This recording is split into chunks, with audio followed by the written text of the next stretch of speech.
Because he protected Earth, Yomi-young was granted 3 privileges and 2 chances at reincarnation. At first, he only wanted to use them to live a quiet, ordinary life. But everything changed the moment he saw that smile. She was the leader of the demonic cult, betrayed by her own husband. Because she chose to save him, she gave up her own life without hesitation. Before dying, she had only one wish. If we can start over, please love me, so I won't lose myself to blind love again. Deeply moved, Yomi-young used his final reincarnation to rewrite fate. Perhaps he had already fallen in love with her. Now, their story begins once more. Amid the burning houses, a thought surfaced. The ultimate supreme. Must it be utterly lonely? The others fled in chaos as the fire grew, cutting them off.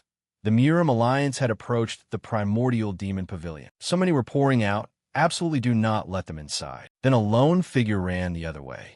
The young man's steps grew more hurried. The main unorthodox Murim Alliance, numbering tens of thousands, swarming like ants, which only made him rush faster. As he flew along, a shout forced him to stop.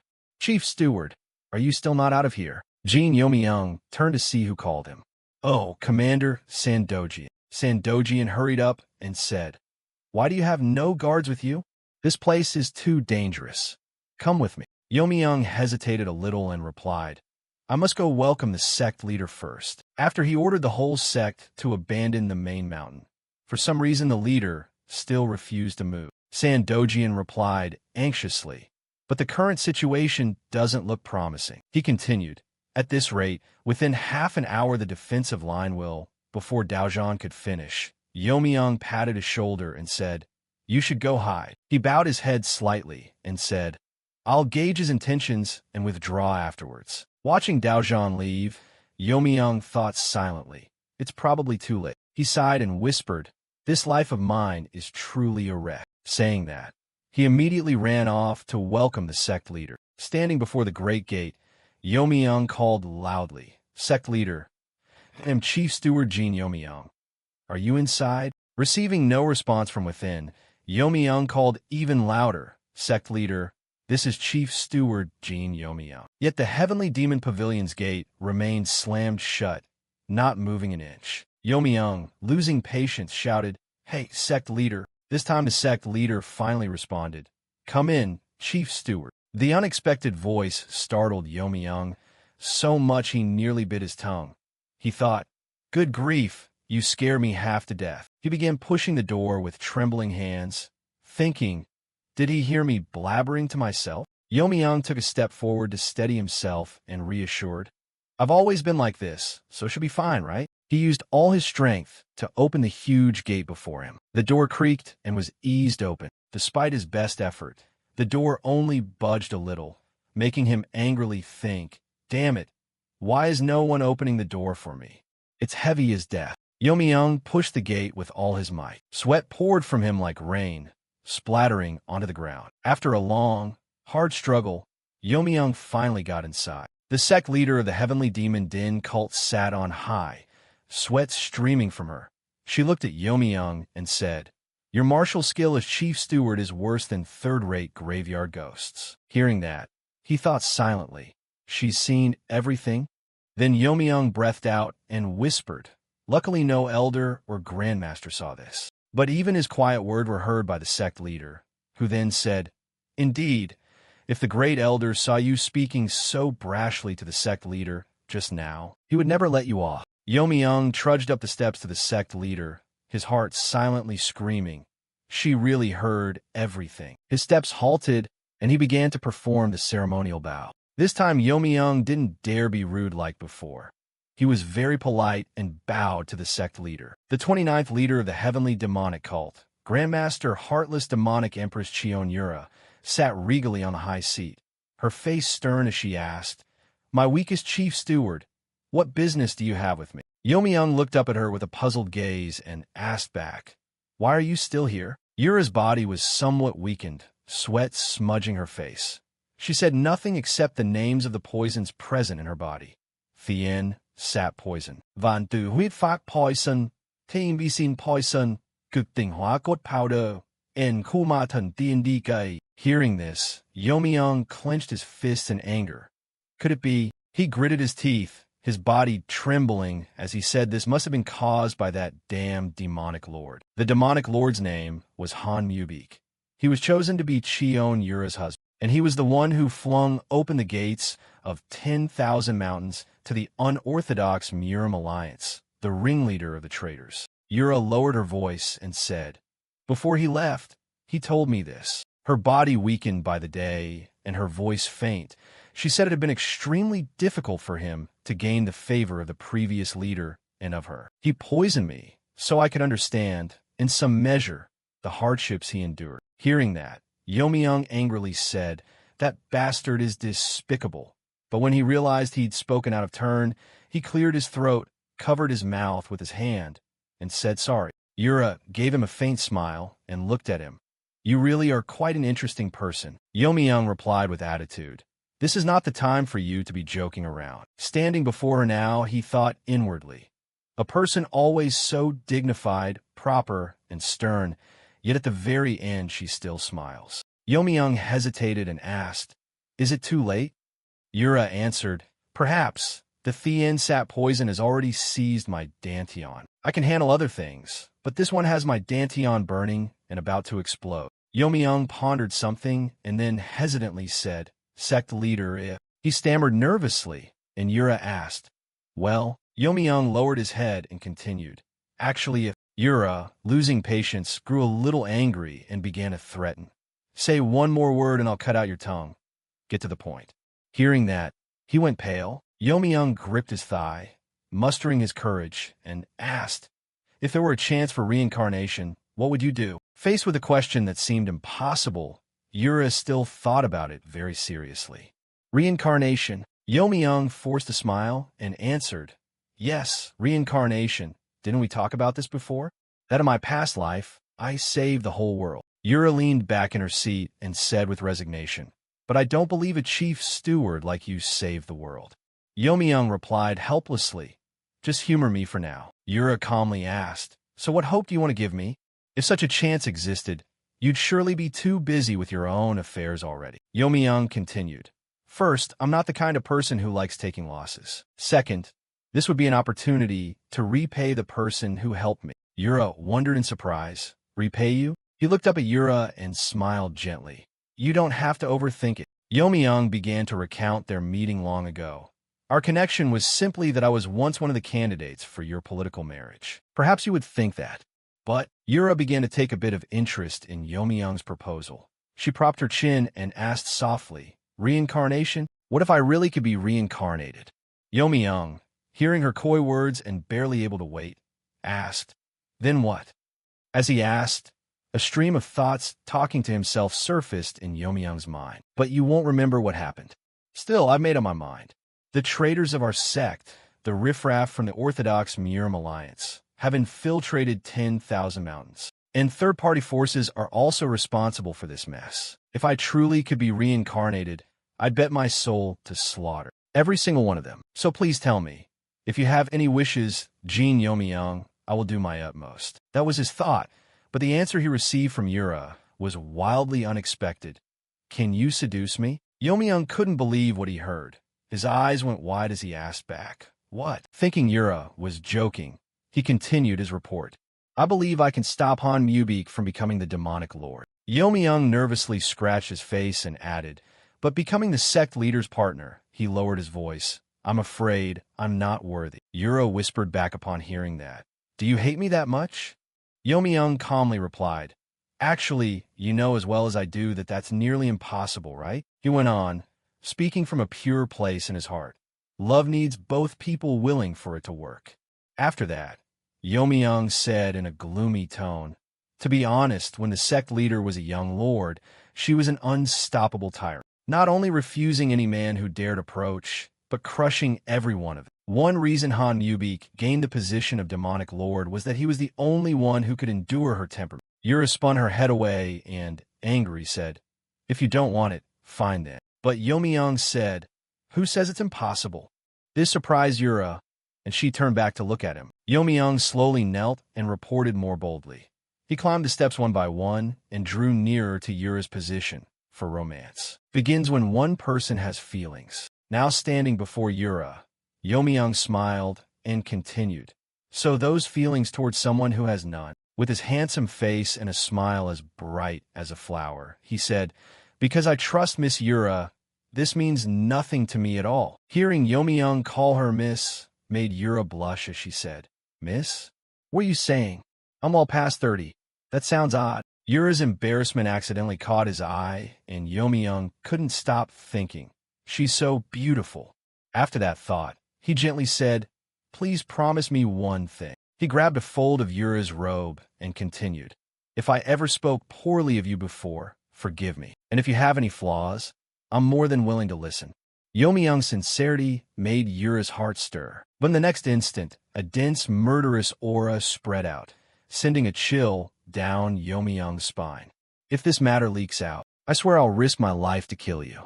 I'm only saying this once. Listen carefully. They exchanged matters between themselves for quite a while. Yomi-young at the side could only answer obediently. After hearing it all, he trembled and said, you were fierce back in the day, weren't you? She beside him clenched her fist in anger and told him to shut up. Suddenly her expression changed. Her eyes were no longer playful, but heavy with emotion as they dropped. Yomi-young, it seems our conversation ends here. The door that Yomi-young had struggled to open all afternoon now gently flew wide open. Or rather, she was kicked out by someone. Yura looked down from above at the arriving crowd and said, uninvited guests over there. Then she turned to him teasingly and asked, if you need, shall I see you off for the final bit? Yomi-young bowed respectfully and replied, please do. He turned to Yura and smirked. If possible, I want to see this whole final moment with my own eyes. The leader of the group, the representative of the Orthodox and Unorthodox Murim Alliance, Sword Elder Sage Guanhyun, spoke, I never thought I'd witness the demonic sect's destruction in my lifetime. It is an immense honor. Yomi-young was a bit agitated and hurriedly asked, do you know who the person beside you is? He not only ignored the question, but confidently answered, of course. He pointed at the person beside him and boasted, throughout this time, the heavenly divine dragon has shown sacrifice and endured humiliation for the glory of our Central Plains martial world. At this moment, Mubik has earned a new title given by the true man. He is the great demonic achievement, the heavenly divine dragon. Hearing that title made Yomi-young snort with amusement. Heavenly divine dragon got that grand nickname just because he hobnobbed with the righteous side? Mubik pointed at Yura and shouted, demonic great master, heartless demonic empress, it's time for you to pay for all your crimes. Yura replied with a cold laugh. My hateful husband has returned. Has he? He replied slyly. All for the Central Plains martial world. Seeing Mubik talk so much, Yura retorted, you do it for the heaven-defying society, don't you? Everyone overheard her and began to murmur. The heaven-defying society, what is that? Even Yomi-young didn't understand what she meant. Heaven-defying society. Seeing Yura mercilessly expose him, Mubik grew furious and pointed his sword at her, shouting, leader, don't be fooled by that witch. This is her last cunning ploy to divide us. Sage Guanhyun agreed and began calling on everyone to support Mubik. Of course, the words of the demon clan, Mubik nearby, continued. The sect leader is near death. There's no need for single combat. Capture them with full force. Yura and Yomi-young didn't sit idle waiting to die. Both took ready stances, swords in hand, facing Mubik and Sage Guanhyun. Yura looked at her cruel husband and shouted, even if I'm poisoned, I alone am enough to deal with a lot of you. Sage Guanhyun sneered smugly and said, such bravado, sect leader, but power must be matched by action to inspire fear. So Yura began to display her strength. Heaven-slaying demon sword art. Those present were stunned to witness her like this. Is she still that strong? Sage Guanhyun then shouted, Golden Dragon Heavenly Sword, attack the demonic henchman for me. Both sides immediately lunged at each other with two opposing killing auras. The only difference was the number of people on each side. Yomi-young's gaze grew a little dreamy at that moment. Seeing this, Yura asked, still alive? He looked up at her in panic and called, sect leader. Yura, pierced by dozens of swords but still optimistic, replied, Thank heavens, at least I can say goodbye to you before I die. They retreated because I activated the demonic hall's self-destruct formation, so they fled on their own. Hearing this terrified Yomi-young. Sect leader, Yura turned to him, slightly surprised, and asked, "Why are you crying?" Yomi-young's face was streaming with tears as he looked up at her and answered, "Because I feel sad." Yura gently raised her blood-stained hand and reached out toward Yomi-young. She softly lifted his chin and called Jean Yomi-young. With her body riddled with wounds, Yura asked him once more, "Will you seduce me?" This time Yomi-young did not refuse her offer. He gritted his teeth and replied at once, "Yes." Yura's gaze dropped, a sad trace for her fate glimmering in her eyes. But then she brightened into a radiant smile at him.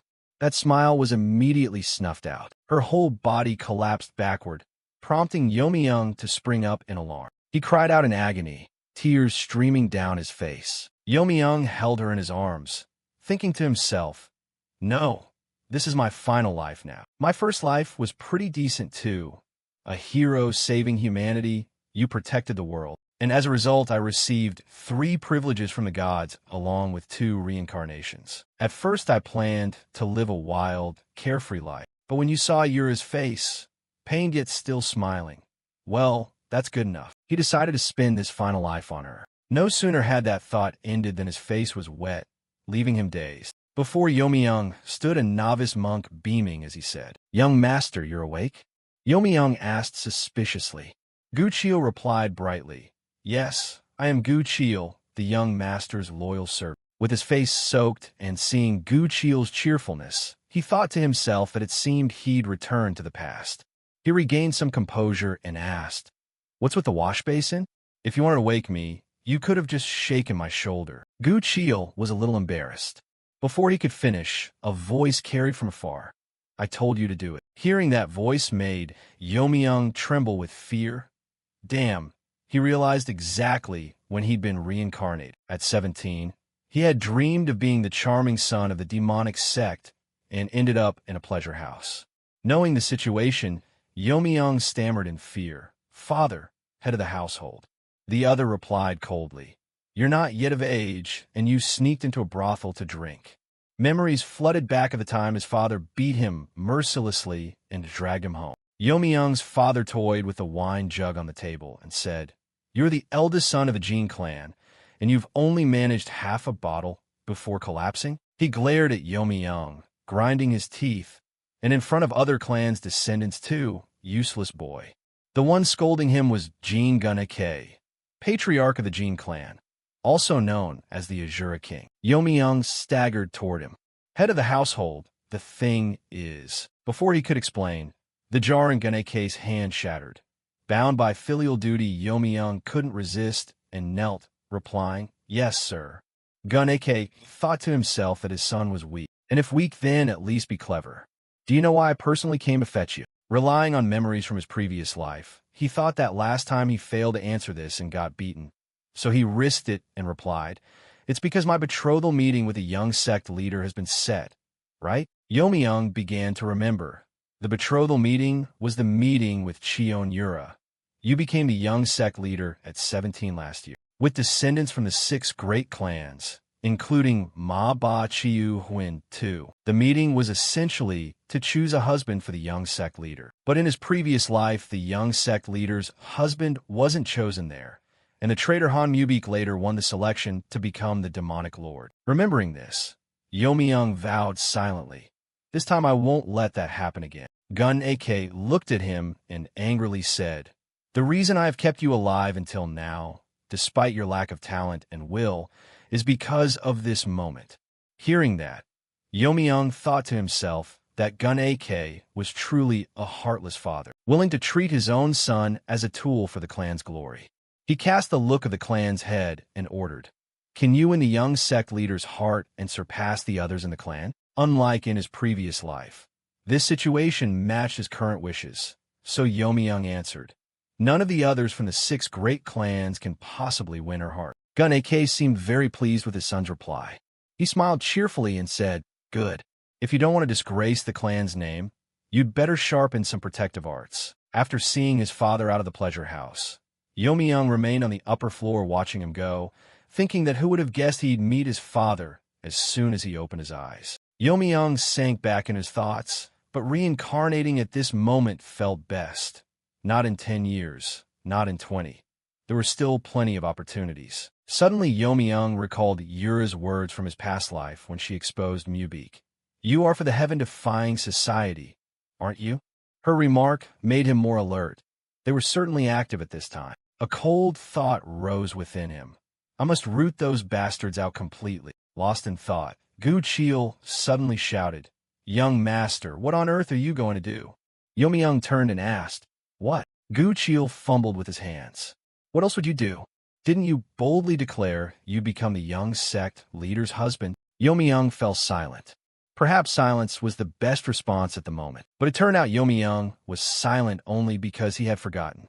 So he looked at Gu Chiel and blankly asked, "When did I say that?" Gu Chiel hastily reminded him, "No, just now. She hadn't finished speaking when you interrupted. I never said I'd become the young sect leader's husband, you know. I only said the other guys would get dumped by her." Gu Chiel wore a giant question mark of confusion. Wasn't that the same meaning? Yomi-young replied, "Completely different." He thought to himself that Cheon Yura, at this time, couldn't be conquered by any means. She was currently obsessed with perfecting her martial art. Who would she bother to glance at someone weaker than herself? Thinking that, he felt a sting. "I'm probably getting dumped too." As Yomi-young sighed, a voice from behind suddenly said, "Still haven't left yet?" Yomi-young turned to the question. The newcomer looked a bit odd, and he silently thought, "That guy is." As the man's face became clear, the answer emerged. The second young master of the dragon demonic clan, Ma Cholsu. He'd just appeared and asked in an unpleasant tone, "Why, did you just see a ghost or something?" Yomi-young answered somewhat surprised, "No." Suddenly Yomi-young remembered something and asked brightly, "Where's Younghee? Why are you alone?" "So it's Cholsu and Younghee." Hearing Younghee's name, Cholsu flew into a rage.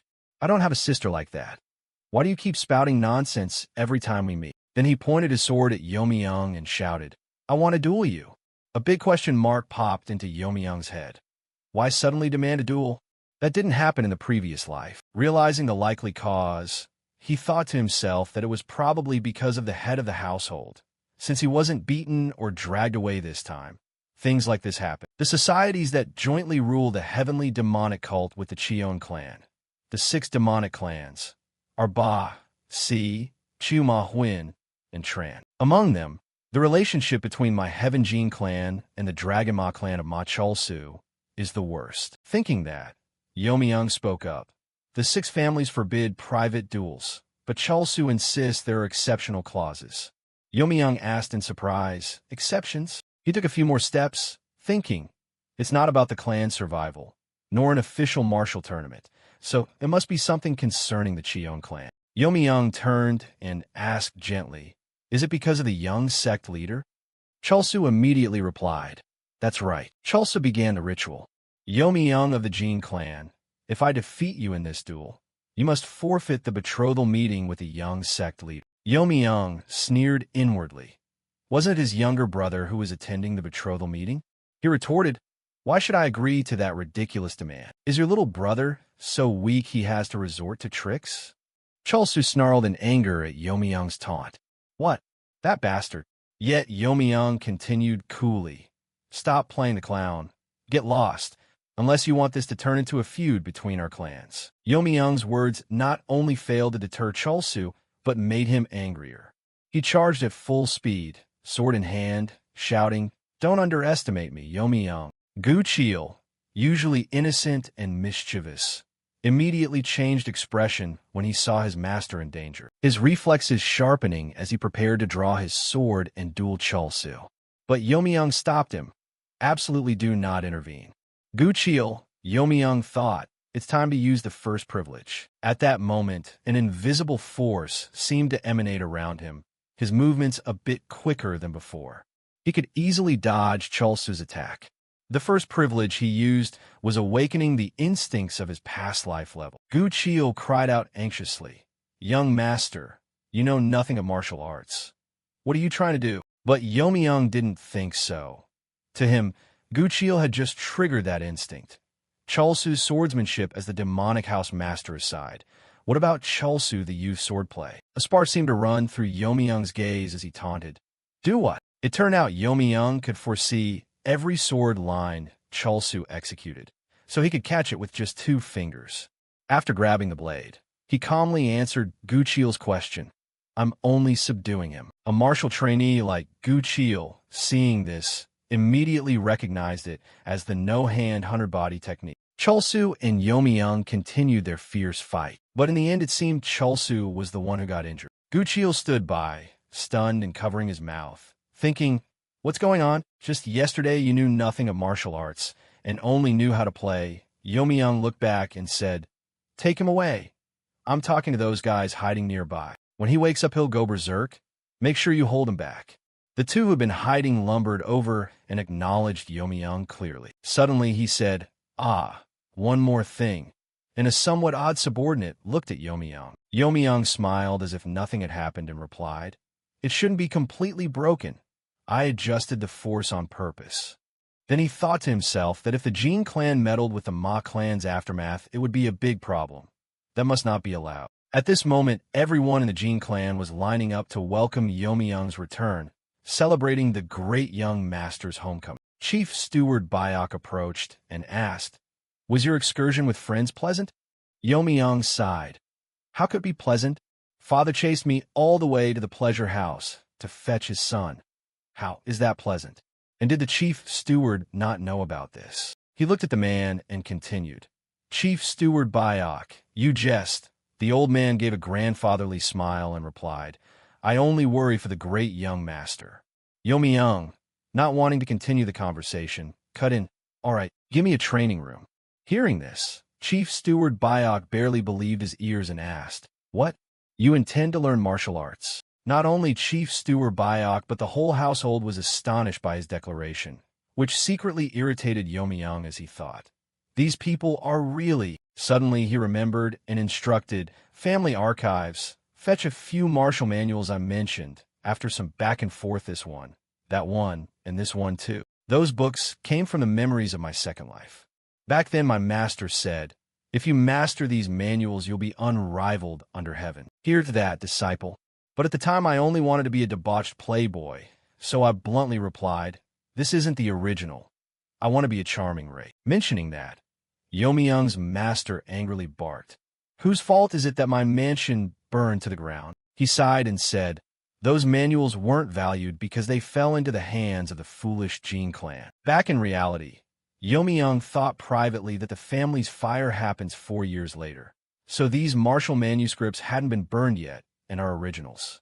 In his hands were 2 manuals, Heaven-Soaring Divine Art and Ten Fang Sword Art. Placing the 2 books on the table, he ran his hand over them, thinking the Jin clan's martial arts are mainly palm and staff techniques, not suited to him. But fortunately his bloodline, talent, wuxing, and innate internal energy were already excellent. Not sure if he'd meet the right person this life, but I will become the grand master my master Hang hoped for in this life. Sect leader, sorry, but I probably can't keep the promise to woo you. Yomi-young bowed his head and continued thinking. With my current strength, I'll surely get dumped by her anyway. I'll stay here for 5 years, focus solely on martial arts for at least 5 years. After raising my strength, I'll find and eliminate that heaven-defying society. That way, when she later becomes sect leader, at least her reign won't be shaken. Suddenly, he recalled Yura's image before she died. It stirred something in Yomi-young and made him ache for the past. He clenched his hands tightly, his shoulders trembling slightly as he thought of her. Half a month passed in a blink. Flower buds had begun to sprout under the dazzling golden sunlight. Yomi-young strolled leisurely while Gu Chiel ran behind and asked, Great young master, why are you walking so slowly? Yomi-young smiled. Aren't I the last one? Either way it's to get dumped, right? Arriving at the gate, Gu Chiel whispered, but we shouldn't take the Cheon clan incident lightly. Yomi-young replied confidently, Fine, I'll bear the consequences myself. Then he thought, remember when I failed the meeting and was confined for a year? My father's fiery shouting, You're no longer the young master, still stuck in my mind. Yomi-young was happily imagining his father's anger. This time a 5-year confinement would be fitting. when someone was suddenly hurled out of the residence and smashed past. The gate burst open as well, witnessed by Yomi-young and Gu-cheol. As if used to it, Yomi-young forced a smile and said, "A bit of an overenthusiastic welcome, isn't it?" Gu-cheol, pale, said, "Someone was just thrown out." Yomi-young began to recall. The blood-red uniform and the blood dragon sword belonged to Ma Jinyun of the Dragon Ma clan. Long time no see. From inside, a young woman with long hair and a sword in hand spoke. "It seems you've finally become more presentable." Continue. Hearing that, Jinyun grabbed her sword and ran, replying, "Of course, young sect leader." A strange feeling rose in Yomi-young when he heard Yura's voice.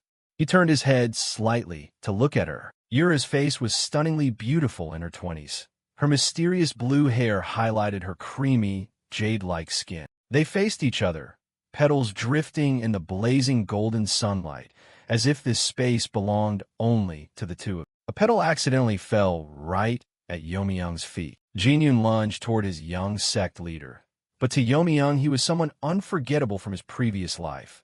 Yura. Suddenly he cleared his throat. "Too bad I'm not late."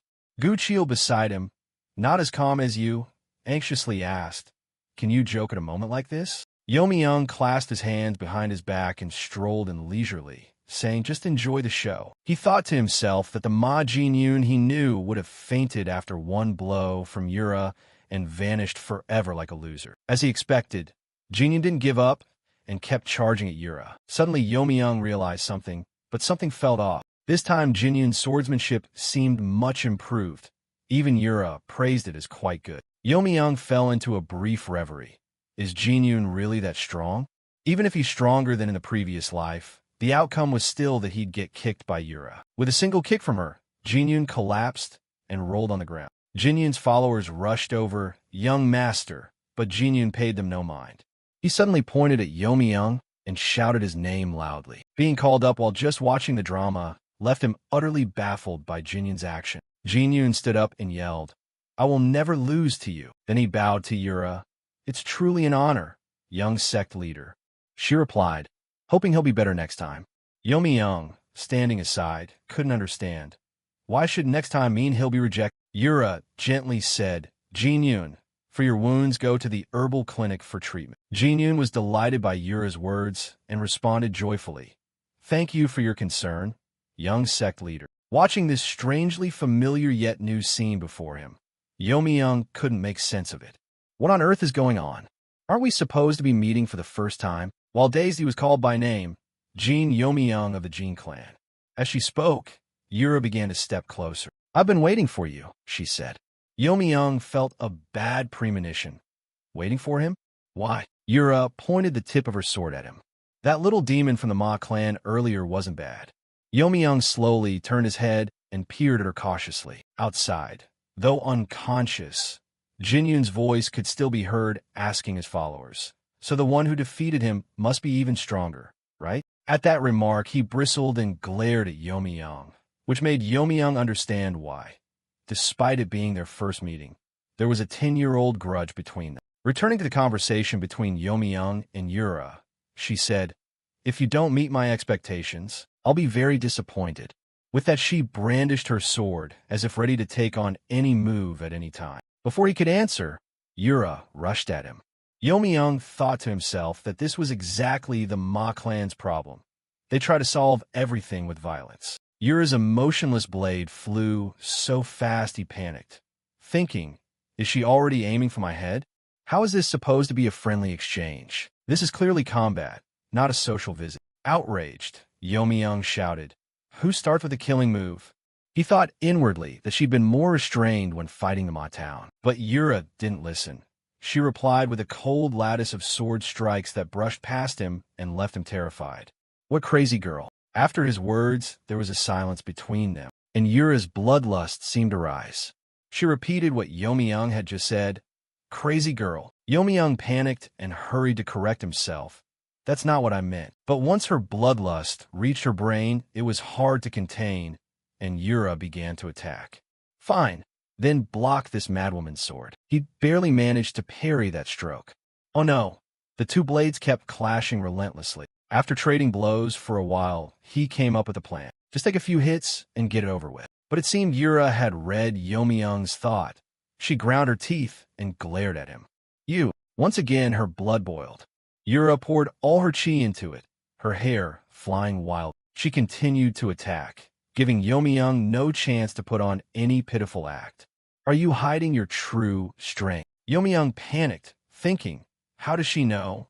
Then he stammered, wait, that's sword chi, right? He recalled that Ma Jinyun fought with sword waves. So why was Yura using sword chi against him? She launched an attack at Yomi-young, but instead of countering, he absorbed one of Yura's strikes. That blow sent Yomi-young sitting on the ground, coughing violently. Yura stepped forward and said, you hide your strength and still plan to fake weakness? Her angry face asked him, have you really exerted your full strength? But Yomi-young could only helplessly reply, I am exerting my full strength right now. Yura angrily retorted, still stubborn to the end. However, for Yomi-young, what he said was true. He thought, I always go all out. It's just that my heart isn't fixed on winning this match. Yura didn't know his thought. She angrily pointed her sword at Yomi-young and said, if you want to deceive me like that. Yura summoned many swords and continued, then I'll kill you as you wish. Guchil on the side called out anxiously, young master. Yomi-young slowly stood up, and Guchil whispered to himself, if he can't stop this strike, he'll really die. Yura began using Heavenly Slaying Demon Sword combined with the Sixth Spirit Demon Path. She took a breath and launched the attack. Yomi-young looked at the flying sword tips coming at him, not frightened, but oddly eager for their arrival. Here we go. He braced himself to withstand the 10,000 Heaven, 6 Demon, 1-6, Open Heaven. Yura's blade sliced across one side of Yomi-young's cheek. A thin line of blood immediately sprang from the wound. Yura showed no sign of stopping. She intended to continue the assault. This time she closed in on her opponent, the sword aiming at Yomi-young's stomach. But he managed to block that strike as well. After exchanging blows, both stepped back into defensive stances. Yomi-young's hand trembled slightly as he held his sword. Despite the trembling, Yomi-young kept saying, I can block. Yura smiled with some interest and asked, block what exactly? Only then did he notice something was off. Oh no. Only 18 and already has sovereign chi? I know Chion Yura at this time is extremely formidable, but this is beyond imagination. Once again, the sword skimmed his throat, but thanks to his agility, Yomi-young still dodged. He squeezed his eyes shut as if accepting that this was the end of his fate. But when he opened them again, he thought to himself, I'm not dead yet. A voice suddenly rang out. What's with the temper? Is Yura trying to wipe out the demon sect? Seeing the person before him, Yomi-young couldn't help but be surprised. Whereas Yura, upon hearing it, immediately knelt down. With one hand, he had severed Yura's sovereign chi and calmly said, Heavenly demonic fortune arrives. 10,000 demons bow. Yura bowed deeply to pay respects as he arrived, paying homage to the true supreme of the cult. The newcomer began to admonish Yura. Today you nearly caused a civil war within the cult. Yomi-young knew very well who had just arrived. In the 1,000-year history of the cult, this was the third person to earn the title of Supreme. He was the 28th leader of the Heavenly Demonic Cult and the current Grand Demon Dao Master, Heavenly Demon Cheon Taejong. He continued, saying if the Cheon clan and Jin clan go to civil war, their respective supporting forces would join the fray. And in the meantime, the cult's strength would weaken, and the Orthodox Alliance would seize the opportunity to strike. Sitting aside, Yomi-young thought to himself that although it sounded a bit exaggerated, it wasn't wrong. The young sect leader might not know this, but that old devil Jin Gunake, could he really start a civil war over a dead child? On this side, Taejong ordered, quickly apologized to him. Though furious and resentful, her lips pressed tight, she forced out an apology. Yet the killing intent around Yura didn't lessen at all. Yomi-young politely replied, It's fine, young sect leader. But inwardly, Yomi-young thought, I've lived this long and finally heard the heartless demonic Empress Cheon Yura apologize. After all, this is the Heavenly Demon Din cult, which reveres only the strong. Taejong looked at him and said, The Jin clan raised successors well, but weren't you the young head of that house? According to the rules of the Heavenly Demon Den cult, the head and the young head of the 6 great clans, or those designated to become them, cannot become the spouse of the young sect leader or the sect leader. Young replied politely, because my talent is lacking, the young head position has already been passed to my younger brother. Taejong, a little surprised, asked, lacking in talent? He recalled the earlier duel between Young and Yura and thought, but that was clearly Sword Chi. Taejong suddenly burst into loud laughter. Is that so? Lacking talent, huh? I see, I understand. But you're no longer the young head, correct? Young, not understanding much, only answered, yes. I only came to fulfill the duties of the Jin clan's eldest branch. Taejong quickly added, then carry it through to the end. Young, a bit dazed, asked, yes, of course, what flat? Taejong turned and said, when the next exchange match is scheduled, I will send someone to inform the Jin clan. By then I hope to still see you on friendly terms with my Yura. Saying that, he turned back and, with a threatening look, asked, why aren't you answering? Young bowed and replied, obeying orders, but inwardly he thought, this is bad. Taejong left, chuckling loudly. I should go have a drink with that old Jin clan man. It's been a while. While Young thought the Ma clan had probably just thrown his plan into the trash. Suddenly Yura spoke up. It's not that I want to apologize to you. I was trapped. You dislike me, so you did that, right? But by the leader's order, even if I don't want to, I must obey. Seeing the conversation getting out of hand, Young hurried to stop it. Wait, I don't hate you. This explanation surprised Yura, who asked, what? Young recalled how Yura had lifted his chin in the demon hall and hesitantly said, actually, I kind of like you, to be honest. As he spoke, he avoided her gaze, then hurried to clarify himself. Of course, this isn't romantic love, just admiration. Please don't misunderstand, really don't misunderstand. He spilled it all out in one breath, leaving Yura speechless. Young covered his mouth with his hand and whispered, but my actions today had nothing to do with the young sect leader. This time Yura interrupted. Wait, during the exchange we're on equal footing, so stop calling me the young sect leader. Young blinked and asked, then what should I call you? He began to murmur, let me see now, then I'll call you Miss Cheon Yura. Young and Gu Chil returned safely. On the way back, Gu Chil couldn't help exclaiming, young master, you're amazing, top of the top.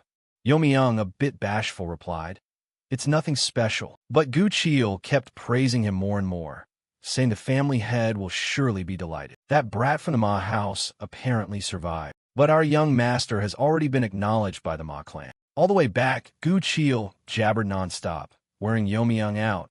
He thought, what now? My secluded cultivation ruined.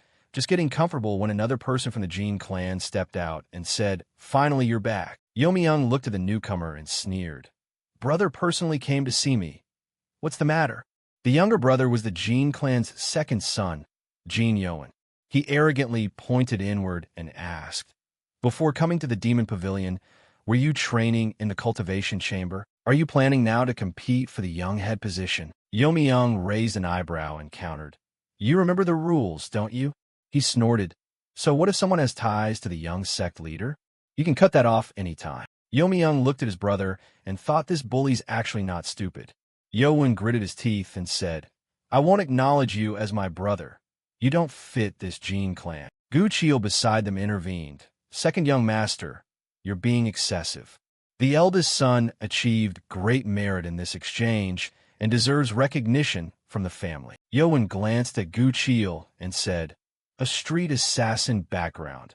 How dare he meddle in matters of our Jin clan? Being called out like that, Gu Chil didn't dare say another word. Young heard it, but let it slide, thinking, what a ridiculous thing to say. It's the words of a 16-year-old. Go to heck. Thinking that, he took a deep breath. Young ground his teeth and said menacingly, looks like I need to fix your mother's upbringing. How dare you? So that future operations won't embarrass the clan, I must cultivate more respect for elders in the one who will become the family head. Yoan, hearing that, sputtered, are you serious, brother?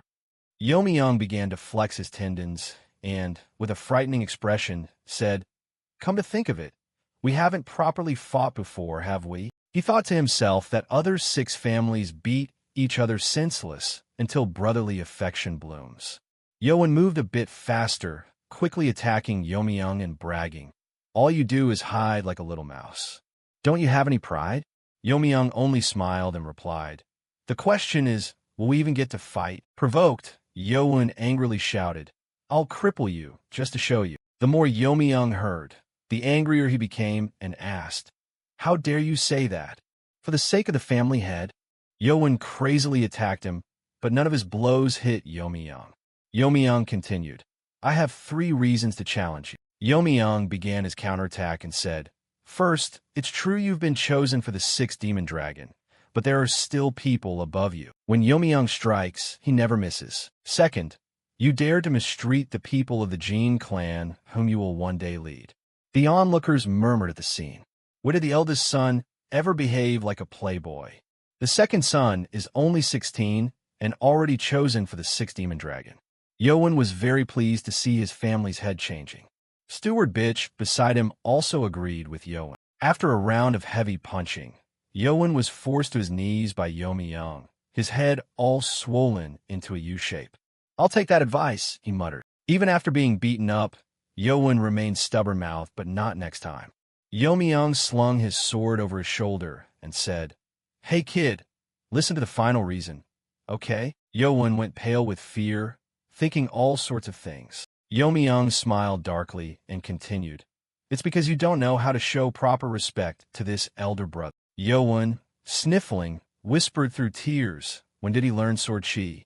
Then turned to Youmyung and called, "Brother, it's because I haven't yet shown boundless respect for you." Youmyung kept lecturing, "Respect isn't just lip service, Yoan."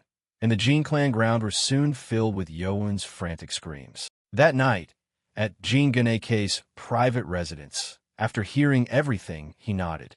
"Is that so? You caused quite an interesting stir." Gunkei sipped his tea and continued, "Even the sect leader praised you without holding back. And I even had the nerve to hand a talent like you to his daughter." Saying that, Gunkei laughed heartily. "I don't know how to take all this." He looked at Youmyung and said, "Son." The boy replied, "Yes, father." Gunkei continued, "Do you want to become a young family head?" Youmyung bowed his head, his eyes full of thought. After a long moment, he spoke, "Let that position go to Yoan. Unlike me, he has steadily proven his worth within our clan." Hearing Youmyung, Gunkei hesitated a bit. Youmyung continued, "I'll stay by the young sect leader's side and work to raise the Jin clan's reputation." He poured a cup of wine and gently said, "I didn't expect you to value the clan's honor so much." Youmyung began to outline his plan.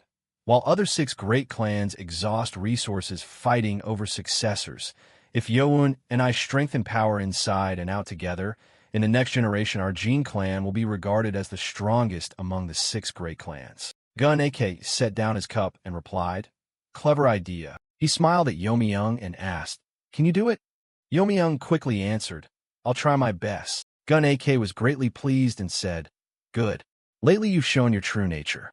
As your father, I should support you." Then he asked, "Is there anything you want?" After discussing with his father, Youmyung tried to cheer up, but the more he walked, the gloomier he felt. Despair, his secluded cultivation plan, was tossed aside. Now he must uncover who is behind this. He walked while planning. The current Heavenly Demon Sect leader's era is extremely secure, so they can only act secretly for now. But Cheon Yura's situation is different.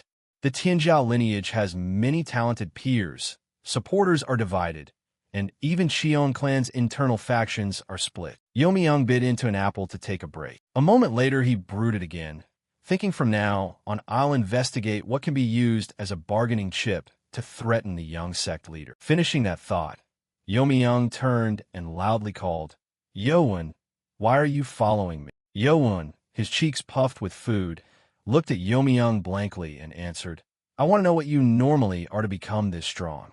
This made Youmyung slightly suspicious, wondering if he should take the kid along. After hesitating for a while, he decided, "You handle yourself." The boy replied, "Of course." Yoan hurried after Youmyung and asked, "But where are we going now?" He replied coldly, "To the black market." Yoan asked with some worry, "The black market? A place trading illegal goods?" "That's where the heretics and traitors to our doctrine gather." Hearing that, Yomi-young instructed, "Remember this, in Thousand Mountains, illegality almost doesn't exist. But you of all people know this place best. It's just hidden because it's not good for ordinary disciples to find out. That means the black market is also under the influence of one of the 6 great clans." Yomi-young stepped forward and said, "And the place we're going," then suddenly stopped, staring for a long moment as if remembering his days as an inner steward. Only the extra luck now puzzled him. "Where is this?" Yomi-young boldly threw open the gate and answered, "This is the hidden gold pavilion." Behind the gate stood a line of people, and Yomi-young continued explaining to Yoan that this place actually controls the black market. An old man with a fake smile stepped out of the hidden gold pavilion and said, "Welcome, esteemed guests of the Jin clan. What business brings you to this bottom-of-society place?" Yomi-young answered him sharply, "Of course we're here to do things that aren't exactly above board. Bring out your highest manager for me." He smiled slyly with his slitted eyes and replied, "I am the one in charge here. Call me O Gunjong, Golden Crow Demon." Yomi-young said coldly, "If you're going to receive a major scion of the Jin clan, at minimum, you should present someone of the 4 families' caliber." O Gunjong's hand pulled back slightly. He looked at him warily and asked, "How do you know that?" Yomi-young smiled as if nothing was wrong and asked, "Know what?" Gunjong glared fiercely and replied that this place is the intelligence organ of Black Gold Sa clan. He began to circulate his inner energy to show force and demanded, "I'll ask again, how do you know?" But Yomi-young merely moved his hand and, speaking insolently, he then slapped the old man in the face so fast Gunjong couldn't dodge. After hitting him, he calmly said, "I may not often show respect to pretenders, but I have no problem using my hands." Yomi-young raised his sharp eyes at him and warned, "A representative of the Sa clan, and you dare brandish murderous intent at me? Are you also secretly clutching a weapon in your sleeve?" As tension rose, a woman in flowing black stepped out and said, "Stop." Yomi-young smiled smugly and said, "Long time no see, Miss Sa." The woman who stepped forward was Sa Baiyin of Black Gold's Sa clan direct line.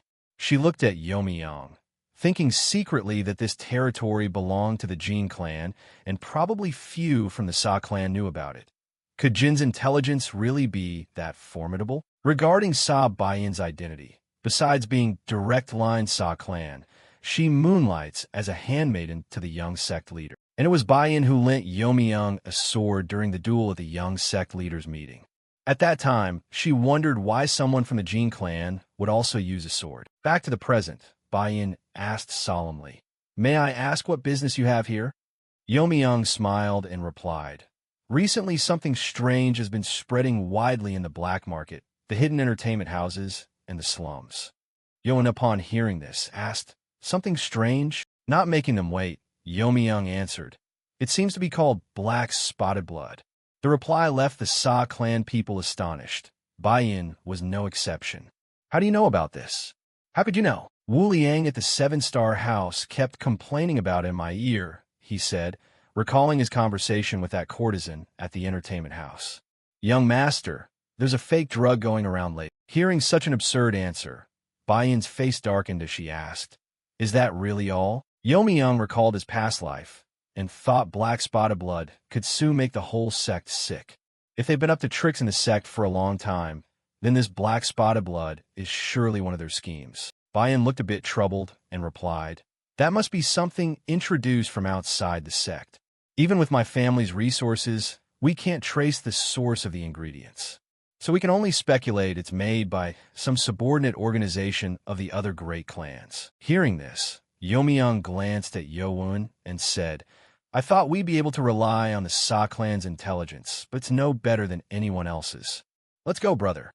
As he turned to leave, Baiyin hurriedly blocked him and said, "Please wait." Waiting no further, he turned back with a smug look, knowing that if the matter was dealt with thoroughly, Baiyin would hand over all collected information, and asked, "Well?" Just as predicted, Baiyin ordered her subordinates, "Send the person in charge of this matter to the Jin clan. Go." Yomi-young replied happily, "Much obliged. Leave this matter to me." With that said, he and Yoan quietly departed under the gazes of Baiyin and O Gunjong. After they left, Baiyin said, They're gone, young sect leader. It turned out Yura had witnessed the entire incident. She recalled her conversation with Taejong the day before.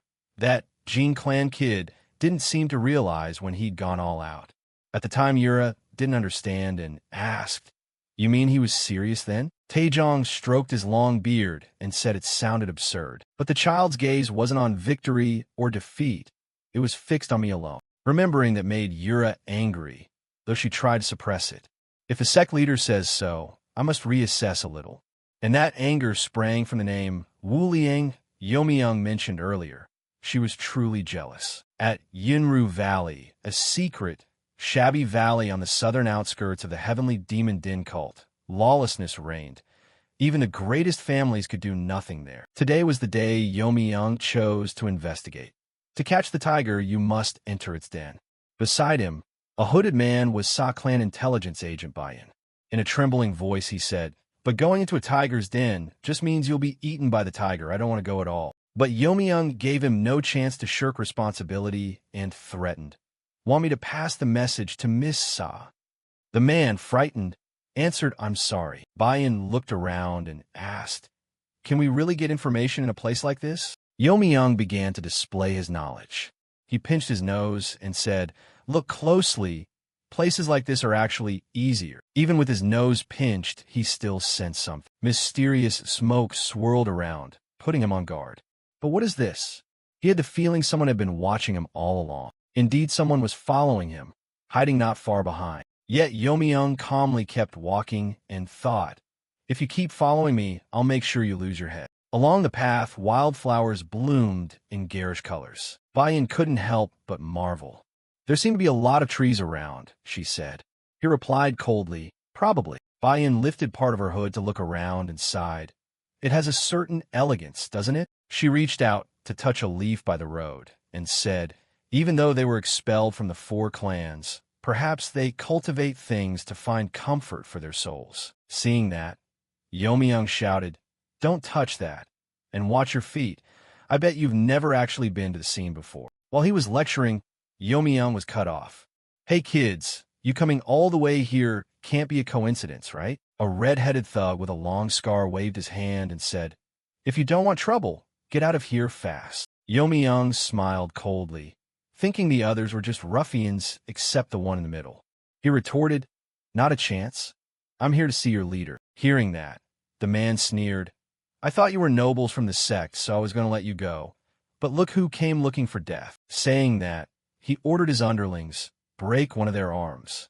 The henchmen echoed, "Yes, boss." Bayan piped up cheerfully beside them, "I'm only skilled in lightness skill, not a fighter." Youmyung, exasperated, replied, "I didn't expect much either." At that moment, the henchmen surged forward like a storm. Deal with them, kill them. Despite the danger, Youmyung stood motionless, showing no reaction. "If I really die then?" He looked at them amiably and replied gently, "You lot are going to have trouble, you know." Youmyung was advancing deep into the hidden hollow valley, with sheer cliffs on both sides. The 3rd elder, standing at the entrance, spoke up. "Oh my, what an odd sight." Then he asked in a reproachful tone, "You brought guests again?" The bandit could only bow his head and apologize to him. The 3rd elder forced a smile. "Welcome, esteemed guest of the 6 clans." Youmyung arrogantly asked back, "Which of the 6 clans exactly? If I guess right, I'll reward your family." He muttered and speculated. 6 clans means a rich tycoon. Then he'll be extravagant. The 3rd elder kept wondering aloud, "Which one is it?" Then he pondered, "How about the hidden shadow Zhao?" Youmyung asked, "Why would you think that?" The 3rd elder frowned, saying they traced our supply lines, and it turned out the Jin clan's hidden shadow, Zhao, has always avoided the Jin clan. Youmyung chuckled inwardly. "Huan clan is behind this lot." He smiled and said, "Too bad. Wrong guess. My name is Youmyung." The 3rd elder was stunned. "Demonic Heaven's Jin clan? And you're a major scion?" With his stature, number 7 standing beside him sent a thought to Youmyung. Wait a moment. Is it wise to reveal your identity like that? What if they're the suppliers of black spotted blood?" He replied nonchalantly that the clan's power could crush them. The 3rd elder bowed respectfully. "May I ask what brings the Jin clan's young master here?" Yomi-young went straight to the point. Black spotted blood. Those 3 words made him shiver. He continued, I heard the origin of that drug might be around here, so I wanted to do a little inquiry. Seeing the 3rd elder hesitate over the matter, Yomi-young tossed a large pouch of gold toward him. Let me help lighten the burden on your tongue. Will you accept it? He grabbed the pouch of gold in a state of utter bewilderment. But after seeing the amount of gold inside, the 3rd elder's eyes gleamed with metallic light. And then he explained smoothly, Black spotted blood is an outside product that passed through here, but not through our hands. Yomi-young grew serious. So who distributed it? He answered, the Pairang Sect, a lower branch of the 9 flow stars. They're the middlemen. Just then a bandit ran up on one leg and shouted, No, it's not good. 3rd elder, there's an intruder. Yomi-young and number 7 froze. Us? The person he referred to was Yura. She stood amid the ruined field and slightly turned her head toward Yinru Valley. The scene shifted to a green meadow, where the sound of snoring echoed through the air. A bandit ran and shouted, Commander! It seems the young sect leader has appeared. The 17th hidden leaflet captain of the Orthodox Alliance, Jai Myungi, groggily sat up. Already this hour, and you're boozing?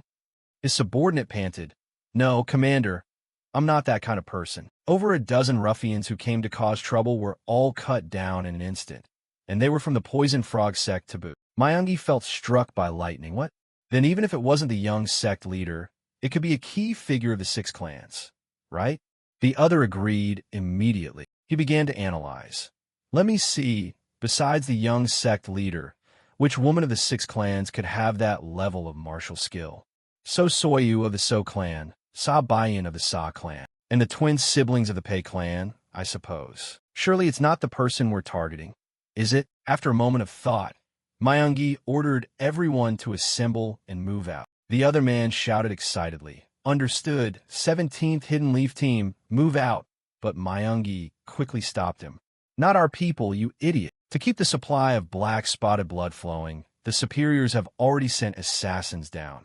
We need to call the death assignment team. On Yomi-young's side, someone was hiding behind a wall watching him. Fist Shadow, standing nearby, warned Yura that getting too close would get her noticed. She replied curtly, I know. She found it odd. Leave it to rot? Why would our sect neglect a place like this? Fist Shadow explained it's because this is material necessary for Huan clan's formation. Leaving defenses lax here is also a bait to lure outside traders for an easy purge. Yura questioned, Jin Yomi-young, did he already know about this before he came? She was surprised when she ordered, Keep following him for me. Yura fell silent. I want to know what he's thinking. With an icy face, she shared. The sect leader said I was born with many enemies. So distinguishing friend from foe is crucial. Her cheeks flushed as she thought.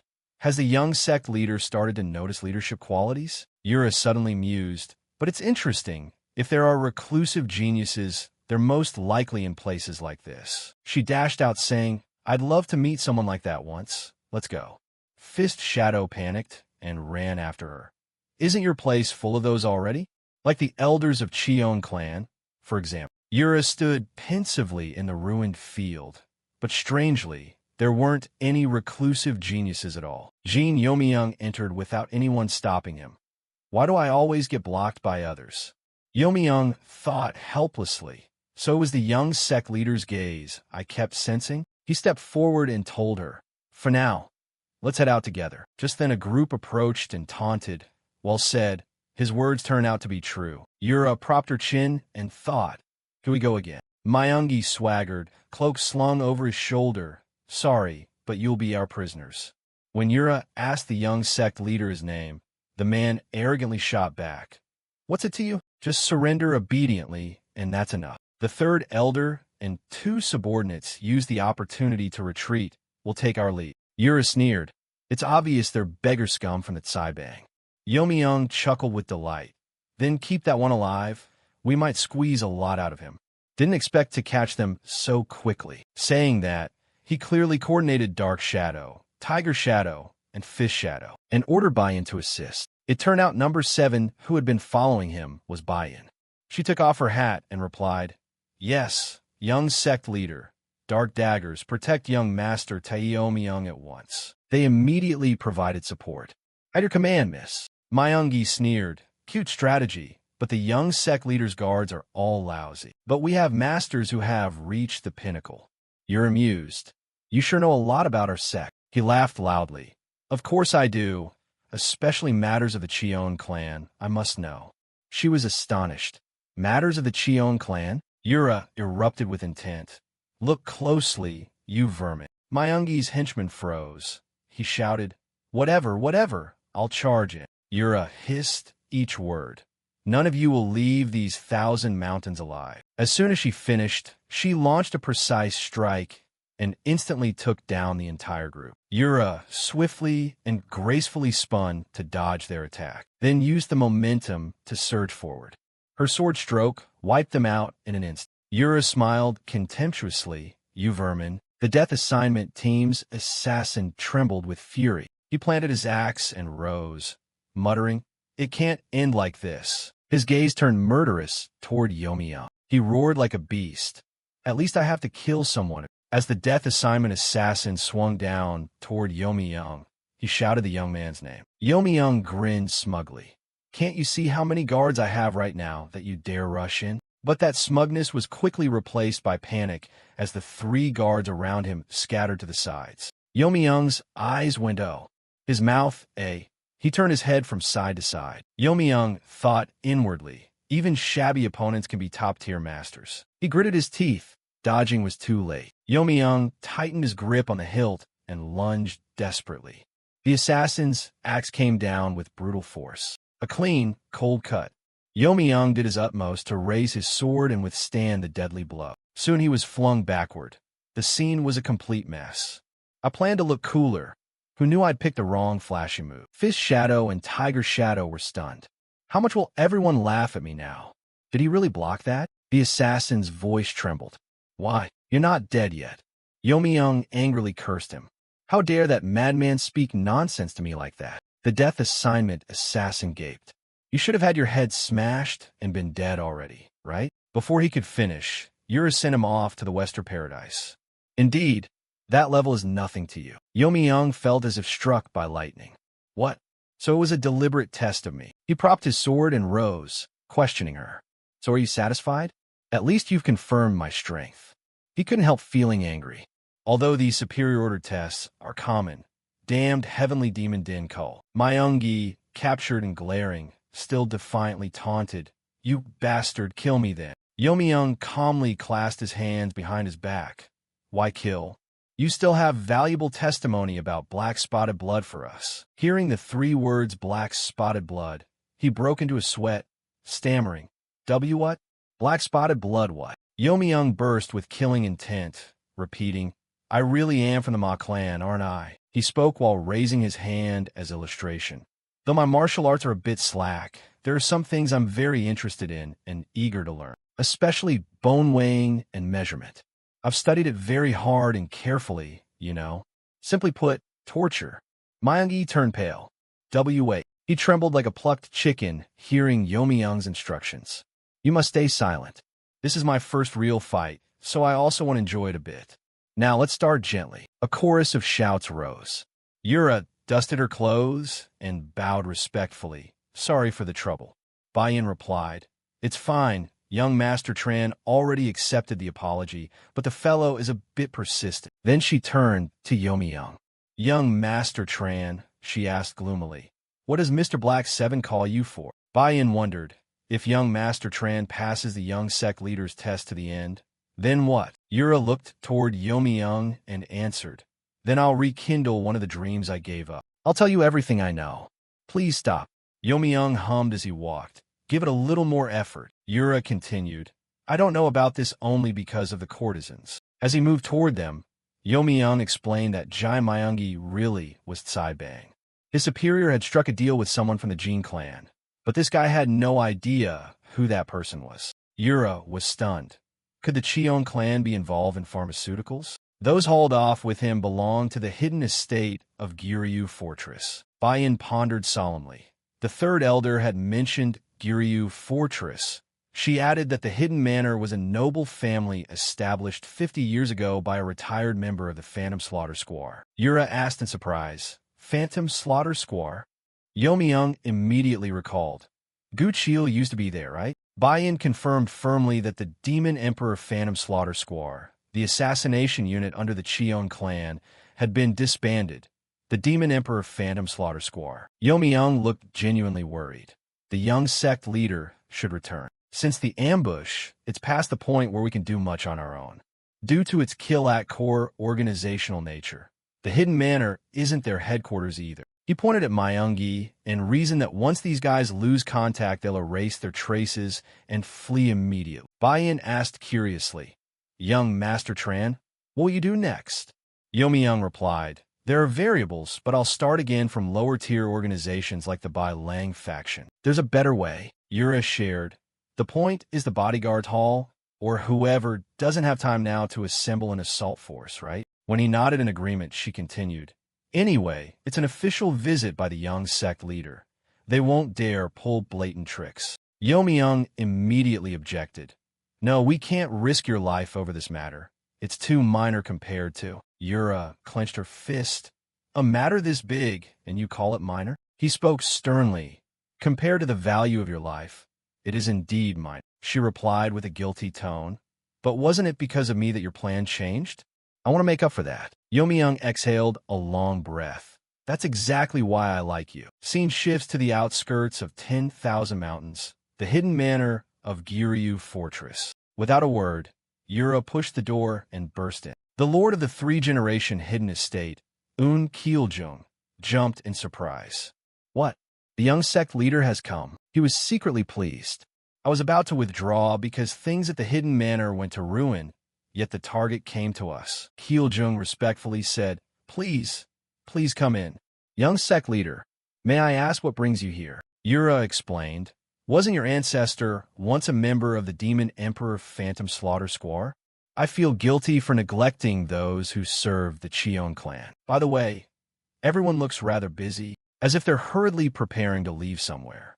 The assassins, standing in the courtyard, bristling with intent, fixed their gaze on her. Yura reproached, "Aren't you going to offer a guest a cup of tea?" Kieljung smiled warmly. "Here in 10,000 Mountains, it's unheard of for the young sect leader to be a mere guest.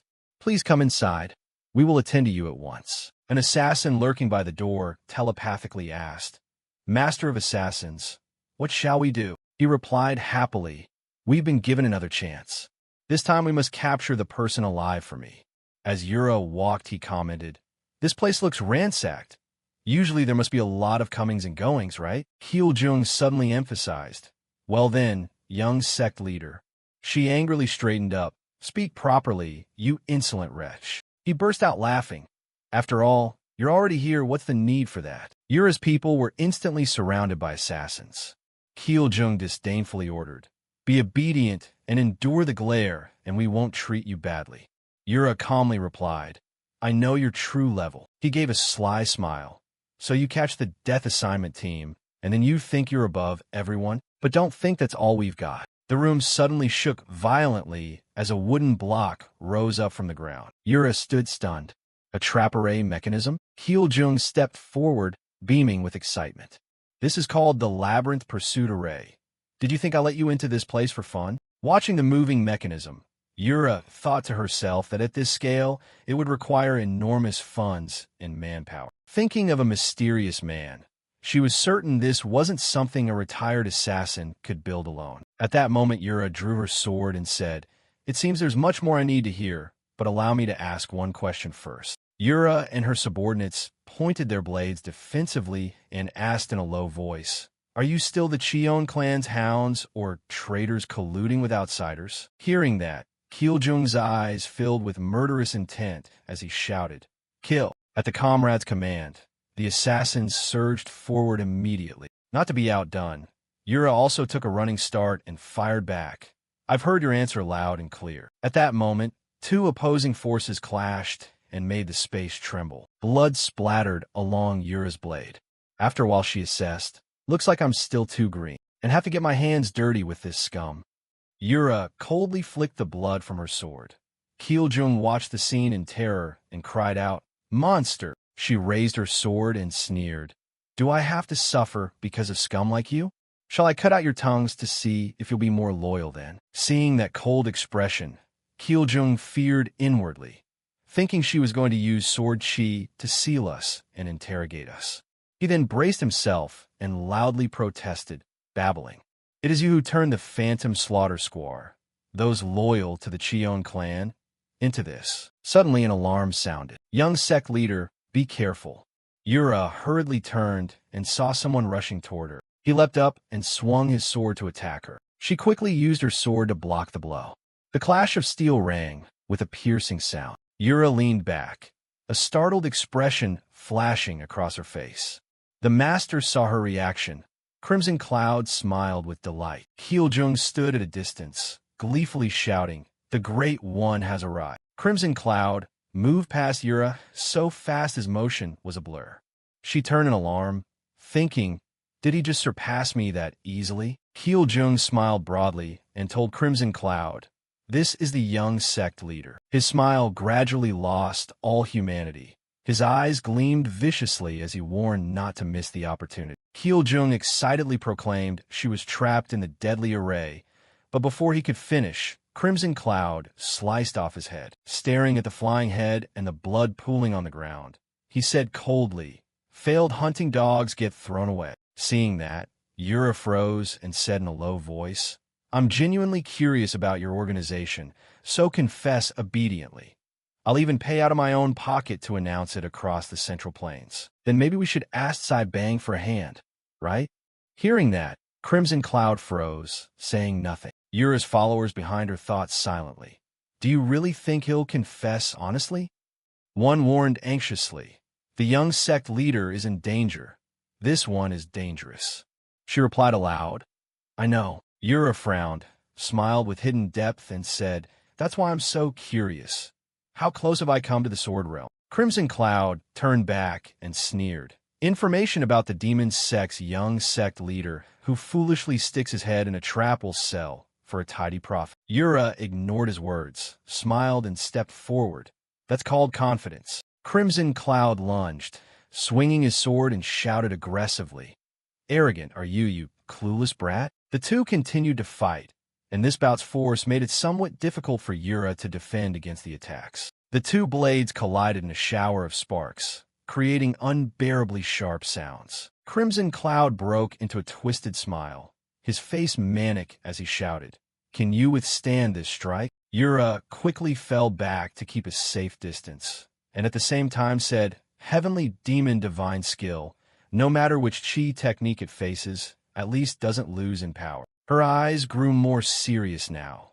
With a firm voice she asserted that even if there's a gap in realms. Crimson Cloud's gaze turned fierce. He snorted contemptuously. That may be true, but then he darted forward and attacked with lightning speed. Crimson Cloud continued, saying beyond mere talent. His blade moved rhythmically and sliced straight at Yura. It made her frown in pain. Crimson Cloud, gaining momentum, smiled darkly, saying the gap in experience cannot be closed. Having spoken, he unleashed a powerful blow at Yura. Yura was struck, and a spray of red blood burst into the air. She was violently thrown back, slamming into the wall behind her, and Yura let out a cry of pain. She collapsed to the ground. At that moment, Crimson Cloud stepped forward and said, "The Heavenly Demon Din cult raises little devils. I've been told to capture alive, but if I don't eliminate you today, you'll definitely be a disaster later." Hearing that, Yura grimaced, cold sweat breaking out, breathing painfully and bewildered. That person, he stepped closer and said, "Wait 20 years and I might have to poison you to deal with it." Yura refused to yield and replied, "Your eyes believe that too, huh?" Crimson Cloud laughed horribly, his eyes lighting up like a fiend as he said, "That's why you must die today." Yura planted the tip of her sword down and slowly said, "Actually, I already knew. I'm aware there's a trap array mechanism here." She trembled as she tried to stand and spoke, and also knew there might be a master she couldn't handle. Crimson Cloud stepped forward contemptuously and asked, "You act like you knew and still came here?" Yura refused to back down and answered, "If I have one mistake, it might be a difference of opinion." Hearing that, Crimson Cloud was puzzled, his expression growing grim. Suddenly Yura became unusually calm and asked, What do you think? Yomi-young stepped in and said, I told you so. Yomi-young smiled and said, they value your worth more than the title of young sect leader. He stepped in slowly and asked, how was it trying to deal with him? Yura replied, truly tough. No wonder the 9 sects are called prestigious Orthodox schools. Yomi-young approached her and asked, are you sure he comes from a 9 sects? Yura answered firmly. His swordsmanship contains principles completely opposite to the divine sect. He raised his sword gently to reassure her. I'm here now, so don't worry anymore.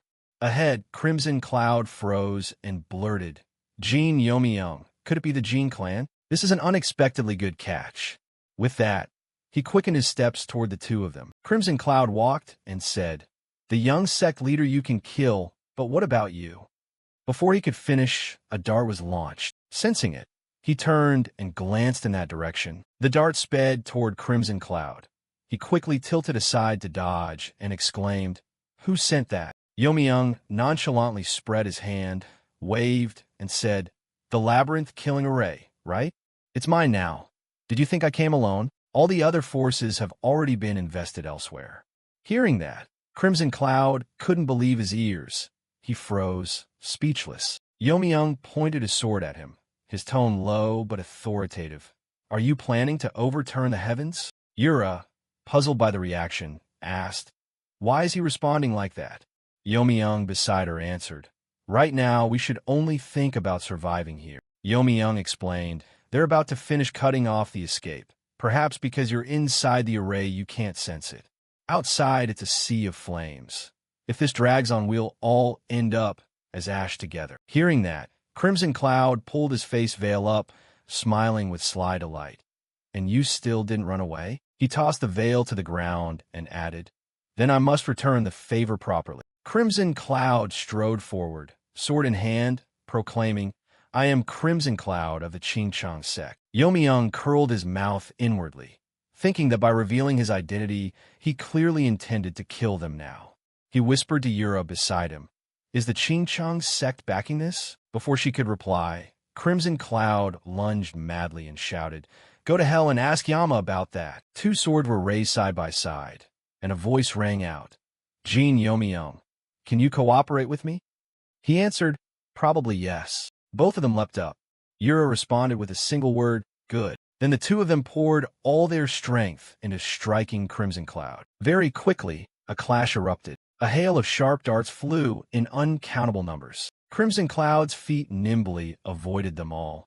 He even muttered a curse at the nuisance. Yura and Yomi-young fought together.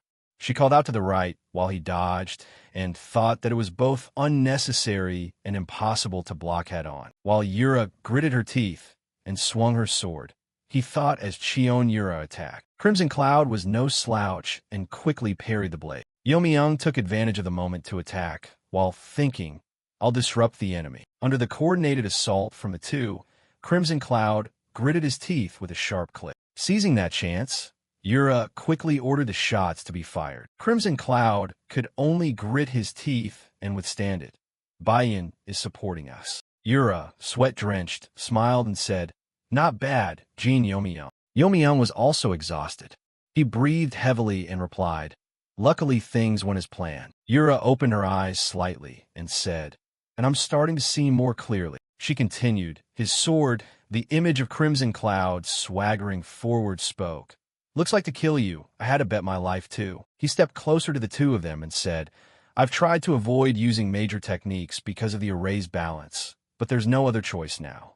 Yura stepped back and urged, run, Yomi-young, give up capturing him alive. I'll stall then run after you. Go first. He strode forward holding his long sword and said, if this drags on, the Protectorate should have arrived by now, right? Too bad. Yura watched him and thought that a sword realm blade. In her mind, she compared it silently. Unlike mine, it's a perfectly straight sword realm blade. Suddenly Yomi-young spoke up. No. She exclaimed in surprise and questioned. He continued, from the start you had no intention of fleeing, right? Don't risk your life like that. If we're to live, let's live together. Yura heard this and fell silent, saying nothing. After a moment of silence, a voice rang out. I'll use a combined strike. You must coordinate with me. The other replied, clearly. Crimson Cloud, thinking it a joke, sneered. A combined strike?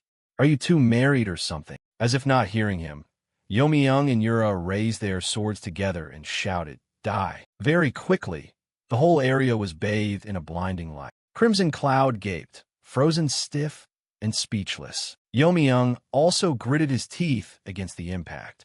Yura endured that fury too, showing no sign of stopping. When the attack ended, a few fragments of rock rained down.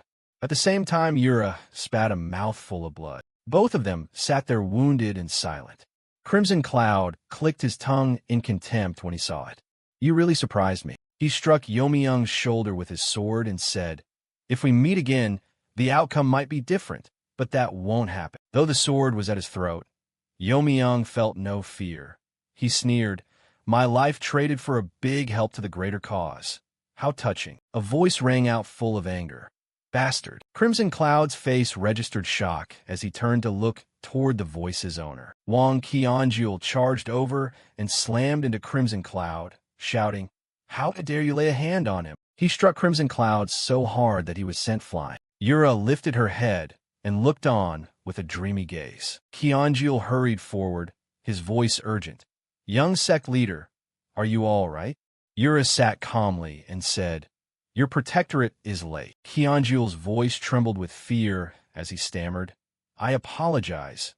While you were temporarily absent, I only then received the report. Seeing him bow and beg, Yomi-young thought about leaving his post.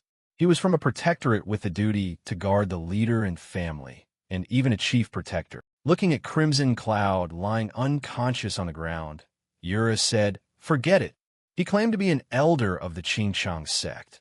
Likely a fake set up for this situation, probably to provoke a fight between orthodox and heretical sections. She ordered, Take him back for thorough interrogation. Qianjiul, sweating, stammered, Young Sect leader, the thing is... He recalled earlier and continued fearfully. He seemed like he did before. Qianjiul bowed his head and kowtowed again. I apologize. I am deeply sorry, my lord. Yomi-young silently doubted inwardly.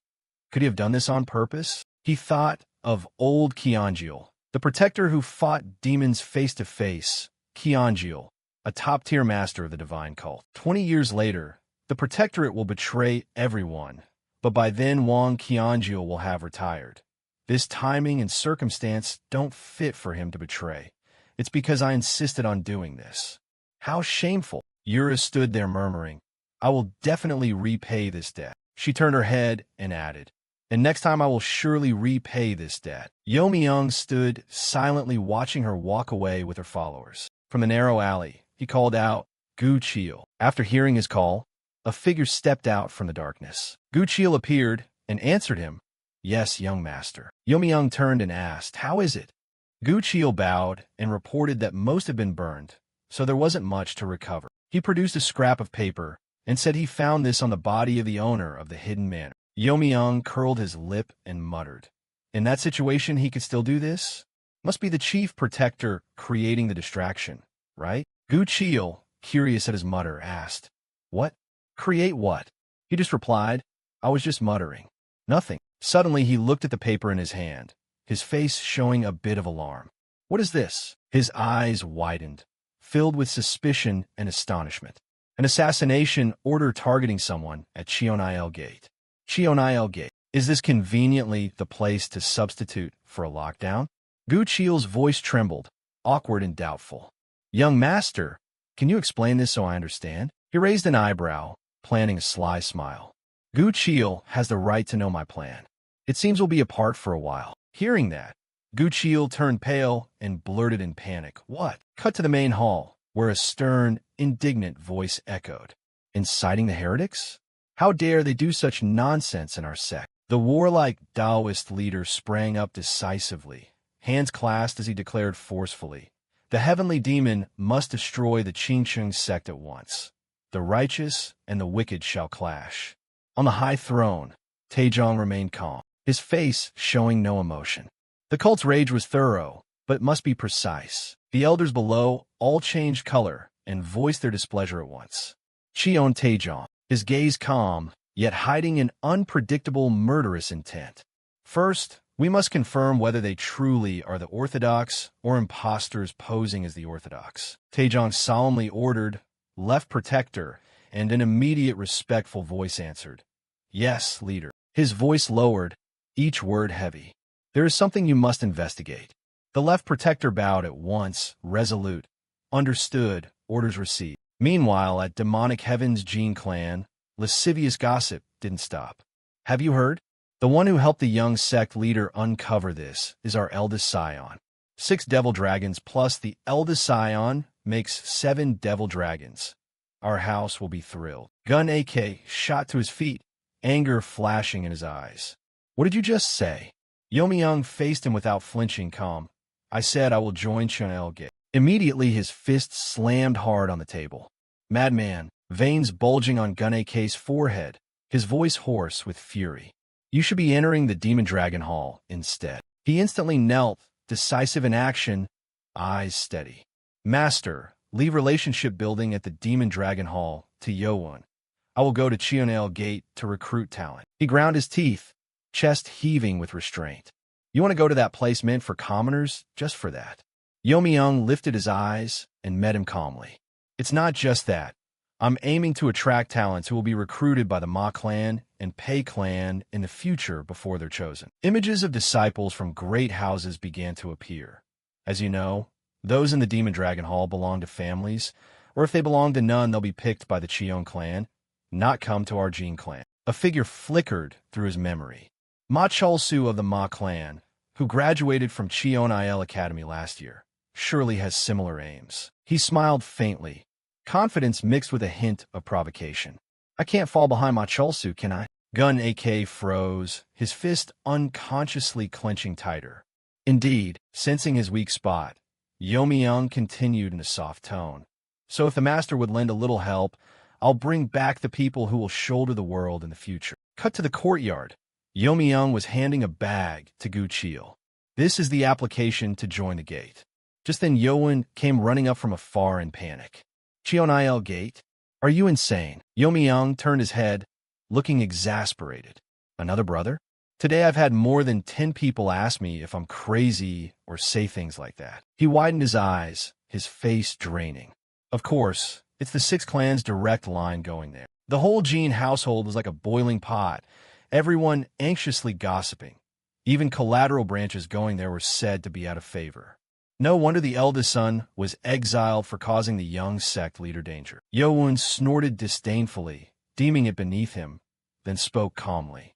"Brother, you know the founder of Cheonil Gate is the heavenly demon ancestor, right? Cheonil Gate's early training was brutal, causing many upper-class descendants to die, and the Demon Dragon Hall was established as an alternative.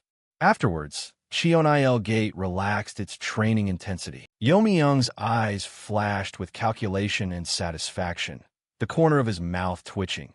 "My target is Cheonil Gate's initial education process." In his mind fleeting, hazy images appeared. The training that forges warriors maddened by martial arts through 100 trials. He paused, eyes burning with ambition. It's not about vying for the headship, so why does he match in martial skill? And so suddenly, too, his face grew serious, showing experience.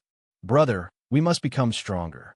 A great storm is approaching." With that, Yomi-young decisively turned and walked away, his back lonely and cold. "Practice what I've taught you." Yowun sensed the change and hurriedly called out, "What are you looking at?" His voice carried implication, calm in demeanor. "You'll know soon enough. Frankly, me joining Cheonil Gate now is like a man sneaking off to enlist while both families are in the middle of matchmaking. Awkward and scandalous." Suddenly, a steady voice rang out.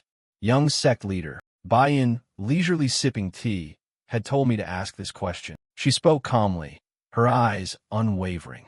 "Are you out of your mind?" Bai-yin's expression fell. Her tone was heavy and a little helpless, and she said, "I must get an answer to be certain of what you're thinking." Gripping Yomi-young's hand tightly, he answered slowly, "Because I've realized my own helplessness." He suddenly faltered as the heavy words rang out. "If at least I could reach the early peak realm." His face then shifted into a perfectly acted display of suffering and powerlessness. If that had happened, I wouldn't have been defeated so senselessly. Ah, the tragedy to perform. Bayan raised an eyebrow, her gaze puzzled and suspicious. But were you really defeated? He immediately waved his hand to deny it. So, you were defeated, is that it? Do you mean it's to prepare for things that will happen to me in the future? Yomi-young slapped his chest sharply, the dry sound expressing resolve. In our sect, everything must be proven by force. I want the minimum qualification to stand beside the young sect leader. Bayan, stunned, gripped her teacup and felt the heat through the porcelain. Bayan quickly recovered her composure and replied nonchalantly, "Actually, you two are quite similar. What point of similarity are you suspicious about?" Her tone grew heavy and oddly sympathetic. The young sect leader also blamed himself a lot for his shortcomings, so he decided to go into seclusion and said that when he emerges from seclusion, he will duel with Lord Chun. Hearing that, Yomi-young's face turned ashen gray, panic clearly showing. Does it mean he wants to kill me, or what? Cut to Chunel Gate, White Lotus Peak. A harsh, commanding shout rang out slowly. "You pests." Dozens of figures were struggling up the steep slope. Don't slacken in your thighs and waist. At the foot of the mountain, the Jang instructor's shouts whipped at their will. Your future has two choices. Conquer the summit or fall to your death. On the sheer cliff, Sang-ah was trembling with each moment. These crazy cultists, she gritted her teeth, filled with hatred and despair. Damn that old man. Why throw me into a place like this? From somewhere above came the enthusiastic cheers of Nam Cheonbok's master.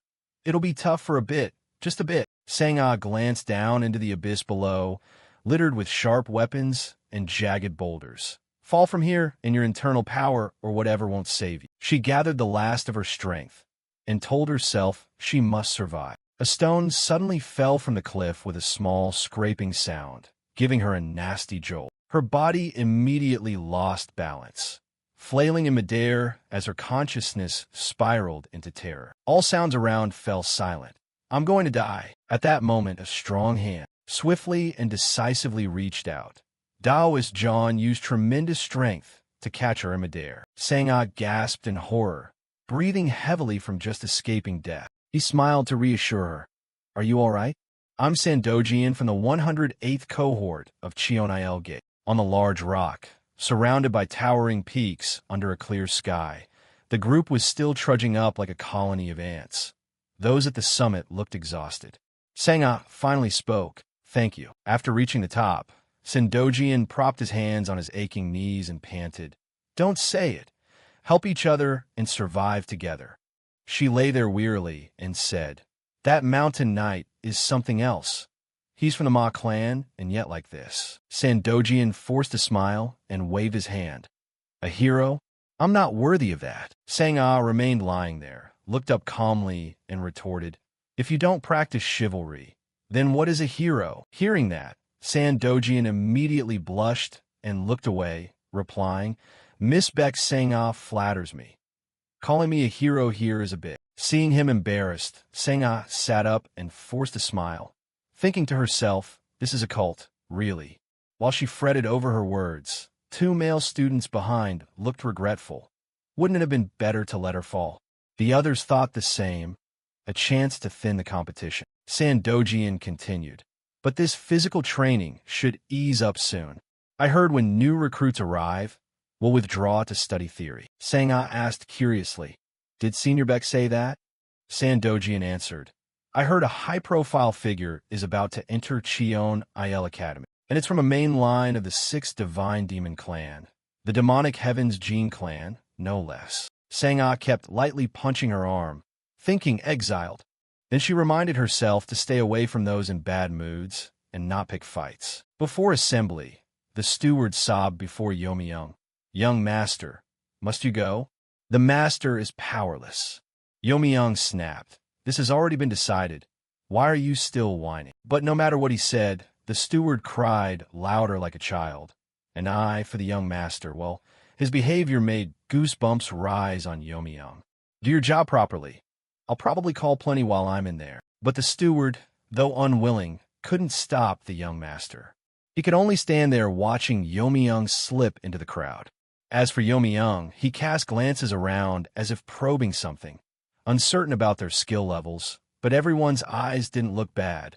Not gonna lie. He seemed to be carefully observing everything. The gaze of one person flashed into his mind. After all, they all carried expectations on their shoulders. Then the other side smirked, showing a confident air that trampled the other disciples. Jealousy, or some sense of duty from someone. In that crowd, Yomi-young didn't really stand out much. Or maybe you just don't want to reveal your current abilities right now. Among the crowd, countless other male students were present. Yomi-young hoped, with a bit of wishful thinking, that there'd be some guy who caught his eye. In one hall, everyone gathered in one place. A man standing on the podium spoke up, "Welcome to 1001 Hall, Cheonail Gate Cadets." That man was none other than Jin Sang, the innkeeper of Cheonail Gate, and everyone's eyes lit up. He just gave a strange smile and offered vague praise with an unclear purpose. Perhaps those words had a deeper meaning? Seeing this, the other male students looked puzzled and began whispering suspiciously among themselves. "Is that the innkeeper of Cheonail Gate? He doesn't look imposing at all, kind of odd." It seemed he had already understood the situation and the murmurs coming from below. Innkeeper Zhou Jinsang of the Cheonail Gate of the prison department spoke, emitting a powerful black aura to intimidate the new mats below. "Listen carefully, you brats." Those below were stunned by the leader's presence above. Only Yomi-young remained calm and thought to himself, "Terrifying, murderous aura." It seemed that if Jinsang let his aura loose any longer, the boys below wouldn't be able to handle it. So he immediately withdrew it and continued, "Cheonail Gate Cadets. This place is both an educational monastery and a cruel domain governed by rigid rules, where big fish eat little fish within the cult." As soon as he finished, those considered elite within Cheonail Gate promptly appeared at remarkable speed, while those below felt extremely anxious. The faces of those above were very serious, projecting the gravitas of gang leaders. He continued, "These are your seniors, at most only a year ahead of you, but don't you see the difference between them and yourselves?" At Jinsang's question, the hall fell silent. Did they not dare answer, or were they lacking confidence? Only one person in the crowd dared stand and speak, Yomi-young. He spoke up, "A wound and one more thing." His gaze answered without a hint of worry. His demeanor was so relaxed that those around him secretly admired him. Jinsang smiled in satisfaction and replied, "Exactly. I don't know who or where you are from, but you've got a usable eye." Then he returned to his main point. They've been through life-or-death combat and survived. As a result, while listening to Jinsang speak, Yomi-young suddenly saw something. He thought to himself, wait a sec. Among the people lined up above, he had set his sights on one person. That person was the Grand Pillar Sandojian. Seeing him, Yomi-young silently admired him. Amazing. Recalling his past life, there was no longer any doubt about his talent. Breaking the limit is someone from Cheonail Gate, not Demon Dragon Hall. It's the little unicorn stepping up to the Grand Pillar of the Ceremonial Demonic Squad, one of the core 13 demon squads of Bloodless Thunder and Wind, the Slaughtering Blade Sandoji. Just thinking that made Yomi-young's eyes light up. He thought to himself that he didn't care about the others. This one he absolutely had to bring back. Scene switches to a room where Jinsang sat with arms crossed, sighing, "That damned Azura King. Did he really pamper his son that much? He even suggested giving me that position." Recalling a few days earlier during a conversation, Gun AK suggested, "You should try your hand in the open sea before retiring, shouldn't you? In 2 years, the innkeeper of Demon Dragon Hall will retire. I'm willing to recommend you for that position." The innkeeper of Demon Dragon Hall is an important post, the best path for advancement into the Elders Institute, even for those not from the 6 clans. Back at that table conversation, someone asked, the Elders Institute.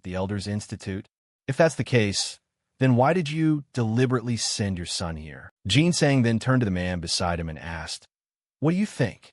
"Deputy Innkeeper," the man replied. "If it wasn't Azura King's idea, there are only 2 possibilities, right? Either it was the cult leader's intention, or it was the idea of the kid Jin, Yomi-young himself." Jinsang asked further, "If it's the cult leader's will, then what?" He replied, The young cult leader was confined as punishment for the hidden estate incident, and because they lived together, it's the crime of collusion under the moon. Ginseng pondered, then continued. That can't be mere punishment. Azura King's request is very particular. He felt puzzled and asked again. Ginseng went on, it's not a request to guarantee performance or safety like other favors, but more like wanting his son to be free to cultivate, plus a few small conveniences. Meaning at the very least, he surely wants him to get a proper education. Could he really be aiming for that? He thought to himself. It was a night of a full moon, not a cloud in the sky. Standing on a hill overlooking the capital below, surrounded by eerie foliage, a voice suddenly sounded. Please don't call me out like this again. The one standing there was Muyin. He added, even I feel a bit embarrassed about it. A man in a black cloak and mask standing behind him spoke. Second order. Forgive me. This is an urgent directive from higher-ups. Muyin turned and laughed. Important enough to hinder the mission I've spent years on? Though he dared not say it aloud due to rank, the cloaked man secretly despised him. His martial skill doesn't match mine, yet he is arrogant. But remember that bastard is a candidate for succession, favored by the highest officials. Then he began to explain, apologies, it was originally a mission for the assassin demons at Hidden Manor, but because it involved the young cult leader, they were all wiped out. So the order was passed to the second order, the one closest to the assassination target. Vo Yin wondered, young cult leader. Perhaps this story piqued his interest. Mian turned and said, all right, tell me. Who is the assassination target? The cloaked man replied, I'll tell you via telepathic transmission. And with that, he transmitted the information to Muyin. After listening, he smiled faintly with amusement, and then he couldn't help but laugh out loud. The cloaked man was baffled and called to second order. And he thought inwardly, earlier he said to sneak out here. Hush! Muyin laughed until tears. Then he said, isn't this someone from first order? His recruitment failed. Immediately his gaze grew distant. If I clean up the aftermath for first order, that's not bad. I might even become first order commander. His voice turned fully confident. Muyin ordered, relay this upward. I'll handle it cleanly and leave no trace. Inside the house, with doors and windows tightly shut, a voice called out, you are Jin Yomiyoung? Someone replied, on behalf of Chunel Gate. Ginseng waved his hand. No wonder your eyes are so sharp. Sit down. Yomiyoung bowed and pulled out a chair. The old man turned his back to him, and his voice continued. Unlike Demon Dragon Hall, Six Clan holds no privileges here, so your father will likely be disappointed. Yomiyoung cut in. I will behave properly. Ginseng was silent for a moment. The hand holding the scroll froze. You're quite polite, not like that second young Master Ma. He curled his lip in a smile, studying the old man's mood. I'm not so bold as to disrespect the famed iron-blooded demon lord. The official name of Chionil Gate is Fog Prison Wolf, but in his heart he preferred the title Iron-Blooded Demon Lord given by his sect. In other words, I'm flattering you. Ginseng's voice rang with a hint of amusement. This kid is interesting. He turned, and behind the paper on his face was an unabashed smile. I like your mouth too. Success. Suddenly Ginseng asked, what do you want? Yomiyoung, who was sitting, snapped awake and widened his eyes. The old man instructed him. Of course you must not sleep outside or go out. Aside from those two rules, I can make some concessions for you to a certain extent. He eagerly replied. I hope you can arrange for me to join the exchange event, since it's a Cheon clan event. But Ginseng splashed a bucket of cold water in Yomiyoung's face. Well, he could accept that. Anything else? Was he asking again to hear a different answer? Like the real reason I'm here, perhaps. As the old man turned to put the scroll away, Yomiyoung's voice made him pause.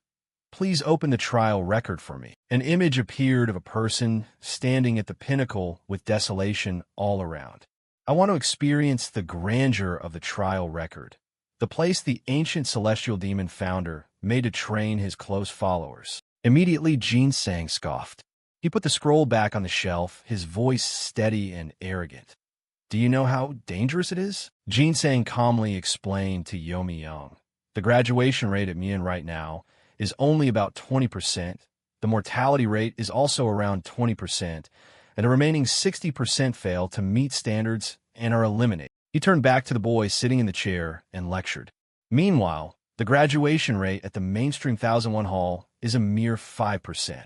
So, do you know what the death rate is? The corner of Yomi-young's mouth twitched upward. Yes, I know. It's the entire remainder.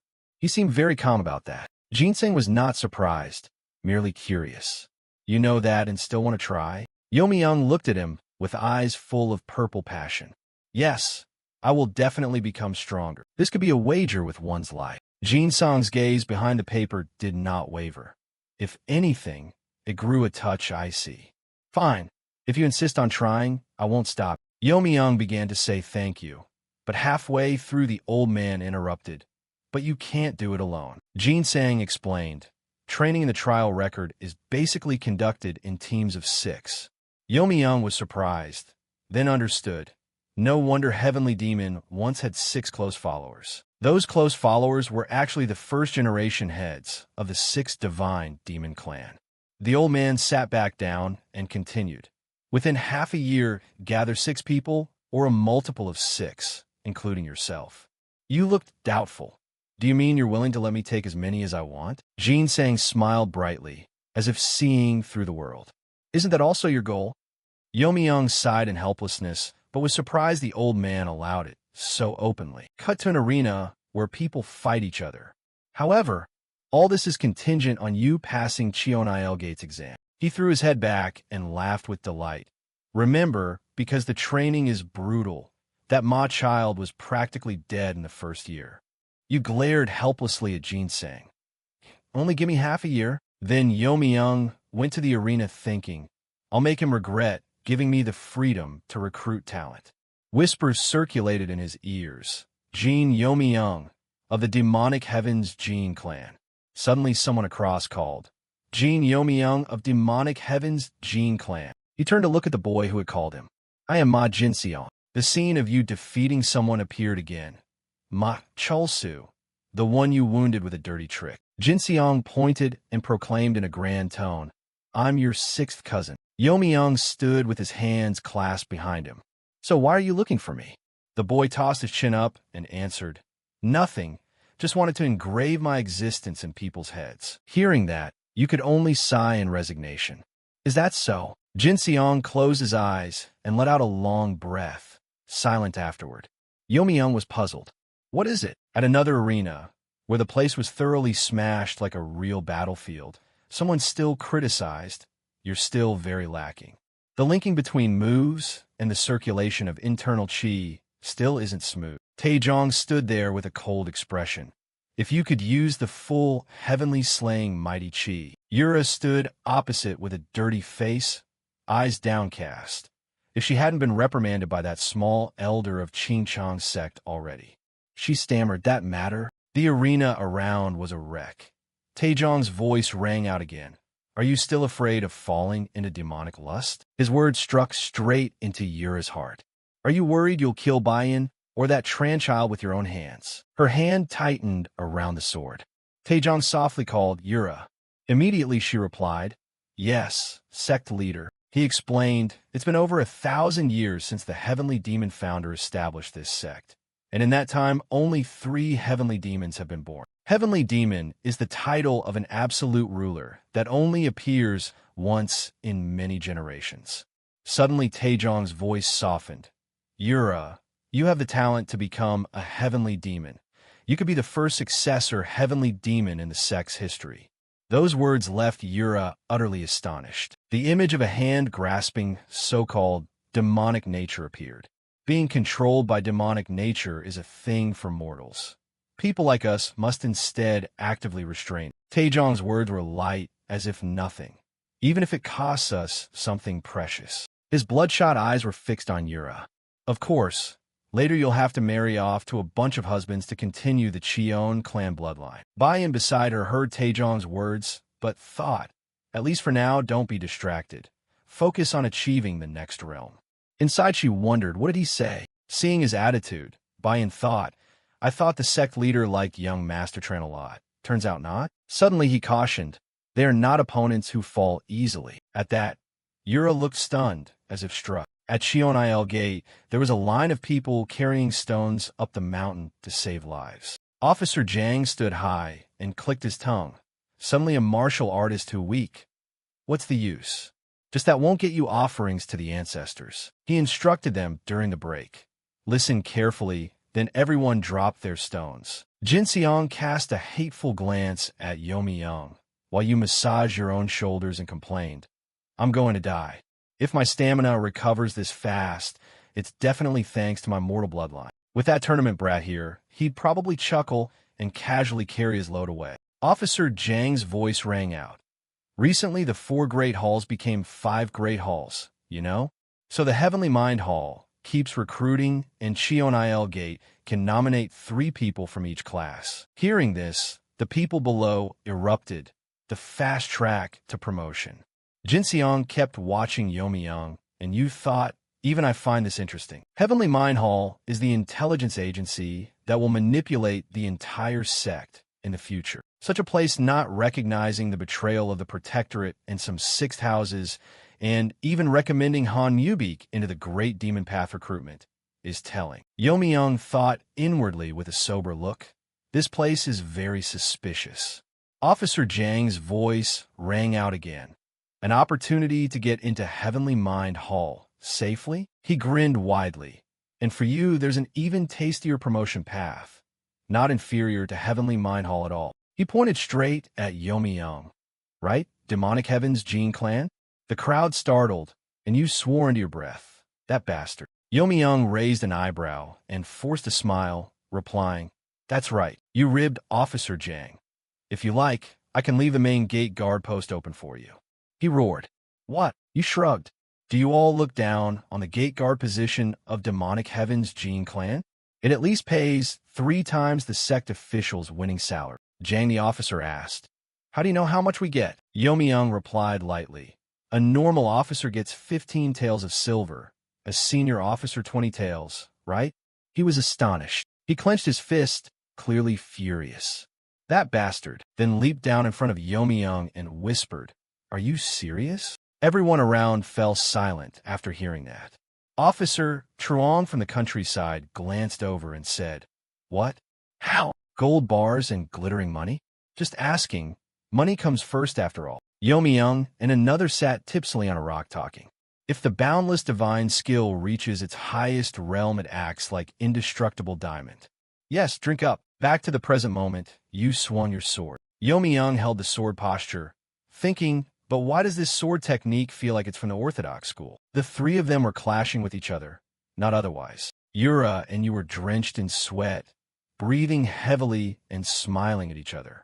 With other sword forms, coordination would be worse than no coordination. But in that moment, Yomi Young and Cheon Yura blended together, as natural as flowing water. You looked down at the sword.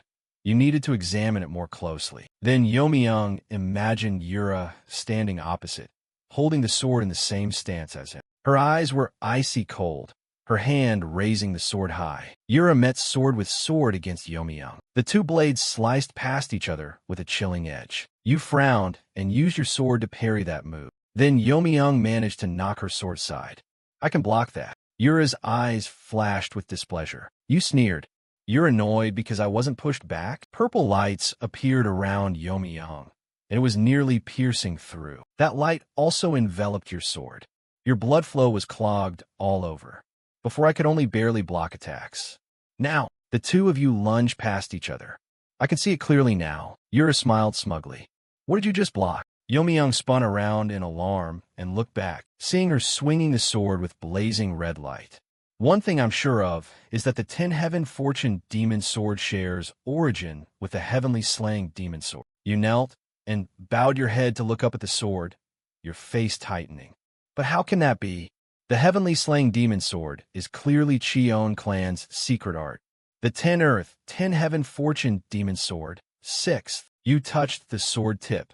It had surpassed the duplicate sword stage. Then the 2, full of killing intent, prepared to charge at each other along with their sword chi. Yura, with a grim swordsman's face, glanced furtively at the path behind the wall. Yomi Young confidently unleashed the boundless demon realm strike. Their techniques collided, emitting blinding light. A boom rang out, and everything around shattered to pieces, causing Ginseng and Officer Jiang to turn and look. A shout pierced the silent night. What's going on? Are we under attack? Ginseng arrived at the scene to inspect. The steel slab had crumbled like tofu. Officer Jiang also came and stood beside him. Luckily, few officials used this training chamber. Is Yomi-young using this room? When the explosion happened, Yomi-young was flung away. According to him, the wall suddenly collapsed, and a powerful surge of air rushed in. Officer Jiang continued. As for Ginseng, after hearing it, he thought, given his status, we also considered the possibility this was an assassination.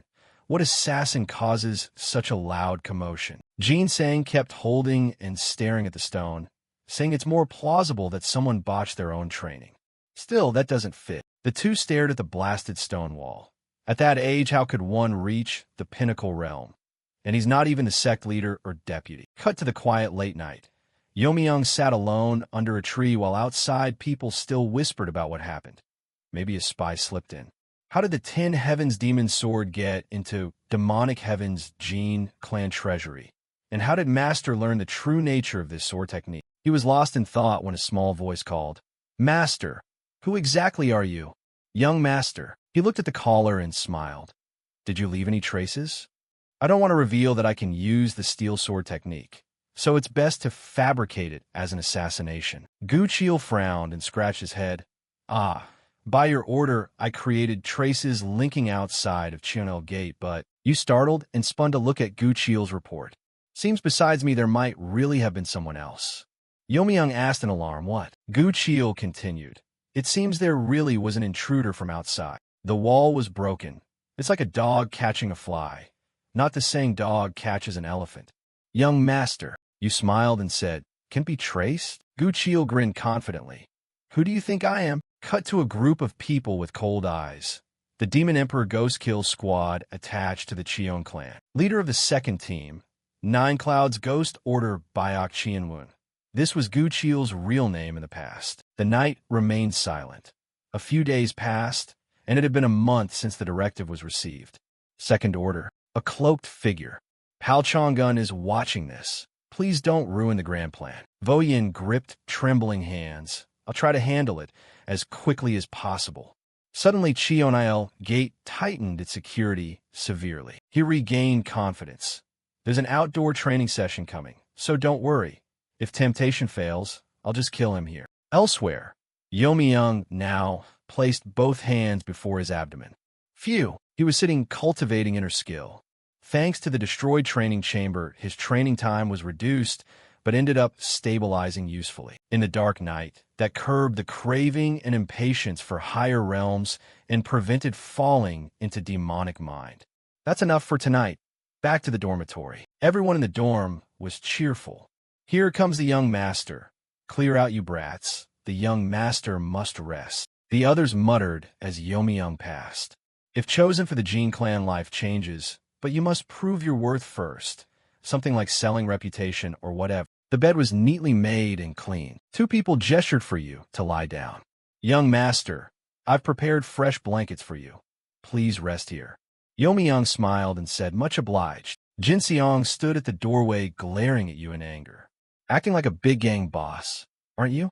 Rude. Just a petty crew and you talk so big? Yomi-young looked at the kid and replied casually, if you want, I can give it up to you. The brat crossed his arms and stuck out his tongue.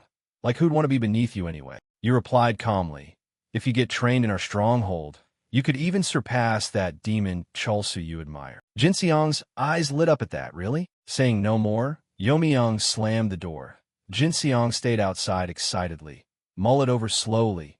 There's plenty of time. You sat on the bed and reached out to take the thing the other handed you. How's my order coming along? A voice rang out. Young master, I've investigated thoroughly. Yomi-young unfolded it to read, and the other continued explaining the situation and the factions from previous rounds. Holding the paper, it listed dozens of sect officials whose names included Thuong Yin. Did you recall someone? You suddenly thought of San Dojian, the Grand Master. Wasn't San Dojian from my previous round? San Dojian stood smiling, but the name sounded like an honest martial artist with no tricks or umbrella backing. So he's likely unrelated to any faction. Hearing that, Yomi lowered his face in thought, his brow furrowed. Could there be a faction after all? A name appeared on the paper. Han Muyan. This name looks familiar. Yomi pondered. Han Mubik. Han Muyan. What's this uneasy feeling about? You remember Jin Sang mentioning that he's currently the most watched talent at Cheonil Gate, rumored even to wield sword chi. Yomi trained while thinking. After all, he'd already had people investigate further, so today he'd focus on group combat training. The stern teacher's voice announced, "You will split into 9 teams and conduct 2 trial matches. In the end, the 3 teams with the worst results will be expelled from Cheonil Gate. The rest will be sent to actual combat. The battlefield is Qinghai, within the influence of one of the largest unorthodox powers." Hearing that name, you suddenly jumped. Evil Domineering Heaven? Evil Domineering Heaven is the unorthodox Qilin faction, one of the overlords of the Central Plains, founded by Wan-AC King Guyamyang. But Guyamyang died before naming a successor, so Evil Domineering Heaven fell in a civil war. The surprising thing was the winner wasn't the eldest disciple with the most power, but the youngest 28-year-old disciple, which shocked everyone. But the bigger issue was that afterward the relationship between the Orthodox Sect and Evil Domineering Heaven suddenly grew close. Because of that, later it became the root of the Orthodox and Unorthodox Murim alliance. Thinking of it made Zhang the officer annoyed. He was still fervently explaining, "Team leaders will be assigned to those with higher rankings. These are all talents who excelled in the collective combat test." Yomi thought silently. "I'm in Team 2, so who will be team leader?" His thought was abruptly cut off. "Hello everyone. I am the team leader of Team 2 this round." The voice trembled slightly and then stopped. The crowd immediately stirred. Wait, weren't these supposed to be top performers? Yomi felt uneasy. "What's going on?" Sang-ah trembled as she continued, sincerely hoping for everyone's support. Seeing a familiar face in the people below, she grew even more worried. It's over. Who she most wanted to avoid was a member of her own team. Yomi stared at Sang-ah and thought, in group battle the team leader's ability is crucial, really crucial. She met his eyes, her whole body trembling as if on the verge of tears. Sang-ah inwardly wept, "It's ruined." Yomi helplessly thought it really might be over. Suddenly a hand shot up. "I have a question, team leader." Sang-ah still looked a bit dazed. "Go ahead and ask." Jin Seong stood up and bluntly asked, "Can we change the team leader?" She wasn't too surprised. "Sorry, no. The clerics have already assigned them. You can't change it on a whim." No sooner had Sang-ah finished than another question rang out. "Even if the leader is unreliable?" Yomi stayed seated, calmly thinking that in a place full of traitors, simply saying yes would make the team fall apart. "If I step forward I could mediate, but I'm curious about the reaction." She clenched her fist and asked coldly, annoyed. Sang-ah's hand trembled as she drew the sword at her hip. "My forefather taught me to beat those who don't listen, and they'll behave right away." Those words shocked the young man. "Your forefather taught his granddaughter that? Who on earth is he?" Her tone was deadly serious. "If you want to test my ability, then come at me. If you beat me." Jin Seong hesitated and asked, "If I win, then what?" Sang-ah replied, "I'll nominate you as team leader. Then I'll leave Cheonil Gate myself." The crowd immediately buzzed. Yomi folded his hands and watched. At this point, there was no backing out. Jin Seong stepped up and shouted, "Don't regret this, kid. Attack, move your feet nimbly." Yomi watched, a bit surprised.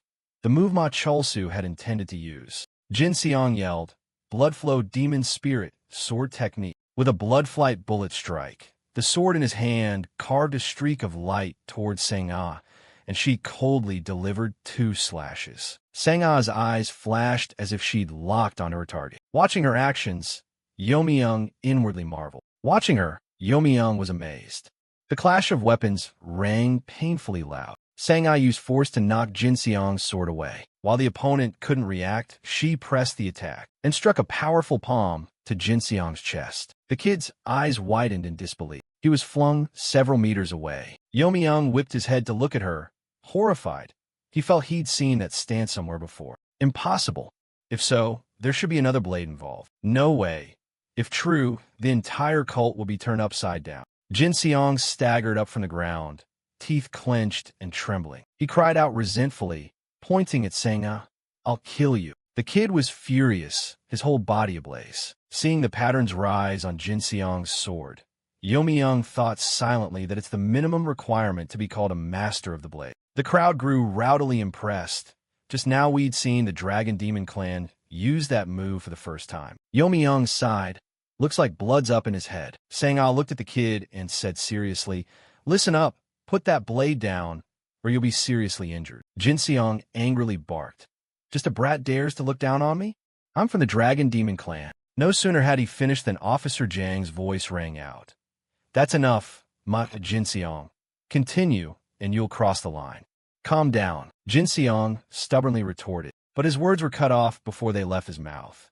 Even if your sect is supremely powerful, it's still a social body governed by laws. You get what I mean? Yomi stood watching, thinking to himself that those laws were made by the progenitor of the 6 clans. It's basically asking Ma Jin Seong if he wants to personally disgrace his own ancestor. The kid sadly gave up the idea. "I understand," Officer Jang announced loudly. "Teams disperse. Team leaders explain the detailed schedules to everyone." Yomi sighed inwardly, but thanks to this, everyone might bond more with their leader, since it's been proven by strength. Jin Seong stared blankly at the other's expression. Sang-ah, feeling uneasy, spoke up. "Are you okay where you were hit earlier?" Yomi looked at the kid's sullen face and thought. Sincere concern, or a bit of sarcasm?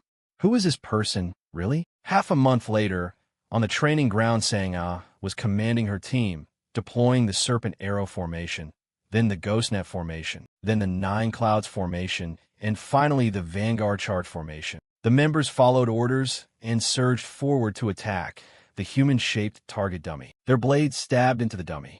The drill ended. Sang-ah clapped and approached. "Well done." Everyone panted and looked at her. Not long after, in the Che forest, an anxious voice rose. "What now?" "Jin Yomi, you asked, puzzled. "What did you say?" Jin Seong was a bit frantic. "What else are we going to be eliminated because of that stupid captain?" Yomi burst out laughing. "Who just got knocked away by that stupid guy in one move?" The teased kid immediately bristled and retorted. "That's not the point. You saw yourself. That clumsy command. What kind of Vanguard Chart formation was that in the end? You opened your water flask and thought it wasn't entirely wrong." Then Yomi suddenly asked, "So what do you want to do?" Jin Seong pointed at him. "In the simulated real battle, you should give orders to everyone. Like this, it's unavoidable we'll lose face." Yomi looked at him blankly, remaining silent for a long time. Jin Seong felt a bit ashamed and said honestly, "Following you feels humiliating, but you're the most suitable person, and the others would be willing to listen to you." He calmly took a sip of water, thinking to himself that it was true. Setting the flask down, Yomi face showed no flicker of wavering. He bluntly refused. "No."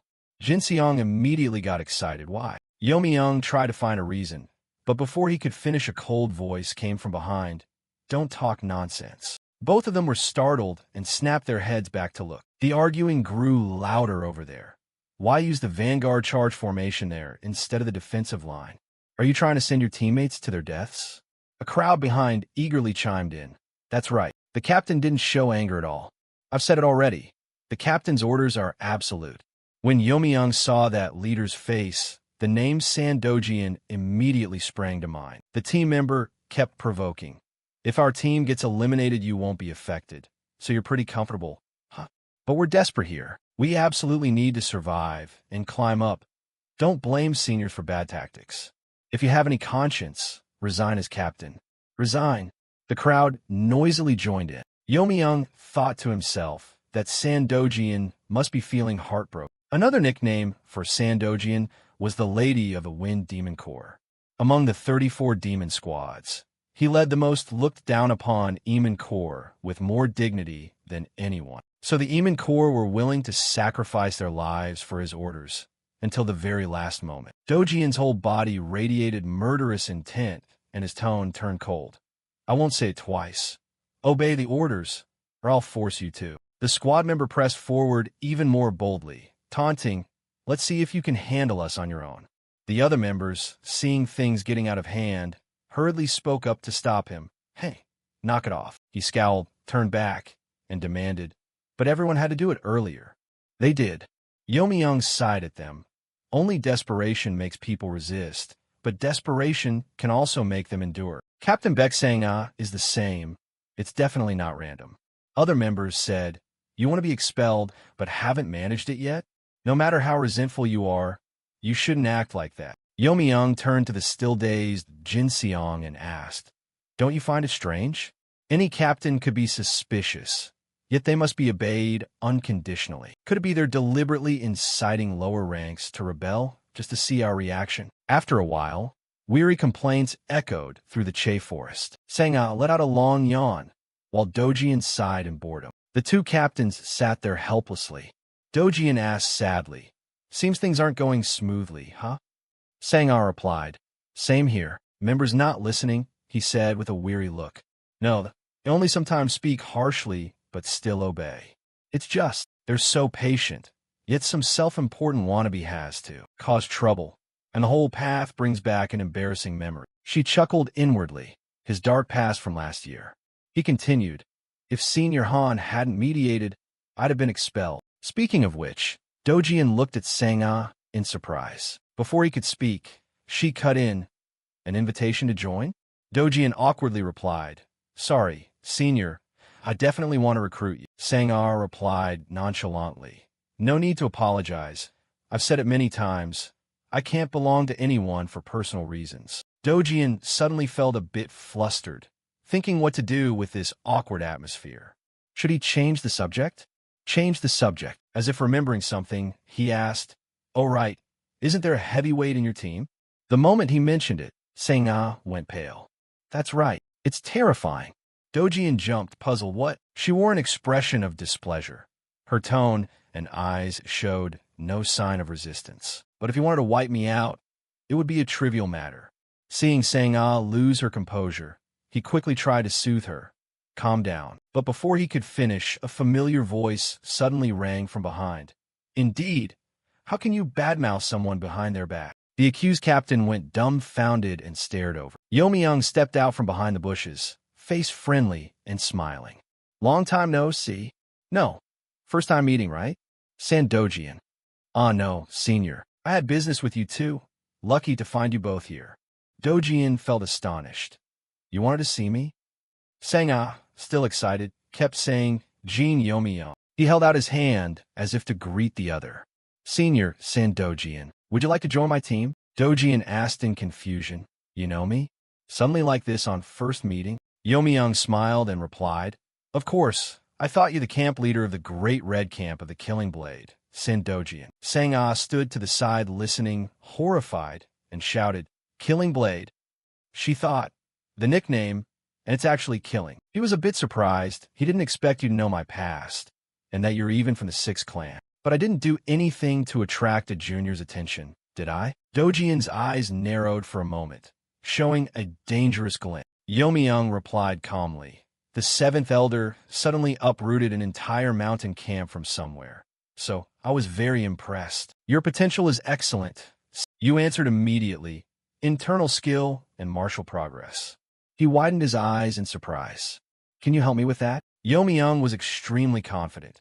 With the name Jin Yomi, I can turn you into a top master within 10 years. Sang-ah covered her mouth, utterly horrified. A top master? Although the man was older, he had trained second-rate martial arts and become captain of the Fangma. In his previous life, he occasionally told me about the grudges he'd accumulated. If back then there had been advanced martial techniques or spirit elixirs, what he longed for would have been right in front of him. He certainly couldn't have refused. Just agree and you'd receive full support from Demonic Heaven's Jin clan. Come on, accept it, Dojian. Yomi inwardly felt utterly confident he had his opponent in the palm of his hand. Dojian bit his lip and, trembling, said sorry. Yomi face was full of astonishment. What did he just say? The other person's voice trembled. I'm truly grateful for that offer, but you are extremely surprising. Refuse? Dojian turned his back to you, genuinely thankful. Seeing him so tearful, Yomi curiously asked, shouldn't you accept, so full of regret? He closed his eyes and, unwilling, answered, but I cannot betray the one I serve. Hearing that, Yomi head filled with doubt. Dojian. So loyal to the seventh elder? I don't recall it being that extreme. You looked at Dojian and began to persuade him. The seventh elder would understand his trusted disciples getting a chance to spread their wings. So what reason is there to stop? Dojian merely pressed his lips together in silence, then bowed his head and said softly, "No, I've been given duties by the elder." Yomi-young listened in silence as he continued. "So I must stay beside and assist the senior." Yomi-young wondered skeptically. Senior Han, could it be? Sang-ah crossed her arms and interjected, "You mean Senior Han Muyin, right?" Yomi-young thought to himself, "So it's all connected like that?" Dojian bowed his head and said, "He is the true heir of the seventh elder." He suddenly thought to himself, "What? In the previous life, someone else succeeded. Were they expelled before? 20 years later, still not sincere enough? Or who exactly is Han Muyin after all?" By the riverside a voice rang out. "But it seems you also have something to tell me, right?" Sang-ah looked at him expectantly and asked, "Could it be you also want to make that proposal to me?" Yomi-young refused outright. "No." Sang-ah's face fell when she heard him say, "Of course, it's about Squad 2. Yomi-young smirked and asked, "Isn't it time to make it a real show?" Sang-ah smiled at him. "You realized it?" "But not yet." Yomi-young asked, "Because it's the principle of Cheonil Gate?" She replied, "Yes." He explained, "We have to provoke the members of the squad to resist as much as possible before the drill." Yomi-young continued brightly, "But once that plan is seen through, isn't it time to evaluate how I handle the response?" Sang-ah spoke up, "You even know the purpose of this?" "Fine, say it." Yomi-young cleared his throat. "I'll support the captain's authority as deputy." "Captain, proceed for Squad 2's victory." Yomi-young added enthusiastically, as if he'd just banished a demon Jinseong. Sang-ah's face flushed, and she stammered, "Tiecha." She hid her face bashfully and said it was because she kept following the patriarch's teachings and got carried away. Yomi-young smiled and replied, "Lucky it stopped at feeling." She froze at his next words. If there had been another sword, it might have caused a fatal wound. Sang-ah was silent, letting her hand drop from her face. She looked him straight in the face and asked, "Who are you?" Yomi-young smirked. "Who, me?" Sang-ah lifted her face and demanded, "How do you know about that?" Yomi-young was silently calculating. Just a guess, but he was already sure. He cleared his throat and played dumb first. Then he asked tentatively, "Do you think I'm stupid and know nothing about twin sword techniques?" Yomi-young exposed the truth. A twin sword user who fights with only one blade reveals a weakness. Any skill master would notice that easily. Sang-ah then asked, "Are you that master?" He answered casually, "Of course." She stared in astonishment at the wooden stick in Yomi-young's hand. He looked at her smugly and asked, "Does that prove it enough?" Sang-ah thought in shock. "Sword chi? With a branch." Her mouth dropped open.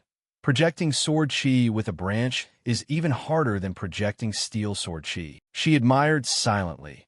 One slip and the branch would shatter instantly. Then Sang-ah bowed her head, voice a little sad.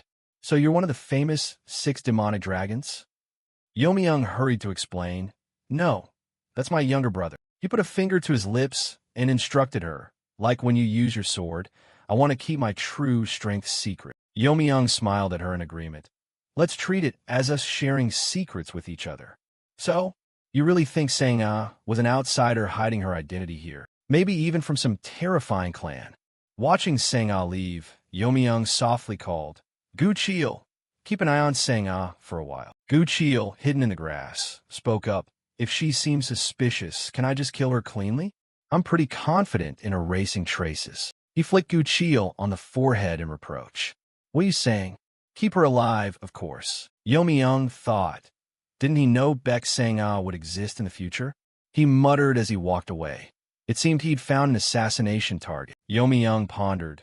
The ties were enough to send a child to the demon clan, and using up sword techniques points to only one place. The most famous sword clan in the Central Plains, Nanshan's Baek clan. The head of Nanshan's Baek clan is currently one of the Central Plains 5 kings and the righteous leader Ming.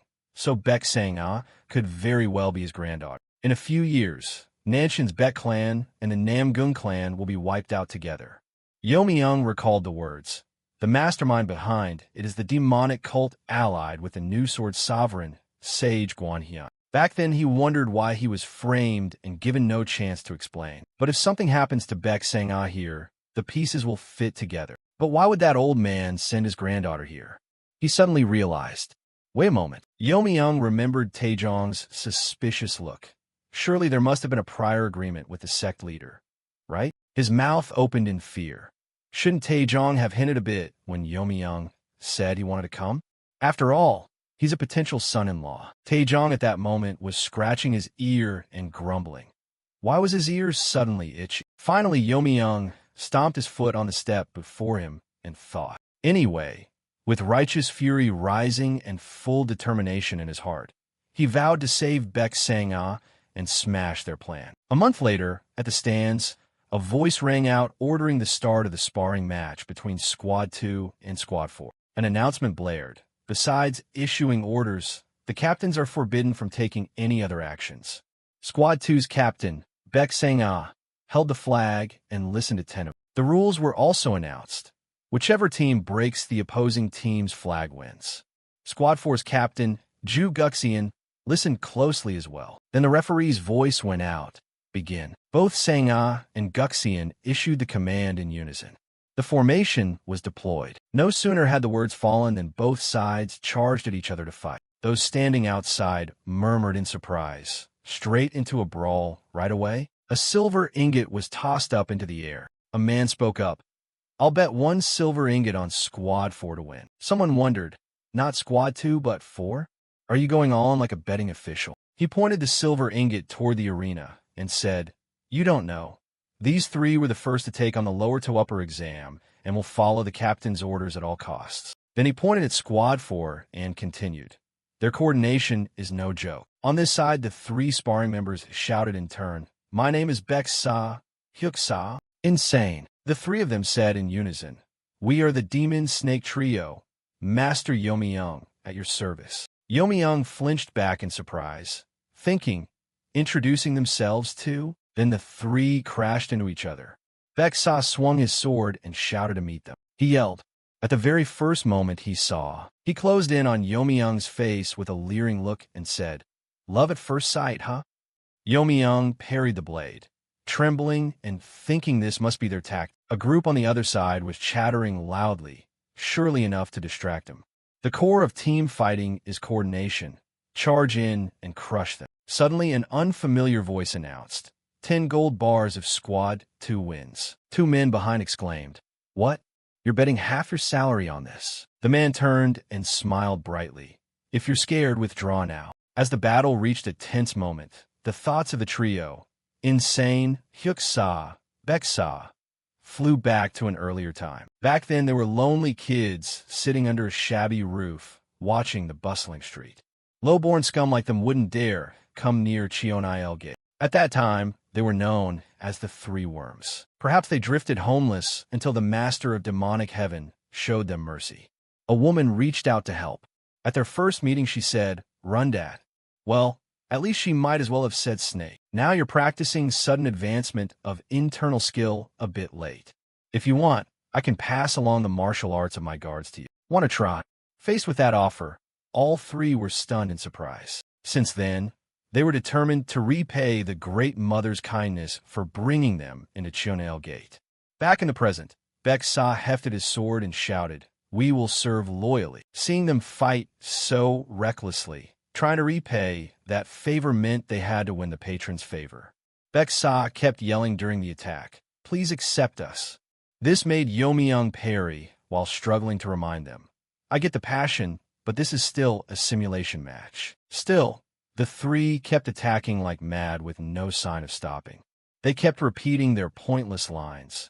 If we had a master, we hope it would be someone like the great matron.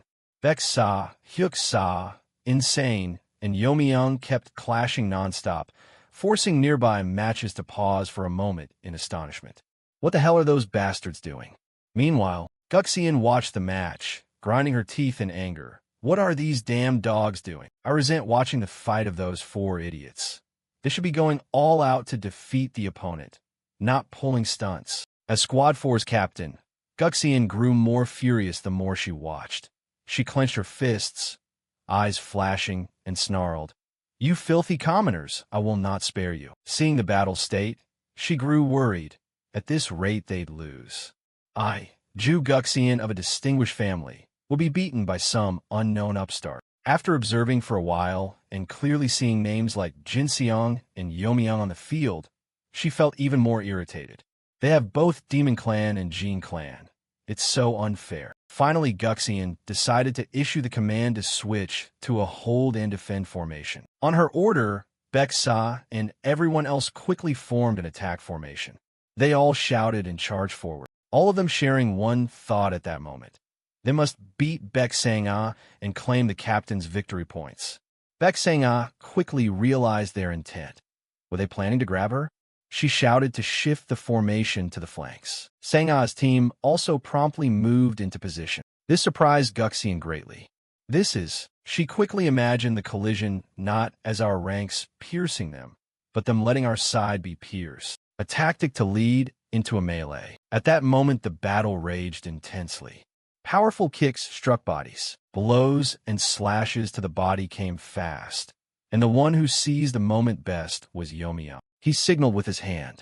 It was at this moment Sang-ah keenly saw the prearranged signal. She quickly waved the flag, raised her hand high, commanded to break the melee and counterattack immediately. The opposing soldiers panicked when they saw several foes suddenly leave their positions. They shouted, trying to block them. Yet Youmyung and a few others could easily slip out of the encirclement. He said, "Let's go." The others obeyed. "Yes, sir." Guxian, standing above watching the whole battle, was furious. At all costs they must stop them. Idiots. Suddenly a sword sliced across accompanied by a warning. Don't even think of getting through. Seeing his attackers were Hyuk-sa and Baek-sa, Youmyung taunted. Tired already? At that, Baek-sa and Hyuk-sa cried in unison that if they let the line be pierced here, they wouldn't deserve to be his followers. While parrying the attack, Youmyung dropped information that stunned Baek-sa and Hyuk-sa. No need to block so hard. In the distance, a shadow shot through the wind at great speed. He smiled confidently and added, "Actually, I'm supposed to be the main attacker." This made Baek-sa suspicious and question, could it be? It turned out the direct attacker was Jin Seong. The boy grinned wildly and charged forward. Guxian on the stand saw this and stepped back in fear. Jin Seong as the main attacker? Very soon, Jin Seong leapt onto the flagpole and delivered a kick that split Guxian's team's banner in two. With that, the simulation result was decided. Squad 2 won. When the result was announced, Squad 2's members were overjoyed. Everyone cheered and jumped for joy. All things considered, no wonder. Meanwhile, the officials' bets had been settled, and they were very pleased with their winnings, especially the high-ranking official Jang. Squad 4, on the other hand, was saddened by the defeat. Many were dejected because they tried hard but still lost. Things like that can happen. But members of Squad 3 and 4 were anguished by the loss. Some even shed tears. It's surprising this could happen, though they still weren't necessarily going to be expelled. Youmyung stepped forward to ask, "Why the long faces? Did someone poke you?" Hyuk-sa and Baek-sa were startled when they saw him approach. Baek-sa blinked, "Young master," while Hyuk-sa hesitantly denied it, "Not really." Seeing the swords tossed carelessly on the ground after the match, Youmyung said, "Are you upset because you couldn't show off? Or are you worried that if you lose, they'll level demonic heaven?" Hearing that, Baek-sa startled and shouted, "How did you know about that?" Youmyung replied calmly, "You can tell just by looking." He considered himself too mild for his station, but on the continent, bullying others is tradition and brutality is commonplace. After a moment's thought, he confidently declared, "Then I'll stop that from happening." Hyuk-sa, as if not believing his ears, asked, "Really?" Baek-sa quickly caught Youmyung, and he answered, "No need to thank me." But he kindly warned, "Do you know what it means to be my subordinate?" "You already agreed, didn't you?" Baek-sa hurriedly replied, "Of course we know. You want people to join you for the special mainstream exam, right?" Youmyung added another condition, "And you must survive it. I can't take dead men as followers. So, do you have the courage to follow me into hell?" Faced with that invitation, Hyuk-sa, insane, and Baek-sa fell silent for a moment. Not wanting to keep Youmyung waiting, they all bowed at once and shouted, "Even if it gets worse, we will follow you, master." Elsewhere, When this news reached Guxian, she flew into a rage and threw everything in the room to pieces, cursing loudly. "Bastards, you filthy commoners!" She cursed and stomped, smashing things. "How dare they? I'm the family head's granddaughter." When there was nothing left intact in the room, Guxian finally stopped. She huffed in anger. "How dare someone use Jin Yomiyoung to threaten me?" She recalled Yomiyoung dropping by her room a few minutes earlier and saying a couple of words. "Demonic heaven is a place I frequent. If it disappears, I'll be very upset." The subtext of that line was basically, just try touching the Jin clan and see what happens. Guxian clenched her teeth and thought hard but couldn't make sense of it. People of the same rank should play with each other. So why? Was there suddenly a conversation behind the folding screen? Young Master Yomiyoung, Miss Beck. It turned out Sang-ah and Yomiyoung were chatting off in the distance. Yomiyoung reminded her, "Just call me Deputy Captain. It's more convenient."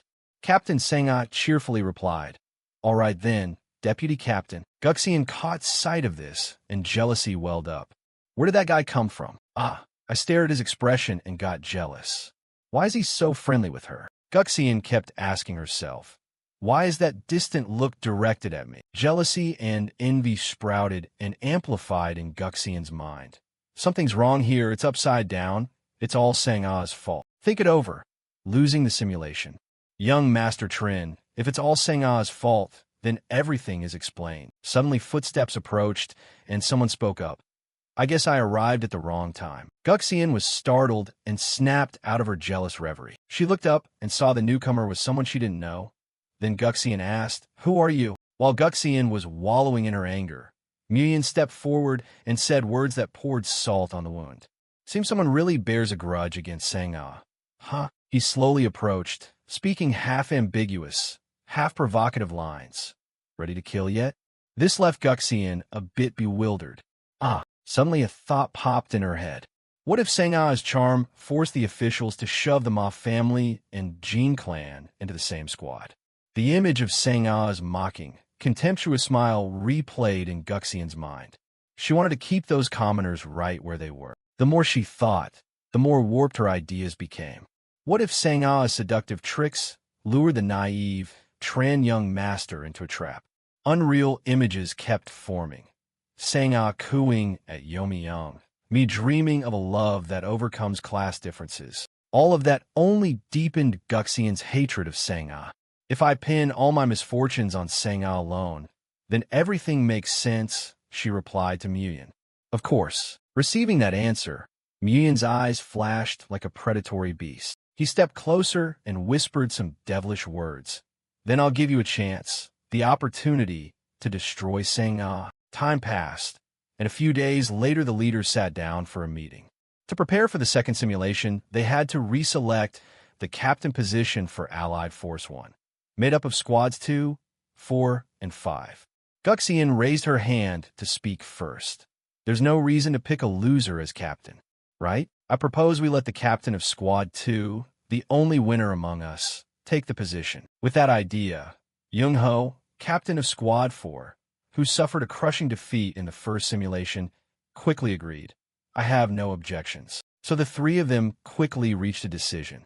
Decision made. Meanwhile, Yomiyoung, sitting nearby, suddenly grew suspicious. Something smelled fishy. He quietly observed the meeting and thought to himself, "I heard she even apologized to Squads 3 and 4. The more I hear, the more uneasy I feel." Guxian quickly noticed Yomiyoung watching her. "Oh, Yomiyoung." She smiled innocently as if she were blameless. But Yomiyoung was sharp. 3 lifetimes of experience made it obvious this was the hungry leech type of grudge. What plot could this be? Just then he remembered a letter he had received, which mentioned Thien Na Quan and an order from General Tat Satyen to hand things over. After connecting all the dots, Yomiyoung fell silent, a flash of caution in his eyes. A faction, huh? Time moved on to the day of the next match at Allied Force 1's training ground. When everyone gathered to prepare for the confrontation, Yomiyoung kindly asked, "How do you assess the Allied Forces' condition?" Sang-ah answered bluntly, "Terrible." Hearing that, Yomiyoung could only smile wryly. Indeed, in both their imaginations, everyone would shout in unison with steady bearing, "The Black Star Grand Formation." But in reality, the practice was clumsy, and everyone's chanting of the Black Star formation was disjointed. Seng-ah noted that at this rate, the formation's mystic power would be hard to bring out. Yomi-young smiled helplessly and advised, "For now, focus on cohesion." Seng-ah hesitated and agreed. 1001 Hall isn't expecting recruits to perform advanced maneuvers. Meanwhile, over on the side, Chief Official Jang was once again trying to gamble everyone 10 taels of silver on Allied Force 1. This made everyone groan. Jang the official again, of course. Back to Yomi-young and Seng-ah's conversation. She suddenly said something that left him puzzled. As long as it's not as chaotic as Allied Force 3's mess, that'll be a major success. Seeing Yomi-young's puzzled look, Seng-ah lightly explained, over there they still couldn't agree in the end. No one knows who will be captain. So all three captains unfairly held onto the banner. Allied Force 2, that faces us, also has issues. Within Allied Force 2, two people always argued until the third angrily shouted, causing the two to tremble in fear and kneel on the ground. "I told you two not to quarrel. I'm the captain of Allied Force 2. That's settled." Hearing this, Yomi-young was quite surprised. He thought to himself, "Oh, Sandojian, so they've lost a frontline combatant who specializes in crushing the enemy? Well, that's to our advantage," he said cheerfully. "We're still better." Seng-ah quickly caught his meaning and replied, "Even better than before, right?" At the same time, in another room where Nguyen stood with his back turned, he ordered someone to kneel. Dokjeol promptly obeyed. "Understood," Nguyen praised. "You did a great job stirring up Sandojian, so he become captain. Now he'll be dazzled in the simulation." "Eliminate Beck," Seng-ah. Dokjeol raised his head and replied that because of the previous incident, Cheonil Gate's hunt network has been narrowing, and if they act now, his identity could be exposed. Mentioning this made Nguyen even more irritated. He raged, "Which idiot intruded so foolishly as to involve us?" But precisely for that reason, action was even more necessary. Because in Nguyen's plan, if Beck Seng-ah is eliminated, the investigation will focus on Dokjeol.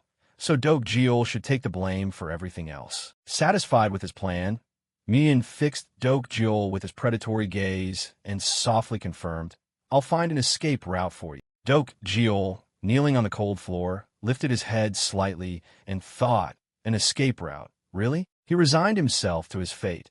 If his master discards him, he must obediently accept destruction.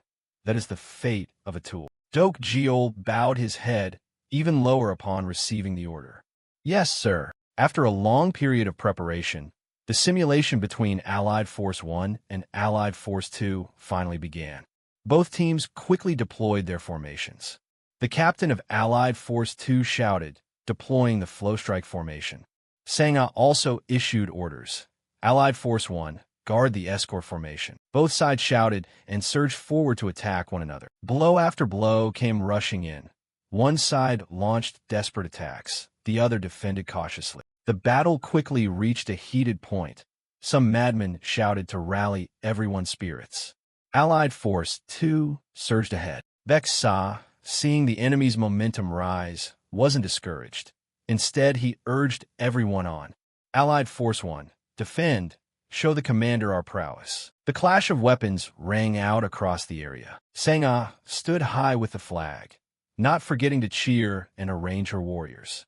Squads 4 and 5 concentrated at the center. Do not lose the strength contest. Jin Sang sat outside observing and suddenly noticed something unusual about the battle. He became aware of a group that seemed to be separating from the formation. That corner looked a bit. At the same time, on the field, a man from Allied Force 2 also noticed this. There's a gap, and the subordinate seized the opportunity and gave the order. Allied Force 2 activated the flow strike formation. Hearing that, Yomi-young was startled and puzzled. He immediately turned to look and suddenly saw Guxian's group breaking formation and falling back. Squad 4 is retreating? Meanwhile, Guxian sneered, quietly delighted that her plan was unfolding smoothly and that Beck Seng-ah was being exposed. Of course, Yomi-young had noticed her expression.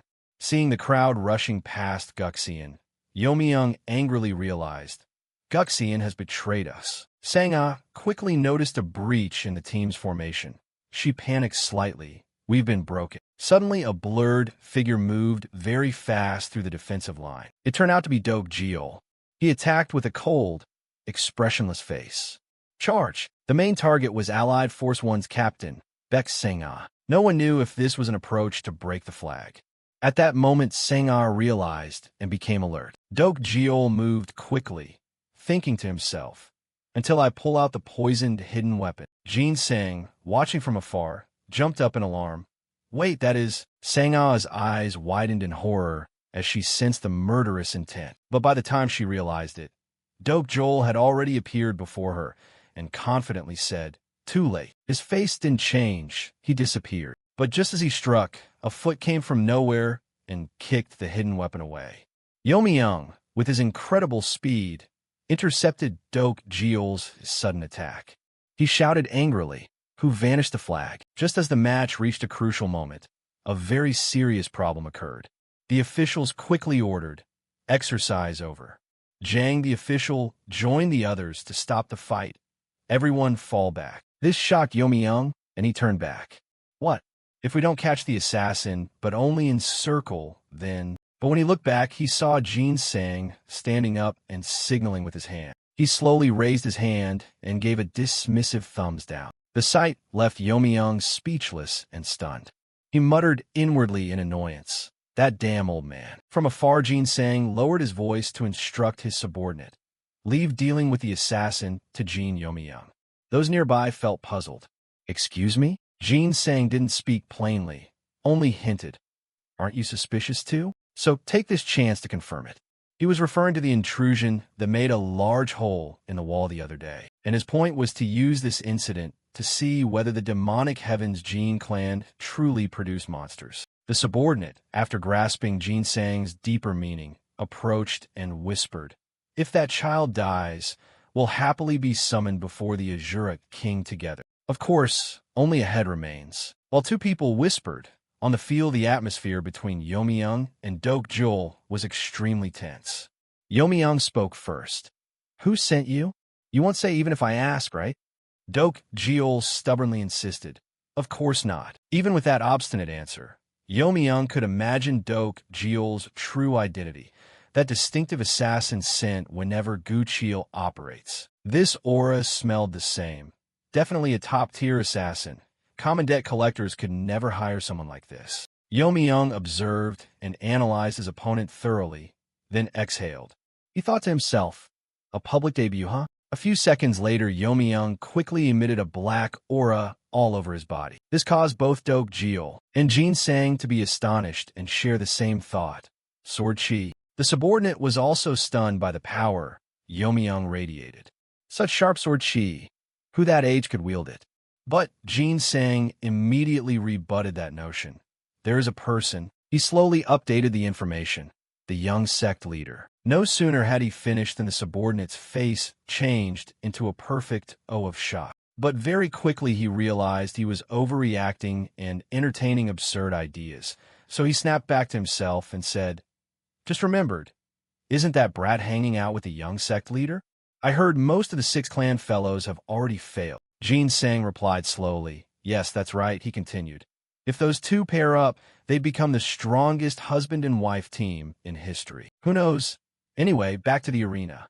Right now." After a few minutes of probing the opponent, Doak Geol decided to make the first move. He swung the knife hard in his hand and aimed at Yomi-young, trying with all his might to deliver a finishing blow. Luckily, thanks to his superlative skill, Yomi-young dodged that initial attack. A cold flash lit Yomi-young's eyes, and he muttered the name of the technique.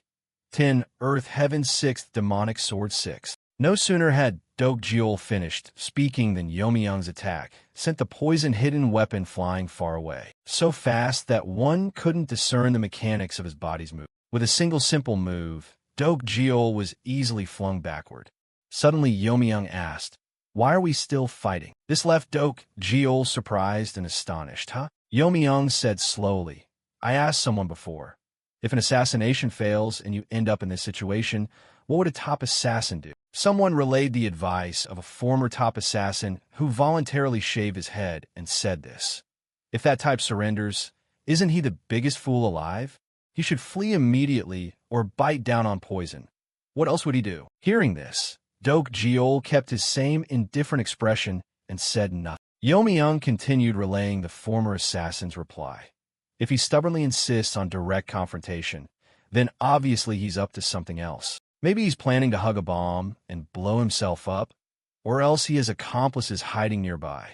As soon as he finished, Yomi-young used the sword in his hand to launch a surprise strike, quickly finishing off a man standing right behind Sang-ah. This surprised everyone so much they couldn't react in time. After eliminating the traitor, Yomi-young carefully judged that this person was also a member of Squad 6. So the officials followed that assessment, immediately surrounded them, and ordered all of Squad 6 arrested.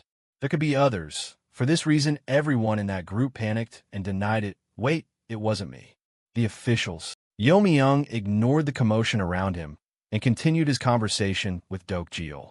He pointed his sword at him and asked, "So, what were you planning to do with the assassin?" After an assassination, the most important rule is secrecy. As Yomi-young guessed, Doak Geol was currently tangled in his own thoughts. For assassins, after a kill, the most important rule is secrecy. That's why they're brainwashed with all kinds of drugs and techniques. Doak Geol suddenly let his weapon fall and slowly spoke each word. Ah. Yomi-young fell silent, seemingly understanding Doak Geol's physical condition at that moment.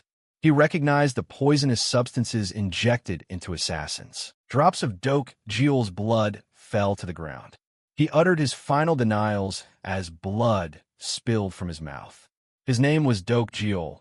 Yomi-young knew well that the poison in top assassins' bodies would activate if they gave up or despaired. At the moment, Doak Geol collapsed.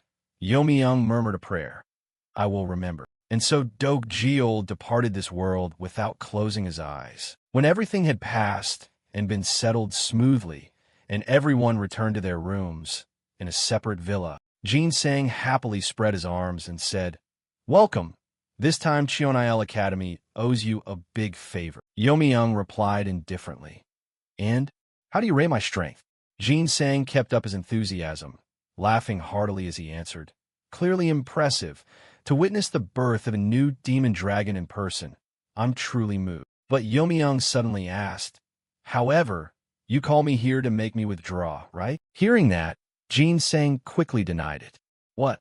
Nonsense, what are you talking about?" Yomi-young pulled a paper from his inner pocket and threatened, "I saw you abandon the officials in danger and leave. I'll report this to my father carefully." This made Jin-sang hurry to stop him. "I didn't seek you for that, but to reward you. Come with me. You'll see faster in person." So the two left the villa together and headed behind the mountain. He stood before a boulder and then explained his purpose. "In our sect, fewer than 10 people know this truth. Even you aren't among them. That means this is one of the sect's greatest secrets." Yomi-young didn't answer Jin-sang, but focused on what stood behind him. There it was. Seeing the colossal structure before him, Yomi-young inwardly marveled at its terror. Jin-sang continued yammering. "The position of Celestial One Steward is famed as an easy post, but only someone who reaches extreme demon can hold. Do you know why?" Jin-sang asked. Yomi-young quickly muttered, "To protect this place, right?" Jin-sang affirmed and reached up to open the gigantic gate. "That's right, quick and light." With a single gentle push, the door swung open before Yomi-young. Jin-sang then slowly said, "I want to ask you something. Who did you learn that sword technique from?" Faced with the question, Yomi-young felt a bit uneasy. "Sudden, aren't you?" Yomi-young didn't answer directly and hemmed and hawed. "Why are you curious about that?" The old man bluntly pressed again. "Answer me. This matters to me." Hearing that, Yomi-young replied plainly, "It's a secret manual from my family's treasury." Only then did Jin-sang look puzzled. "In the demonic heavens, Jin clan? Not the dragon demon clan?" He murmured, "Interesting. If they find out, they'll do everything to burn it." Yomi-young thought differently. Dragon demon clan. Jin-sang kept babbling about grand issues, but unexpectedly he'd found the owner. Yomi-young found the old man's ramblings baffling. What on earth was he talking about? Yomi-young suddenly asked, "So the reason you're interested in my sword art is..." Before he could finish, Jin-sang cut in, "Of course I'm interested because that sword art was created to destroy the Cheon clan." The information hit like a thunderbolt. and Youmyung's chest hammered wildly. What did that old man just say? Seeing him silent, Jinsang complained in a strained tone. Looks like he recited it by rote without understanding a thing. Divine sword art. Wasn't that the essence of the sword technique you learned? A flurry of thoughts flashed through Youmyung's head. Tin Fang divine sword art. Although it was recommended by my master and my power isn't bad, I only learned it because of that, but I didn't expect it to be a sword technique created to kill a heavenly demon. Unbelievable. After a moment of silence, he began to panic. But why would the clan chief know about this? The old man sighed, as if preparing to dredge up an old tale. To explain this, I'm afraid I must begin with the history of our sect. Do you know about the 6 divine demon clans? They almost became 7, you know? Youmyung asked doubtfully. You mean a traitor clan? Heaven-defying band clan. The family founded by the first disciple of the original heavenly demon.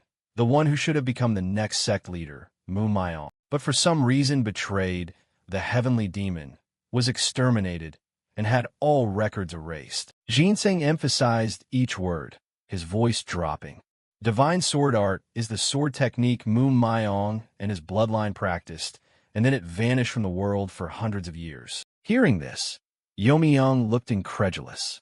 Hundreds of years? The extermination happened at least 1,000 years ago. So do you mean someone witnessed it later on? The old man replied, bluntly, without hesitation. That's right. When the second heavenly demon appeared, someone claiming to be a descendant of Mu showed up and issued a challenge. The result, of course, was that the second heavenly demon won, but the heavenly demon was wounded enough to require years of recuperation. Recalling a few days earlier, Mayong let out a soft laugh. Tin Fang divine sword art isn't at all inferior to the heaven-slaying demon sword. Thinking that, he couldn't help but marvel inwardly. Sure enough, my master wasn't lying. Youmyung stroked his chin, eyes drifting into thought.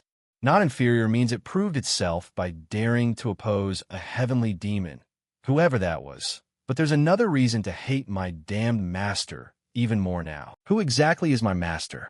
Why insist on teaching me a sword technique with such secrets?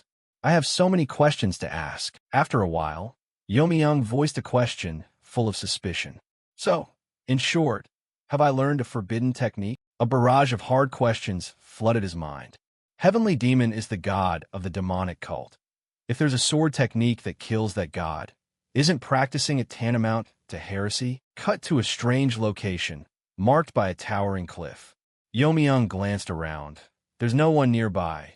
Maybe that old man's telling me this secret to silence me forever. Inside, Jinsang nodded and spoke enigmatically. Yes and no. Divine sword art is just a sword technique derived from the heaven-slaying demon sword of the heavenly demon. So disciples and descendants of the founder training it aren't forbidden, which made him feel a bit relieved. So, because I'm of the main line of the 6 clans, I'm allowed, right? Jinsang held the book out toward Youmyung and continued. In the past, the head of the Dragon Demon clan petitioned the second heavenly demon to accept the divine sword art manual for that very reason. As for me, I think we should look at the reward now.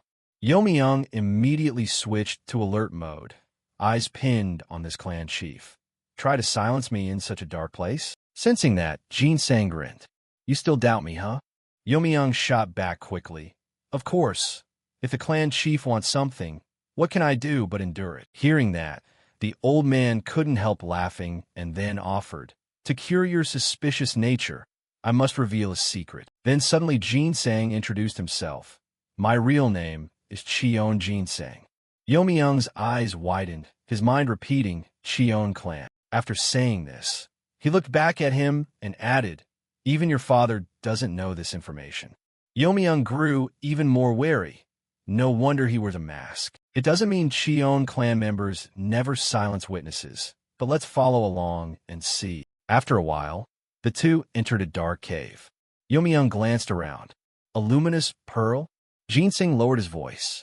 Can't use it in here. He replied tersely, right? The old man pointed in one direction and gave instructions. Keep going straight and you'll reach the first gate of Cheonil Gate in this branch.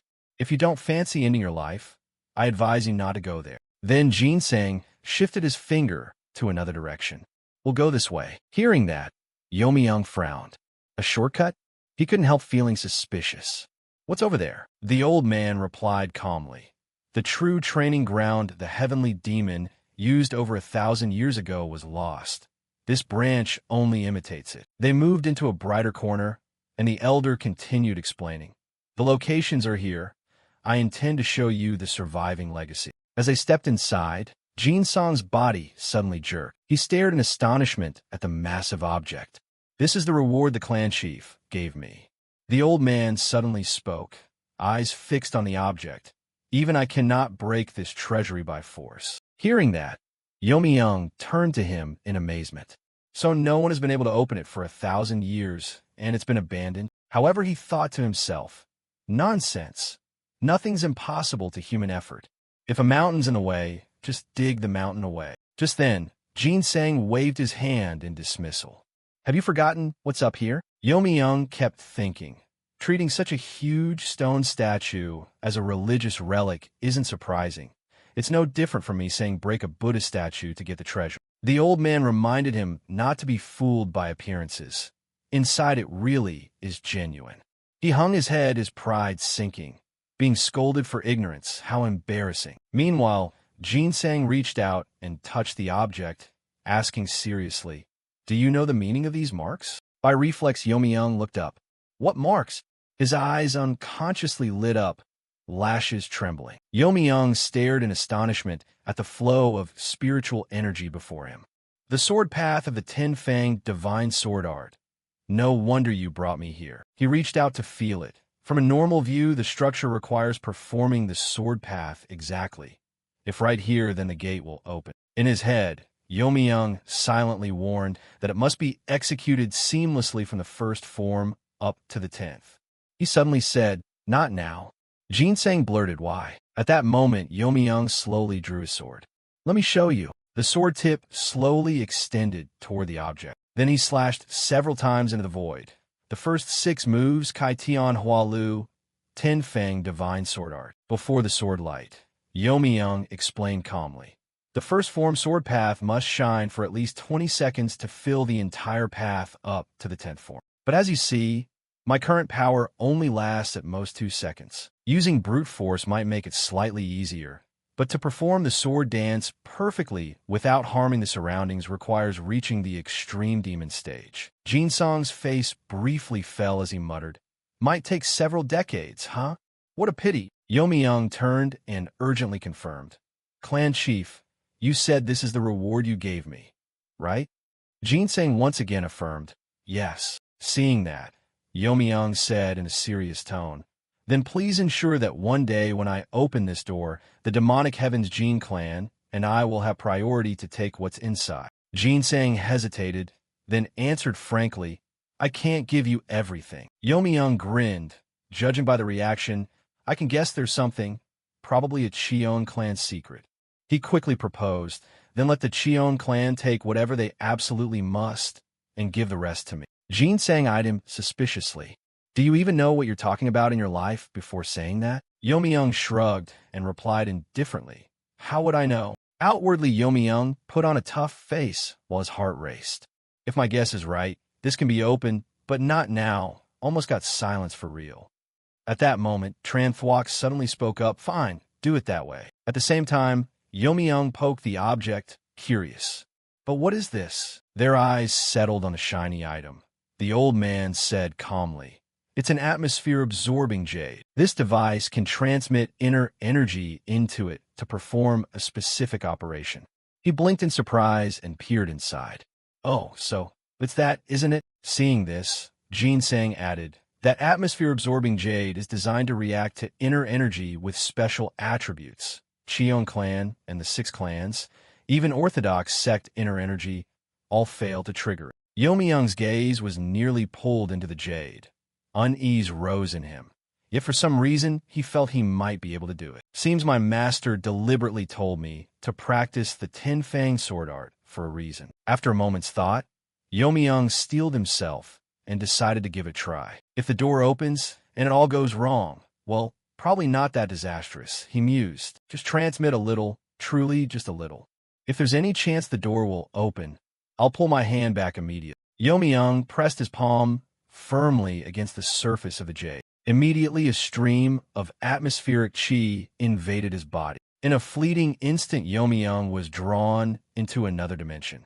At that moment, a wailing voice rang out with accusation. Why? Why this? Master, did the disciple grow too ambitious? He looked around in panic. An altar? Myong kept screaming and crying. Even forbidden to embrace the one he loved? Faced with a barrage of accusations, the man opposite remained unmoved. Seeing this, he let out an angry roar. Even as a master, I will absolutely not forgive this. Hearing that, an enraged man shouted, Senior John, how dare you speak rudely to the master like that? At that, another person spoke to calm things. Ignore him, Junior Jean, he's lost his reason completely. Nothing you say will help. A woman couldn't help but exclaim, Crazy! Who would abandon the right to the highest position all for a woman? A youth sneered. Did Senior even hold their hands? In that moment, the crowd traded bitter words. He should be called a traitor, not a senior any longer. Traitor, betrayer. At the same time, Myong opened his mouth and wailed pitifully. Remember this, Master, you betrayed me first. No one else but you. Turning back to the master, he remained completely unmoved. Then, suddenly, the master curled his lips into a faint smile. He shifted his gaze toward Yomi-young.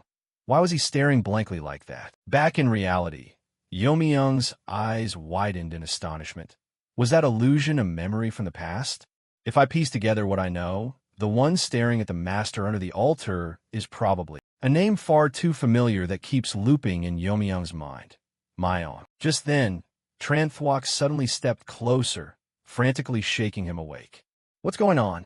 What did you find out? He replied with an awkward expression. No. The speech drained faster than I expected. Yomi-young quietly formed a plan. For now, just lie to get through this. Inner energy. At the same time, Jin Sang suddenly grew panicked. His vision began to blur. Yomi-young's body abruptly collapsed to the ground. He was bewildered. What? My dantian is empty. Normally, if the dantian is that empty, the chi si would crack or the body would suffer abnormalities. Seeing that, the old man complained. Still, you should show some restraint. Yomi-young nearly screamed inwardly. Wait, that's unfair. Jin Sang casually added. Besides the main line, this place is always open for challenges. He squinted at the elder, thinking, exhaust my inner energy just to see a little over 10 seconds. If you're not an extreme demon, don't even think about it. After a while, Jin Sang's voice echoed from a room. Everyone's gathered, so let's begin. Cheonil Gate is the perfect place for assassinations. But even with many encounters, no one would be so blatant as this. Only the 6 clans would be confident enough to clean up the aftermath. Hearing this, Yomi-young asked curiously, do you think some faction of the 6 clans is behind this? Jin Sang hesitated briefly, clasped his hands tightly, and answered slowly, at the very least, that's how it seems in the end. Yomi-young lowered his head and sighed. Thanks to me, the Jin clan surely escaped suspicion. At that moment, Jin Sang suddenly added, so with the leader's permission, I'll tell you the identity of that child. On the other side, Sang-ah seemed hesitant. We meet again, Deputy Leader. Oh no, Mr. Yomi-young. Actually, I didn't wait for her to finish. Did you suddenly cut off the Orthodox Alliance leader's granddaughter? Jin Sang looked at Yomi-young in surprise. How did you know about that? Sang-ah muttered under her breath. So you were only probing that day. Not sincere. He asked curiously, do you know about the southern branch of the Central Plains? Yomi-young squinted and replied, I know it in outline. He turned to Sang-ah, Southern Lotus Sword Flower, one of the 4 directions. That's the child's nickname. Catching Yomi-young's gaze, she blurted, Hey, don't look at me like that. If it were me, I'd be hurt, you know. After all, I'm the golden branch of Nanshan's Beck clan. Seeing that, he hastily explained, No, I only meant she's too young to be chosen as one of the 4 phoenixes. Sang-ah loudly replied, I'm already 18, you know. Hearing that, Yomi-young's eyes widened and his mouth dropped in surprise. Really, he quietly calculated in his head.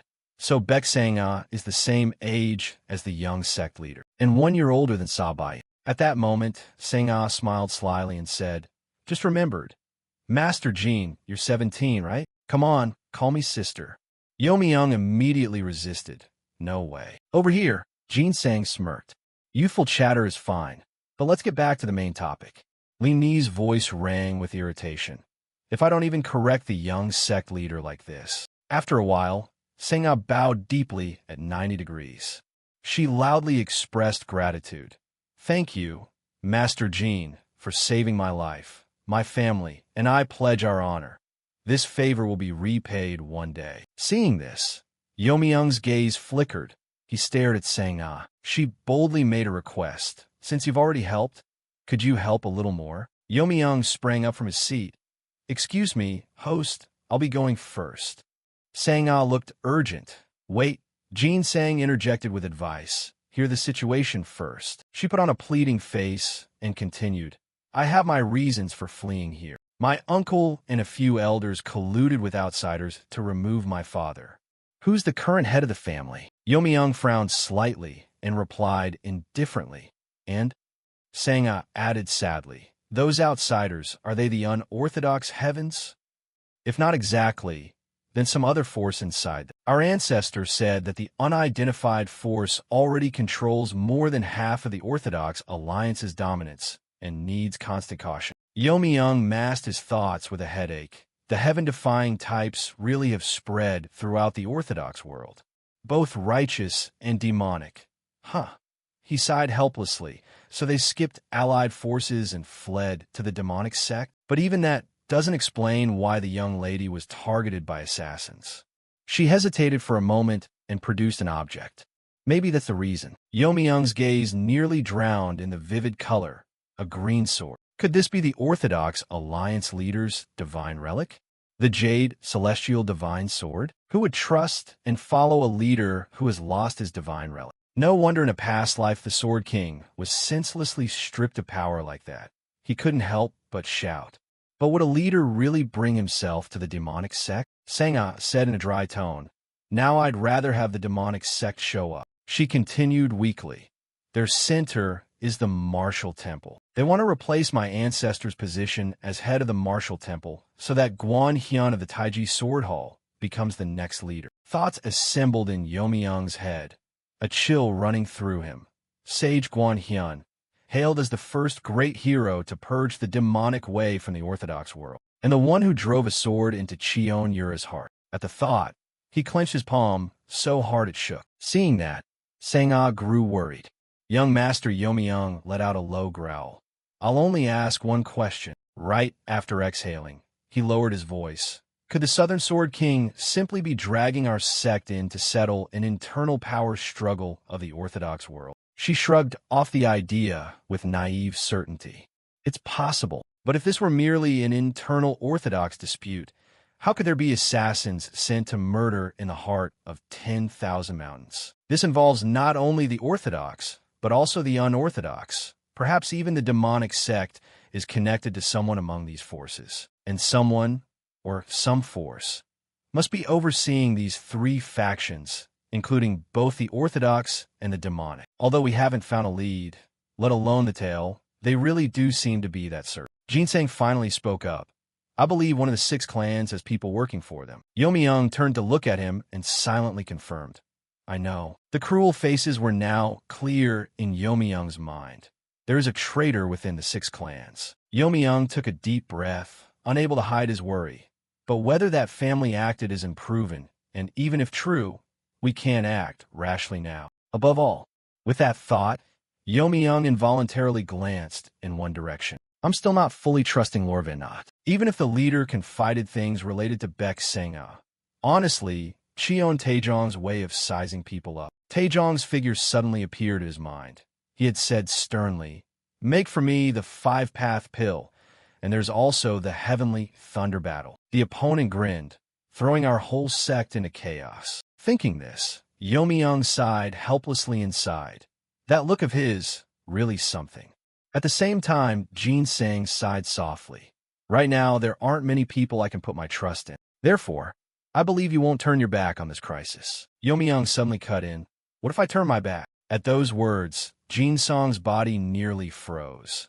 His hair couldn't flutter and the mask still projected an intimidating air. However, he ground his teeth in anger. Seeing Jinsong's reaction, Youmyung snickered. Of course I was joking. Sang-ah couldn't help exclaiming, "What the heck?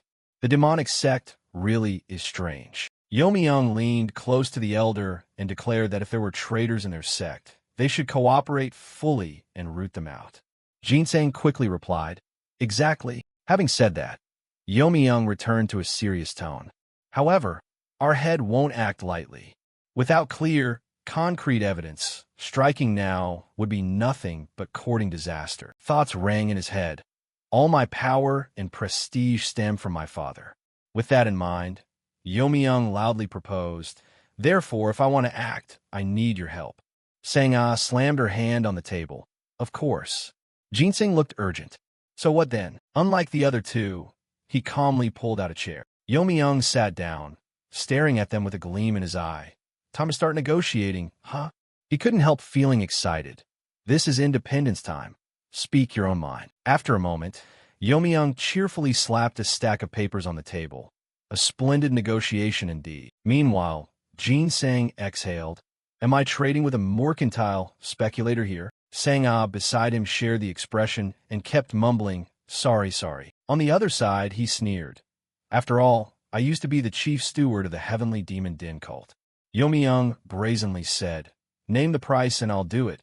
If possible, I'll try to persuade the family head too." Jinsang threw his head back, constantly lamenting, demon money is even here now." He chuckled. "So what do we do now?" Sang-ah quickly said, "Once an assassination fails, it's hard for them to act the same way again in the short term. So, I'm planning to leave the sect for a while. Aren't I about to be dispatched to Qinghai anyway?" Youmyung asked skeptically. "Wasn't that mission only for our team?" Jinsong's chin tilted up, his tone calm and proud. "I'm the supreme authority, so what if I have to go twice?" Sang-ah gave a thumbs up. "Indeed worthy of the Lord." Hearing that, Youmyung froze and clutched his head. "Wait, are you planning to act as bait yourself to lure the enemy out?" She replied nonchalantly, "Exactly." Receiving the answer, he continued to question and asked her to let him assist with that plan. Sang-ah nodded. "That's right." Seeing Youmyung spring up, the elder quickly grabbed him. "No refunds, Sir Customer." His voice dropped, curiosity mixed with unease. "No. Actually, what is the young lady trying to lure out?" Sang-ah hurriedly shook her head, her expression turning serious. No, this is a plan to find a mole in Cheonail Gate, not to confront outside enemies." Jinsang interjected. "If outside forces intervene too deeply, our sect will respond accordingly. The leader has already approved." Meanwhile, he thought to himself, "Then use knowledge only I possess. Information only I know to hook a big fish." Youmyung said calmly, "I also have an idea. Would you like to hear it?" At that moment, a voice urgently called out, "The second commander is furious upstairs." Mian fell silent for a moment, then replied indifferently, "I know." The man laughed heartily. "Thanks to that, I finally got reprimanded after a long time. What a delight. The bigger issue than the failure is that you dared to approach the Zhu clan's beloved daughter." Guxian struggled fiercely. "Let go when told to let go, will you? You're standing in front of Zhu Guxian of a Zhu clan." Mian grinned. "Zhu Guxian won't be able to speak my name out loud, because my demonic soul-binding talisman is absolutely perfect." Hearing that, the man couldn't be so sure. "Second Commander, what if someone discovers and dispels the control technique?" He smiled faintly, nonchalant. "Let him try to dispel it. I never actually used a binding talisman to control him in the first place. I merely provocatively skewed things, secretly nudging and twisting his mind and thoughts along a certain direction that normally only peers of equal rank would interact. You're right. I only made her become extreme in a certain way over here." Guxian grew more bitter thinking it over, but since Sang-ah made the first move, everything will be blamed on Sang-ah. Whatever is said, the conclusion will be Sang-ah's fault. Conclusions always start there. Mian replied calmly. "This time, everything will be pinned on the rash actions of a jealous woman blinded by emotion." The man couldn't help but be excited. "Yes, that could be grudgingly accepted. Listen, Second Commander. The Jade Celestial Divine, sword must be recovered. If you don't get it back, don't expect to escape this affair. Go to Qinghai as ordered. Consider this your last chance. A pleased curl tugged at his mouth. In the end, we'll stick to the original plan. The man declared plainly, this time I'll personally lead the Nether King squad in a battle, and we must eradicate the sword's flame. Vo Yin chuckled. Nether King squad. Huh? I'll also request aid from the Third Order of the Unorthodox Tyrant Heavens. He startled at the mention. No need to drag the Unorthodox Tyrant Heavens into this. He clenched his fist with resolve. If we're doing it, we must go all the way. That fellow has always wanted to make merit for the demonic sect. He'll accept without hesitation. The man interjected anxiously. This time there must be no mistakes. Our goal is not war, but division. Understand, Muyin couldn't help laughing. Of course, not a chance we'll let that happen. Over here the group murmured among themselves. A youth asked, Hey, who is this Baek Sang-ah that even assassins were sent after her? Another piped up, Baek Sang-ah resembles one of the 4 phoenixes of Sword Flower. The other doubted. A sword flower within Cheonail Gate. Huh, are you joking? Another exclaimed. But if she really is a sword flower then. At the same moment, Sang-ah trembled as she passed in front of them. She kept telling herself to depart for Qinghai quickly. Every line upgraded, ready to deploy. The crowd quietly agreed. Yeah, probably not a sword flower. Sang-ah is scheming.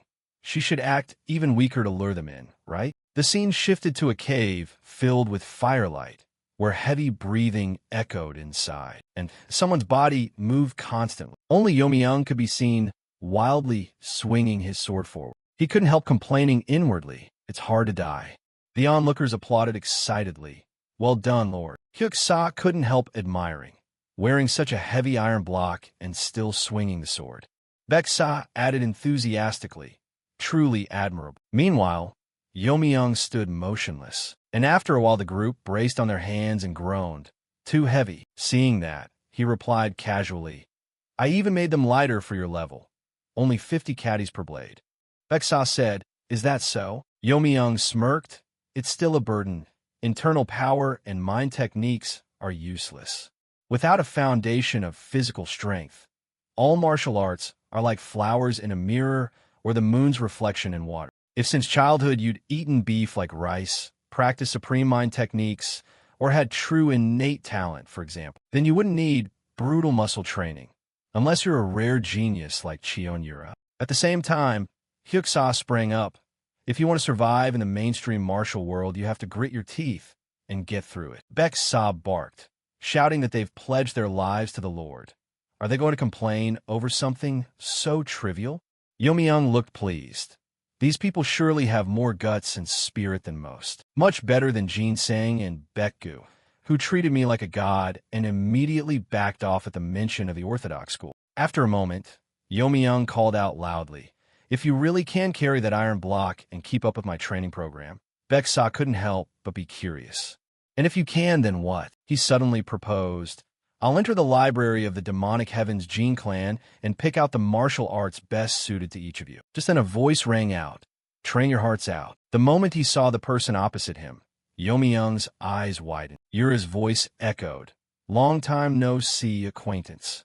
Jin Yomi-young. The two stared at each other from afar. Jin Yomi-young froze. I didn't expect to meet you like this after only a few months apart. I didn't expect that in just a few months you've grown so strong. Just a few drifters passed through, and now the person before me is the cult leader? At that thought, the corner of his mouth twitched as if holding something back. At the same time, Yura slowly removed the hat that hid her face, and in an instant Yomi-young's face went pale. She stepped closer to him. You're not ordinary either, are you? Hyuk-sa suddenly shouted.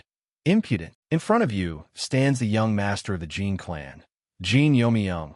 Show some manners, will you? Yura turned to look at him and repeated the question. Manners? Yomi-young panicked. Oh, well, you lot. It didn't stop there.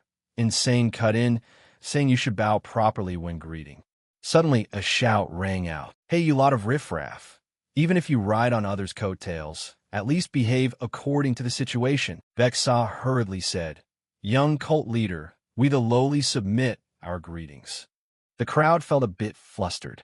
Young cult leader? He didn't forget to introduce himself. I am Baek Sa, currently in attendance to the young master of the Jin clan. Please be merciful about our rudeness. And now they bowed even lower, promising strict self-discipline and no repeat offenses. After a while, Yomi-young slowly spoke. You came here without guards? She replied nonchalantly. Not that there aren't any.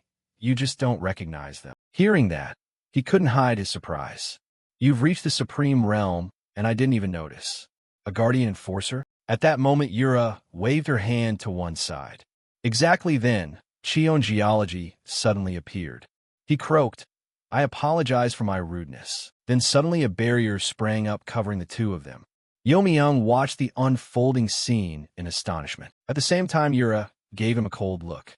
I heard you're about to set sail for Qinghai. Yomi-young shot back teasingly. So you have eyes here too? She replied lightly. After all, you could become my spouse, couldn't you? So, it's not too much for me to care a little. He pointed at himself in confusion. What did you say? Yura was composed. What? Don't you like me caring? He hurriedly denied it. No, not like that. Then suddenly she called his name in an icy tone. Yomi-young. He hesitated and replied. Speak, milady. The question rang out like an echo from the netherworld. Do you know of a group called the Heaven-Defying Society? Hearing that, Yomi-young couldn't help feeling a bit unsettled. Strange. How would Cheon Yura possibly know their name? Could it be me? A scene from the past suddenly replayed. Yomi-young said coldly, Are you planning to overthrow the very heavens? He pressed his lips together, 1,000 thoughts rising. If you know in your heart, but refuse to let others know, is that deceitful? I was only risking a flippant joke. What if at that moment she had deduced the name Heaven-Defying Society from my words? After a brief silence, Yomi-young replied tersely, I don't know. Yura suddenly went quiet, then softly asked again, You really don't know? Inside Yomi-young a line of thoughts ran on, and conflicted, he didn't want to lie before her. Instead, he blurted a half-truth, neither fully true nor entirely deceitful. He said coldly, Even if they exist, they're hardly worth troubling the cult leader about. The great affairs of our sect belong to the leader and elders.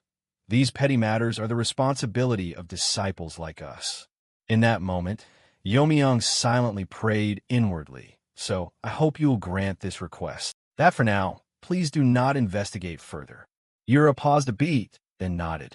If that's your answer, fine, I understand. Seeing that, he hurriedly followed. Miss Cheon. She uttered only a few cold words. We will meet again soon. Tonight, the moon shone unusually bright. At the same time, Cheon Geology stared at Yomi-young. He jolted and stammered. You're not coming along? The old man grated out each word. In any case, at least I know you just declined her goodwill. Hearing that, he put on an annoyed face. Did you eavesdrop? Cheon Geology hurriedly denied it. Would a subordinate dare eavesdrop on his master? Never. I've served the young cult leader since childhood. I know her moods better than anyone. Yomi-young frowned slightly. Very loyal, aren't you? True enough, but I've also observed the young Lady Cheon for a long time. Then suddenly the old man shouted, Then tell me why you hurt her feelings. Immediately, a surge of spiritual force slammed into Yomi-young. He squinted, lethal intent peeking. At that moment, Yomi-young suddenly shouted, Because doing so is better for her, and she's not so fragile as to be hurt by such things. Do not insult the young cult leader. Cheon Geology's face flushed crimson like a fireball. Unlike him, Yomi-young's gaze remained perfectly calm. Seeing this, Cheon Geology pulled back his feral demeanor and exhaled. Then Cheon Geology threw back his head and chuckled. That spirit. I like it. Truly the blood of the Jin clan. I heard you intend to take the main exam of Cheon-il Gate, right? Yomi-young nodded without moving. Well, now everyone and their dog seems to know. Then the old man suddenly proposed. Then save a spot. The young cult leader will participate alongside you. He widened his eyes, nearly biting his tongue. The atmosphere instantly shifted. Yomi-young whipped around. This is urgent. The next day, he leisurely read the assignment. The area we will be sent to is the Transcendence Seeker Society in Qinghai, a heterodox sect that split from the Sun Moon Divine cult, the progenitor of the Heavenly Demon Din cult, with a lineage stretching nearly 1,000 years. Insane raised his hand and asked, "You mean the demonic Sect storyline?" He nodded in confirmation. "Exactly so." He grinned.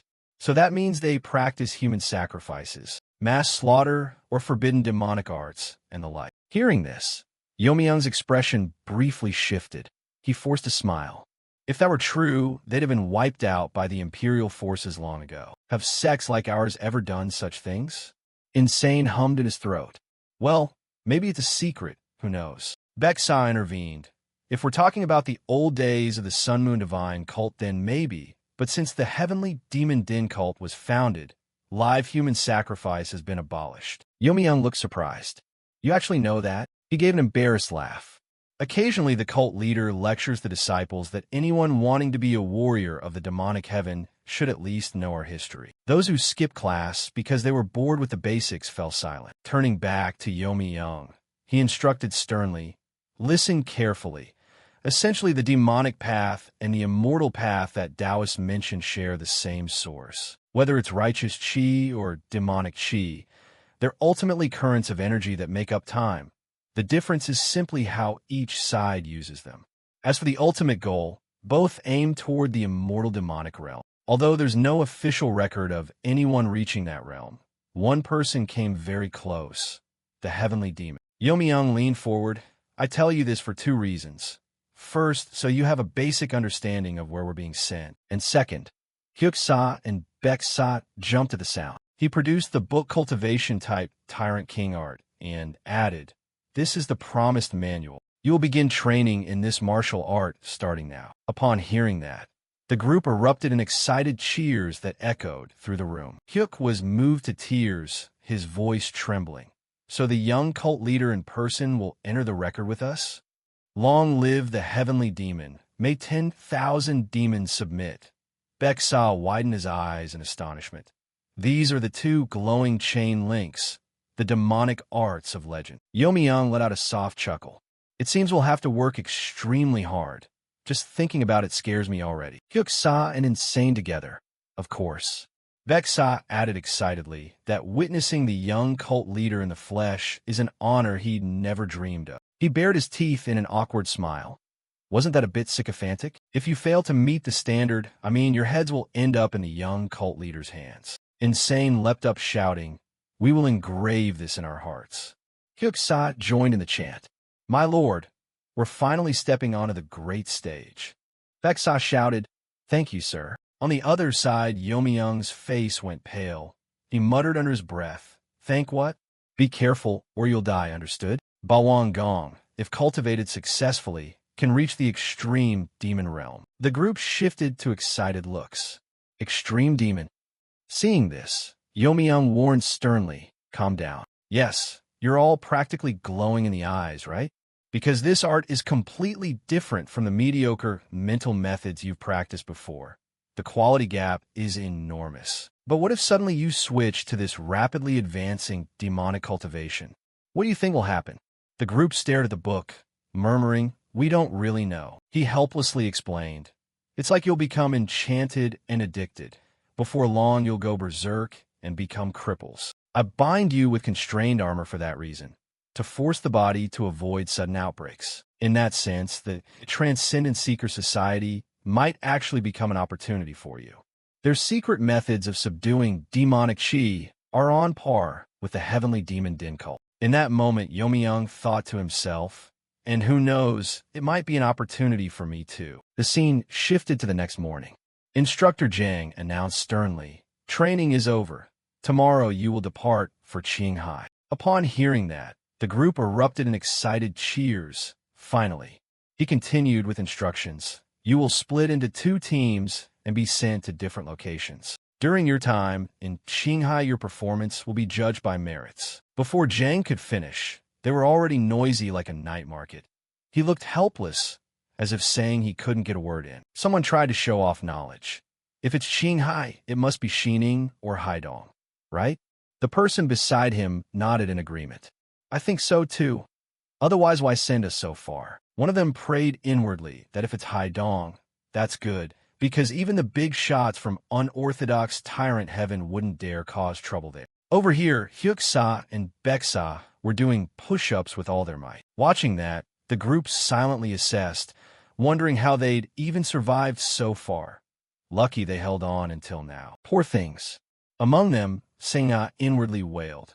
Young Master Yomi-young, why was I dragged along? She suddenly collapsed to the ground, her body stretched out long. In Seng-ah's head rang the thought that Ju Guxian was dead. He had only been imprisoned in our sect's dungeon for a few days, and before reaching Cheonail Gate had already left a suicide note saying he wanted to atone for causing a great disaster to his family. Thinking this, Seng-ah firmly concluded that it couldn't have been suicide. Once more she puffed out her cheeks and exhaled. Seng-ah clenched the earth beneath her and kept telling herself, I must stay extra vigilant. The scene cut to the Transcendent Seeker Society in Haidong. From inside the building came shouts of abuse. Those damned, unorthodox, tyrant heaven scoundrels. Manhwa angrily bellowed. Where on earth are they getting so much money to pay like rain? Damn it. The man looked frustrated. If only they'd barged in with force, I'd have an excuse to ask the Heavenly Demon Din cult for reinforcements. He immediately signaled to stop. No, it's troublesome if the Heavenly Demon Din cult shows up now. What if they steal all the credit? A subordinate quickly spoke up. Perhaps unorthodox Tyrant Heaven realized that and chose this quiet approach. They knew of its existence and wanted to seize it discreetly, hence this method of approach. Hearing that, Manhwa nodded in agreement. Probably so. Either way, we must act quickly. For now, use those useless ones from Cheonail Gate to stall. Just then a messenger ran in, panting. Guildmaster, people from Cheonail Gate have arrived. He put on a weary expression. Damn, that fast? The messenger said urgently, yes. But it seems among this batch of envoys, there's an extremely important figure. Manhwa feigned indifference. Probably a cadet branch of some big clan, right? Just some hunting dog of the 6th clan. He thought to himself that occasionally those cast out of power drift to Cheonail Gate. Yet they're arrogant, unlucky, and always bring trouble. The old Manhwa sneered, all dry straw and withered grass. Here at the Transcendent Seeker Society, people first worry about keeping their pots from boiling over. That's all. The subordinate looked at Manhwa in horror and reported, they say it's Jin Yomi-young, the great young master of the Heavenly Demon Din cult. Manhwa didn't think twice. He ran forward. Oh my, young master. Yomi-young looked helpless on this side. So they borrowed my name and reputation? Huh? Instructor Jang grinned.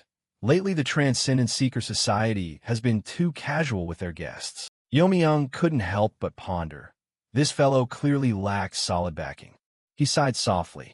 In return, you'll do me a favor sometime, okay? He gave a small laugh. All right, you do have spirit. Manhwa ran over from afar. My heavens, young master. It's an honor 3 lifetimes in a row for me to see you. After a while, Yomi-young curiously asked, but Guildmaster, has the guild had trouble recently? Business been slow. His face changed in an instant. You noticed, young master? Yomi-young's eyes flicked over the worn steps. He couldn't help but remark, look at it. One glance, and you can tell everything's fallen a few ranks with the years. Yomi-young smiled with a benevolent expression. Tell me about it. Maybe I have a way to fix things, who knows? Manhwa frowned slightly. But you're an outsider, so you can't really. Suddenly he shouted, young master, listen to me first. The thing is the youngest disciple of unorthodox Tyrant Heaven, Chong Muzong, has been eyeing Haidong City. Hearing that, Yomi-young was a bit surprised. He wants to expand his influence all the way near the big dunes. Manhwa began to grumble. I'm thinking the same. Better if he aimed lower or at a smaller place. This is information Yomi-young didn't have in his past life. Chong Yuzong later became famed across the Central Plains as the Dark Cloud Swordsman, but before the unorthodox Tyrant Heaven Civil War, he hadn't done anything notable, as far as I recall. If memory serves, there were no significant activities before the Civil War. He raised an eyebrow and thought. More importantly, senior brother GM Gioxin would never allow him to do this. Yomi-young asked sternly, has any top expert from our branch of unorthodox Tyrant Heaven appeared here before? He answered honestly, no, sir. Only riffraff and petty sex scum have been causing trouble. A calculating rhythm sounded in his head. So to summarize, 1. The amount of silver they've poured into Haidong is extremely large. 2. GM Jiaxin is ruthless and watches his disciples more closely than enemies. 3. Yet the youngest disciple spent a vast fortune like that without any sign of activity. Conclusion. It's highly likely this money didn't come from unorthodox Tyrant Heaven, but from another power. Combining that with the opportunity I'm hoping for and the current situation, after a moment of silence, Youmyung slowly spoke. So, Guild Master. Manhu laughed heartily. Yes, young master. Ask whatever you wish. As Manhu Guild and a friend of the Heavenly Demon Din cult, I'll answer anything you ask. He suddenly asked about the progress of excavating the tomb of the Heavenly Mystic Maiden. His body trembled violently, his voice squeaky. I can't hear clearly. Youmyung curled his lip and smiled. How could it not be right under this ground? The tomb of the Heavenly Mystic Maiden, the female master who roamed the world 400 years ago. At that, Manhu trembled even more. How did you know that? Youmyung continued with a smile. How did I know? Because you brag about the burial goods you pull from there to rile people. That's how I found out. He emphasized each word. Or maybe you still haven't deciphered the riddle on the Trangbo map. Youmyung thought to himself, in this life you won't get a share because in the last life the Transcendent Seeker Society already decided. In the previous life, the Transcendent Seeker Society's renown was truly magnificent. Youmyung, even as chief steward, had to personally receive him. When drunk, Manhu confessed that it was thanks to the martial arts and treasures obtained from the Heavenly Mystic Maiden's tomb back then that the guild could soar to its present heights. Youmyung turned away in disgust. Though acting behind the Sect's back is a grave crime, that was a matter 10 years after the tomb raid. How could it be pursued now? More importantly, the Transcendence Seeker Society's greatest sin is, what exactly? That the Heavenly Demon Din cult is standing on the edge of the abyss of destruction? If so, as the Transcendent Seeker Society folks hesitated and moved away, should we side with the righteous path or keep following the heretical one? Back to the present. Youmyung broke into a smug smile. I won't forget this. He patted his salty shoulder. Even the Heavenly Demon Din cult has records about the Heavenly Mystic Maiden, you know? He blurted it out in helplessness. He exclaimed helplessly. Youmyung said slowly, that's precisely why, as the great young master of the Heavenly Demon Din cult, I want to make a small proposal. How about we cooperate on this tomb raid? We'll even provide squads of expendable outsiders to take the fall for any traps or mechanisms in the tomb. Manhu's eyes filled with tears. If so, how will the spoils be divided? He grandly replied, 50-50. He was stunned, thinking, my gods, I thought you were going to take everything. Who knew 6 clan people could be so generous? Youmyung spoke up. Also, I have a personal request. Outside, Instructor Jang will clearly direct that you be arranged to pose as caravan guards. Youmyung continued. Really, it's nothing. It's just that I've heard the Transcendence Seeker Society's talisman techniques are unrivaled in the world. That's all. Manhu cheerfully asked, young master, whom do you want supervised? At the horse pen, someone clicked his tongue. Can't even properly assassinate anyone, yet runs to ask for help, and still outranks me. Outrageous. Another encouraged him. You've had your share of hardships, too. The man in the black cloak spoke. It's fine. For the grand plan of our guild, this matter is worth it. The third order sneered. If I get the green jade sword, could I snatch the position of the second order? G-Constructor in the black cloak said it's not impossible. When he let out an "oh," she warned, still, don't let personal ambition ruin the big picture, or we'll all be swept away. The third order stroked his chin, thinking, swept away. Does that mean things are that serious? The first order is excellent and tolerable, but the second order, maybe I could still surpass them, right? He raised a question. At least if I claim the credit, no one will blame me, right? For you, as long as the mission succeeds, that's enough, isn't it? G-Constructor ran his hand over the horse's mane. I don't deny it. She thought to herself, we've come this far. If we fail now, I'm finished. I must report to Pal Chongun to prepare for the worst. If even my rival collapses, that would be a pity. Just then, Instructor Jang raised his hand and called, Instructor, over here. Why is buying one horse taking so long? Geek instructor led the horse away while replying. Head instructor Jang is really rude, she exclaimed. There are a lot more guests than usual today. Have you finished handling all the business? Instructor Jang muttered, that damn Jean Yomiya. Borrowing the name once, and the officials dare make the instructor run errands like a lackey. He remembered the boy's words. I'll owe you a favor later. Instructor Jang hugged his money pouch as if consoling himself. I turned a blind eye because the purse was heavy. I've taken the rest already. When invited to have a drink before returning, he didn't hesitate and agreed at once.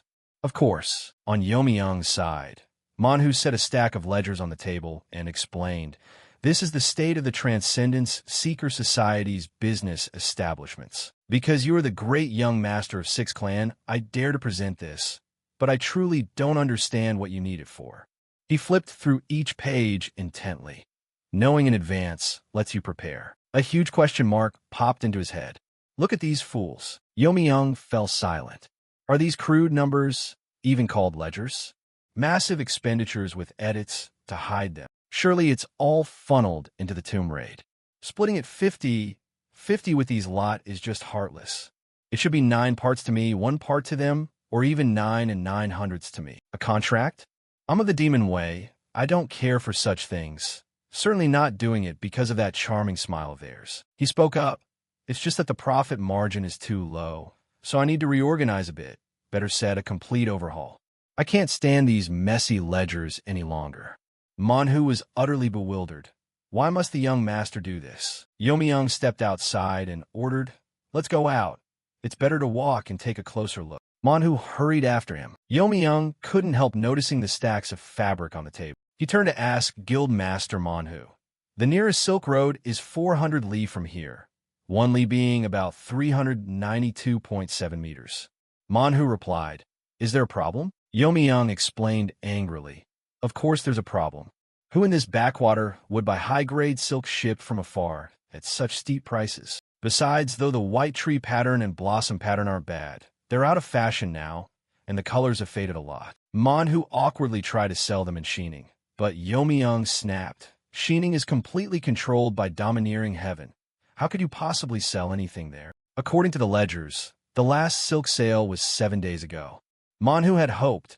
He thought that befriending the Heavenly Demon Din cult might help steady the finances even if things were slipping. Yomyang planned. It's better to import tougher fabrics suited for travelers. They surveyed from morning till night. All right, to the next establishment. How many years old is this stock? Besides, no matter how you look at it, the distribution structure was wrong from the root. Too many powers involved produced these consequences. In this case, the only option is to spend big money. After a while of observing, Sang-ah quietly commented, in the previous life, the young master was definitely a miser. The next morning, before dawn had properly broken, someone came calling for Jean young master. Sang-ah hurried up to him. About what you said yesterday, using bribes to settle this and building an entirely new distribution network. Is the money for that the same as the last time?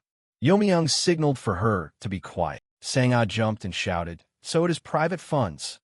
He quickly corrected her. You misunderstand. I'm serious. Call it something more elegant, like military expenses. She pouted, but that money was mine to begin with. Sang-ah painfully recalled her earlier pleas. Sorry, master. Meanwhile, Yomyang cheerfully pocketed the spoils. Back in the present, he suggested, shall I show you the little girl's seal? The question made her so angry, she practically steamed. He suddenly stopped. All right then. Finish this matter first. Now, they went to the Transcendent Seeker Society's most consistently profitable branch, the Sea Moon Tea House. Yomyang looked up and vowed to himself, I'll sweep out the evil domineering heaven people from here. The soldiers saw him and came running at full tilt. They kept calling out young master. Yomyang asked, why are you all in such a panic? Hyuksha panted. Vexai added, inside, it's better if you go in and see for yourself. Yomyang was puzzled, while Sang-ah standing beside him had tears streaming down her face at the loss. Once inside, he thought, did the evil domineering heaven really dare come here? Manhwa was trembling nonstop. No, young master. He was surprised. Even that person was here. After following the direction Manhwa pointed, Youmyung's eyes widened to their fullest in surprise. He unconsciously bit his lip as if under great tension. Someone sitting on the table spoke up. Too late, Jin Youmyung. His mouth formed an O, and he blurted out, "Why are the two of you here?" In the desolate courtyard, a cold voice rang out. "They must never be underestimated." Taejong gazed into the distance. "They're preparing to overthrow the heavens from the lowest depths of the world." Yura asked, "If they succeed, what then?" He lowered his voice. "Do you know of mountains and seas?" She replied, bewildered. "I'm not very interested in mythology. I've only heard the name." Mountains and Seas was written in ancient times, recording many divine beasts and monsters of legend. They are the descendants of that mythical era and are plotting to overthrow the heavens, returning the world to the ancient, distant environment. Taejong explained, "But now their bloodlines have faded. Apart from potential, they're no different from ordinary people." Bayan doubted. "Is there any reason they would want to restore that age?" He pondered. "I only saw records that said, in the era when divine beasts and monsters roamed, the world was filled with spirit power. Humans could commune with heaven and talents had no limits." Both Bayan and Yura felt a thrill of astonishment. "Sounds wonderful, doesn't it? A martial artist's progress would have no bounds." Taejong asked, "But in such an era, what would the survival rate of humans be like?" Divine beasts, spirit creatures, and monsters would be infinitely empowered, and those confronting humans likewise infinitely enhanced.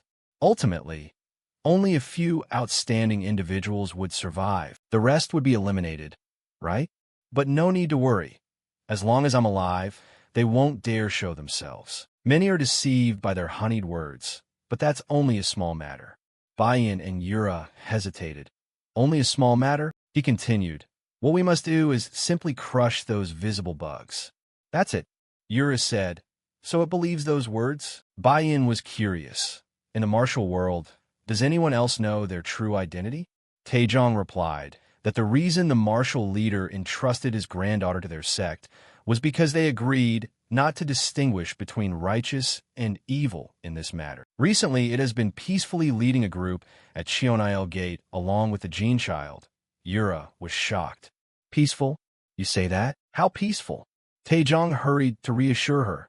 Calm down, calm down." Yura, though furious, insisted she was very calm. "Father," he advised, "if you're impatient, go meet it. I'll have the right guardian accompany you." She was surprised. "What about my apprenticeship time?" Taejong explained it'll of course be welcomed. Instead of swinging a sword all day, sometimes one must go out to rest and calm a mind. Yura guessed uncertainly. "You mean a retreat?" He pondered. "A retreat. Yes, you could call it that. Also, the young demon pavilion needs repairs. Of course, you likely won't be away long, since you're like me." At that time, Taejong had no idea the rest his daughter mentioned was not in the Thousand Mountains at all, but in Haidong. At the Sea Moon Tea House, Bayan closed his eyes. "The deputy leader and I get to rest," young Master Jean Yura remarked. "Indeed, the tea in Haidong is excellent." Youmyung walked toward them, curiosity rising. Cheon Yura on a retreat? One odd pairing. She kindly asked him how things were here. "Sit and have a cup of tea." Youmyung sat down and filled a cup of tea. Then he told him his plan. "I intend to negotiate with the Kunlun families in Haidong." Manhwa came running up in a fluster. "Young Master Jean, what do you mean?" "Negotiate with the orthodox sects." Youmyung explained. "There are many names for it. Fight fire with fire, use the barbarians' hands to control the barbarians, and put them in the same boat." His face went ashen. "Yet there's no way those people would agree to negotiate with us. I heard they even hate contact with the demon way," an elder wailed. "I'd rather choose those filthy heretics then." Youmyung grinned with his eyes crinkling and bowed respectfully. "It's an honor to meet the great refined sword. I'm the eldest son of the Jin family, Jin Youmyung." The two elders murmured in admiration. Even six demonic can somewhat stand against evil, domineering heaven. Kong Qianyang clasped his hands and introduced, "I am the sect leader of the Nine Sages sect." Youmyung spoke up. "There's one more arriving. The chief disciple of the leader of evil, domineering heaven, the Yellow Ghost Lord." Qianyang was stunned. "Invite him in." He smirked. "I hear they've been squeezing people with enormous resources, so you've had a hard time." The old man gaped. Yes, yes, those damned, evil, domineering heaven. Why on earth did they end up in this backwater town? A man holding a sack of money shouted, "Sell the shop.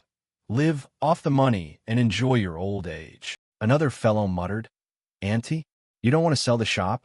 The chair still squeaks. This restaurant really has no sense of business. Oh dear. As he pulled out a chair and sat, Yomi began his presentation. To handle this we need three things: consensus, legitimacy. He laced his fingers together and, practically, Qin hesitated. But the prospect of the demon way and the orthodox uniting to oppose evil domineering heaven, Yomi interrupted, insisting that must never happen. Therefore, one more person is about to arrive. No sooner had he finished than someone entered and said, "Looks like I'm a bit late." The newcomer's arrival made everyone in the room jump. Yomi snorted. When two parties join forces, it's called an alliance, but when three factions come together, it's called a compromise. The newcomer was Jik-san, the Yellow Ghost Lord. Those in the room exclaimed, "Yes, it really is Jik-san. So why is such a great figure here?" Jik-san sat down and explained, "I came by invitation, but I didn't expect this place to fall within Orthodox territory." Yomi cheerfully introduced, "Thank you for accepting the invitation. Lord Jiam, am Jin Yomi of the Heavenly Demon Den cult." He smiled kindly. "Pleased to meet you. I've heard of the new demon dragon." Yomi thought to himself, "New demon dragon? That means he knows about the matter. Even what happened to my brothers. Evil domineering heaven's intelligence gathering is indeed formidable." Manhu turned to him, voice trembling. Wait. When exactly did you contact evil domineering heaven?" Yomi recounted that it was when he sent two Sect officials to Liaoning not long ago. Those were officials Jiang and Ji. Jik-san tapped his fingers on the table. "I'm truly surprised that the eldest son of the heavenly demonic divine from so far away used a secret contact method known to very few." Yomi squinted and replied, "So did I. Your calling me new demon dragon was the same surprise." He looked at him intently, his expression unreadable, solemn and deep. Yet Yomi still beamed with carefree, innocent eyes. Jik-san spoke up. "All right, I understand. Now we must deal with the little junior brother's crime." He was briefly surprised. "A crime? It seems the other disciples aren't involved, right?" The man chuckled. "Yes, I've thoroughly investigated the other brothers. This matter was just the little junior brother acting rashly. Moreover, I don't want the Central Plains to be shaken by that tomb. So whatever is in the tomb, we'll settle it among ourselves." They clustered and asked each other, "What tomb? What is he talking about?" Manhu screamed, "How does everyone already know all my secrets?" Yomi raised a finger to illustrate while explaining, "So, Jik-san, you want two things from us. One is that this matter must not be leaked." Manhu babbled, If you ask me which tomb," he continued. "And two, it's the life of the little junior brother, correct?" Jik-san smiled meaningfully. "Impossible. Even if he's naive and innocent, he's still my junior brother, but I hope those who incited him onto this fruitless path will have their heads cut off." Yomi propped his chin and replied, "But if your little junior brother is accidentally harmed, then so be it." He burst into laughter. "If that's the case, then it's unavoidable." Those seated couldn't fathom what the two of them were talking about. Qin turned pale and blurted out that, in any case, the Orthodox must be involved in this matter. Yomi smiled brightly and explained, "I already said it. When three factions join forces, it's a compromise. We're creating a compromise for the common good, regardless of righteous or demonic." Jik-san nodded. "Indeed, we get along very well. The eldest son of the Demon Heaven Jin clan." You immediately echoed him. I felt the same.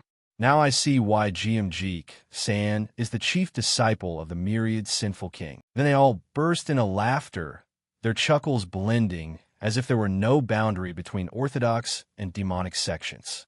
Those at the table thought, "Now I understand why heretics and the demon cult are called one and the same." Yomi recalled rumors he'd heard.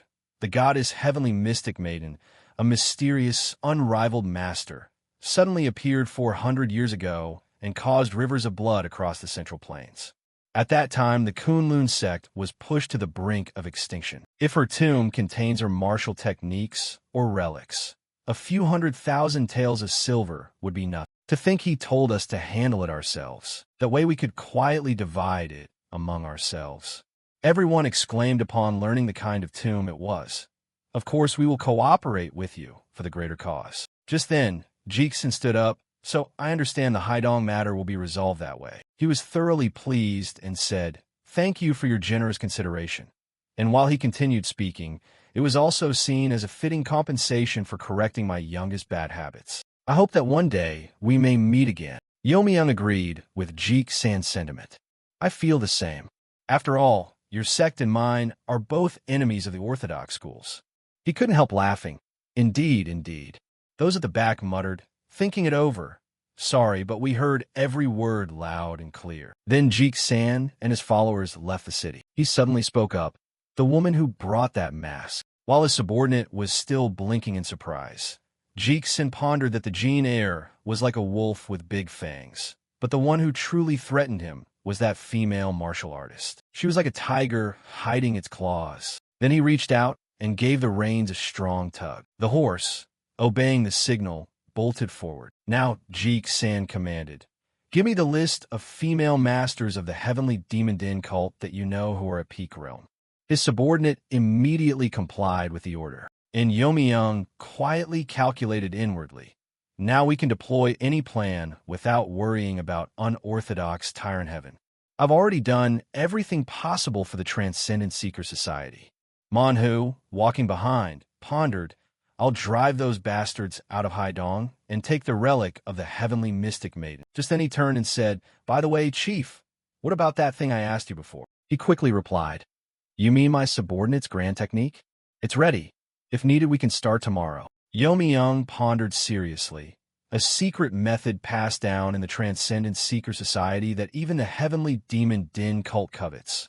A grand art that can purify the demonic chi within the body. You could call it similar to marrow cleansing, but it doesn't open the entire meridian network. Suddenly, Manhwa suggested they should let them realize how considerate he had been.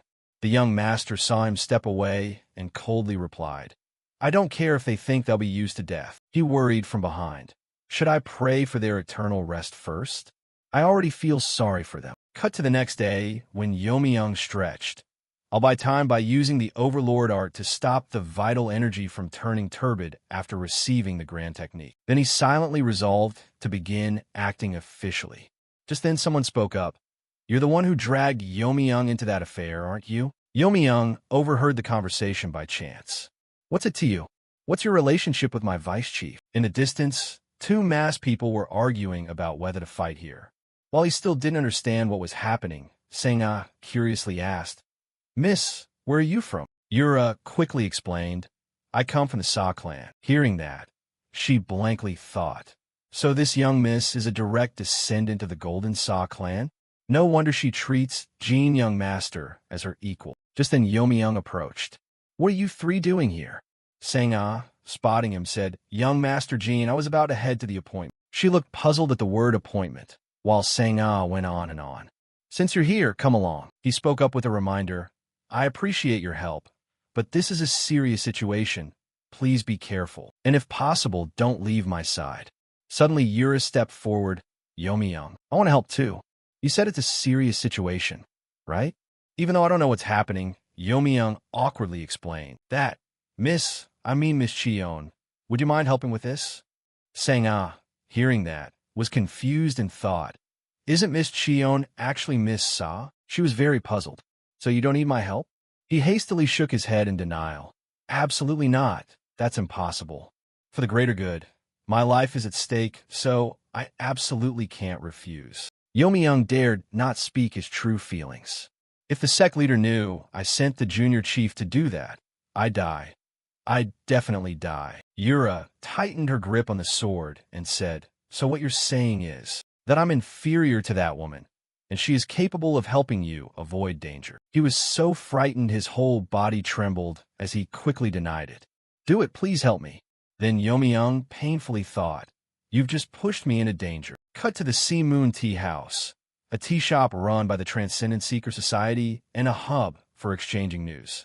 Outside, People speculated the way out had dwindled and wondered how the Green Forest Mountain Bandits were wiped out. I heard it wasn't the Green Forest, but someone else, and only one person at that. Anyway, this time skip Sichuan and go straight to Xi'an. Come have a cup of green tea here. Heinwall set the teacup down and warned, "It's hot. Please be careful." The man looked up in bewilderment. What did she just say? Then he saw her ask, "Didn't you order green tea?" He immediately picked up the cup and drank. "I'll savor it properly." Others were very curious about Heinwall's identity. A young man explained, "Her name is Heinwall. She might be the master's daughter-in-law of the Bang family." Just then a girl approached and asked, "Did you two order 2 cups of Tiguanyin from Fujian, right?" The two of them stared at her in confusion and confirmed the information. The girl then smiled and said, "If you need anything else, just call anytime." After that, they wondered what was going on at the Ocean Lunar Tea House and quietly reminded each other to report it to Master Seoul and Master Kong immediately. Now, Heinwall suddenly turned to one side without saying a word, just smiling contentedly as she thought, "I just sold 3 more cups." She narrowed her eyes as if to say, "I'll give them another cup." The other girl was not to be outdone and glanced over, "I'll make it quick." Suddenly someone upstairs exclaimed, drawing the attention of the two. Now Yura asked curiously, "Why didn't you bring this to Sichuan instead of Beijing?" The old man opposite, intrigued, asked if that was a good idea, and she confirmed, "Yes, the local merchants will pay well. Ice lunar jade is also used to make concealed weapons." He couldn't help but praise, "Miss, you truly are the queen of trade. I was worried how to get it to Beijing." The others excitedly wanted to trade the items they had. The old man spoke joyfully, "Thanks to this young miss, I've made a big profit, so today's tea on the house will be my treat." Everyone cried out in delight. "I'll invite the queen of trade to drink the most expensive tea. The young miss's taste is as refined as predicted. Surely she comes from a prestigious trading guild." Heinwall and the girl watched this scene and wondered why they felt so betrayed. Young stood in a corner thinking, he wasn't wrong. Tong Sa clan is indeed the financial pillar of our sect, and they even have the high-end sword trading company. In any case, within 3 days the customer count tripled. Just then, Manhua appeared and voiced an apology. He spoke a little fearfully. "Is this really okay? Would anyone dare be rude to the junior chief like that?" Inside, Youmyung calculated that he was only trying to stay safe. Manhu mumbled in great distress, "I'm doomed. I'll probably die a more tragic death than anyone else." Youmyung glanced at him to reassure him, "You won't die?" He suddenly wondered if Manhu would faint if he knew who Sang Ao was. Manhu, still with tears in his eyes, asked, "Young Master Jean, how much longer do we have to do this?" Youmyung immediately answered his question. Of course. Just then a noise at the door caught his attention. A group of people kicked the door open and entered. "Welcome the distinguished guests." "Those scoundrels." Youmyung smiled at the sight and thought. By then the waiter ran out in a panic. "Chief, the scoundrels from the Black Tiger's sect are..." He stared blankly at the escort. "Why are you so happy?" Cut to the vast mountains where Wang Trak laughed. "A small tea shop, and it's so crowded?" The subordinate beside him quickly replied, "Yes, sir. It attracts many women of stunning beauty." Black Tiger sect. Wang Jack pondered, "Beautiful women, huh? But the Ocean Lunar Tea House originally falls under the Transcendent Seeker Society's jurisdiction, right? The sect chief is not to be underestimated. He's at a realm near the Supreme Peak." The subordinate suddenly widened his eyes. "I heard they are rare beauties, hard to find even in Xining. And not just one, but 3 of them." Hearing that, his face flushed. 3 of them. Then Wang Jack couldn't help but swallow softly. But he stood up excitedly. "What's the big deal? I'll just walk in like any proper customer. Besides, I have the Overlord path behind me." He laughed from behind. "I hope you have a bit of fun, too." At that moment, Wang Jack, eager to be a customer, thought, if the service isn't good, I have the right to cause a ruckus, right? If during that they can take down the Ocean Lunar Tea House, wouldn't that be killing 2 birds with 1 stone? Then he walked into the Ocean Lunar Tea House. "Hurry and welcome the honored guests." Bastards. Everyone panicked at Wang Jack's arrival. He couldn't help but ask, "I heard there are plenty of beautiful girls here. Let me take a look." Wang Jack and his subordinates surveyed the place and began to smash things up. He couldn't resist grabbing a man by the collar. Wang Jack angrily demanded. I'm talking to you. Are you deaf? The man, frightened, screamed, Please spare me. Just then Yura came downstairs. What's all the noise about? He shouted in shock, and she asked in confusion. Customers. Wang Jack stared at Yura, assessing her beauty, truly worthy of being called a peerless beauty. A gaze this sharp made her even more stunning. Yomi-young watched the scene perplexed, thinking, what is he saying? The junior chief usually looks cute, like a waft of chrysanthemum scent, yet she was analyzing what was in his hand. He doesn't look like a customer at all. Hearing that, he glanced at the man he was holding by the collar.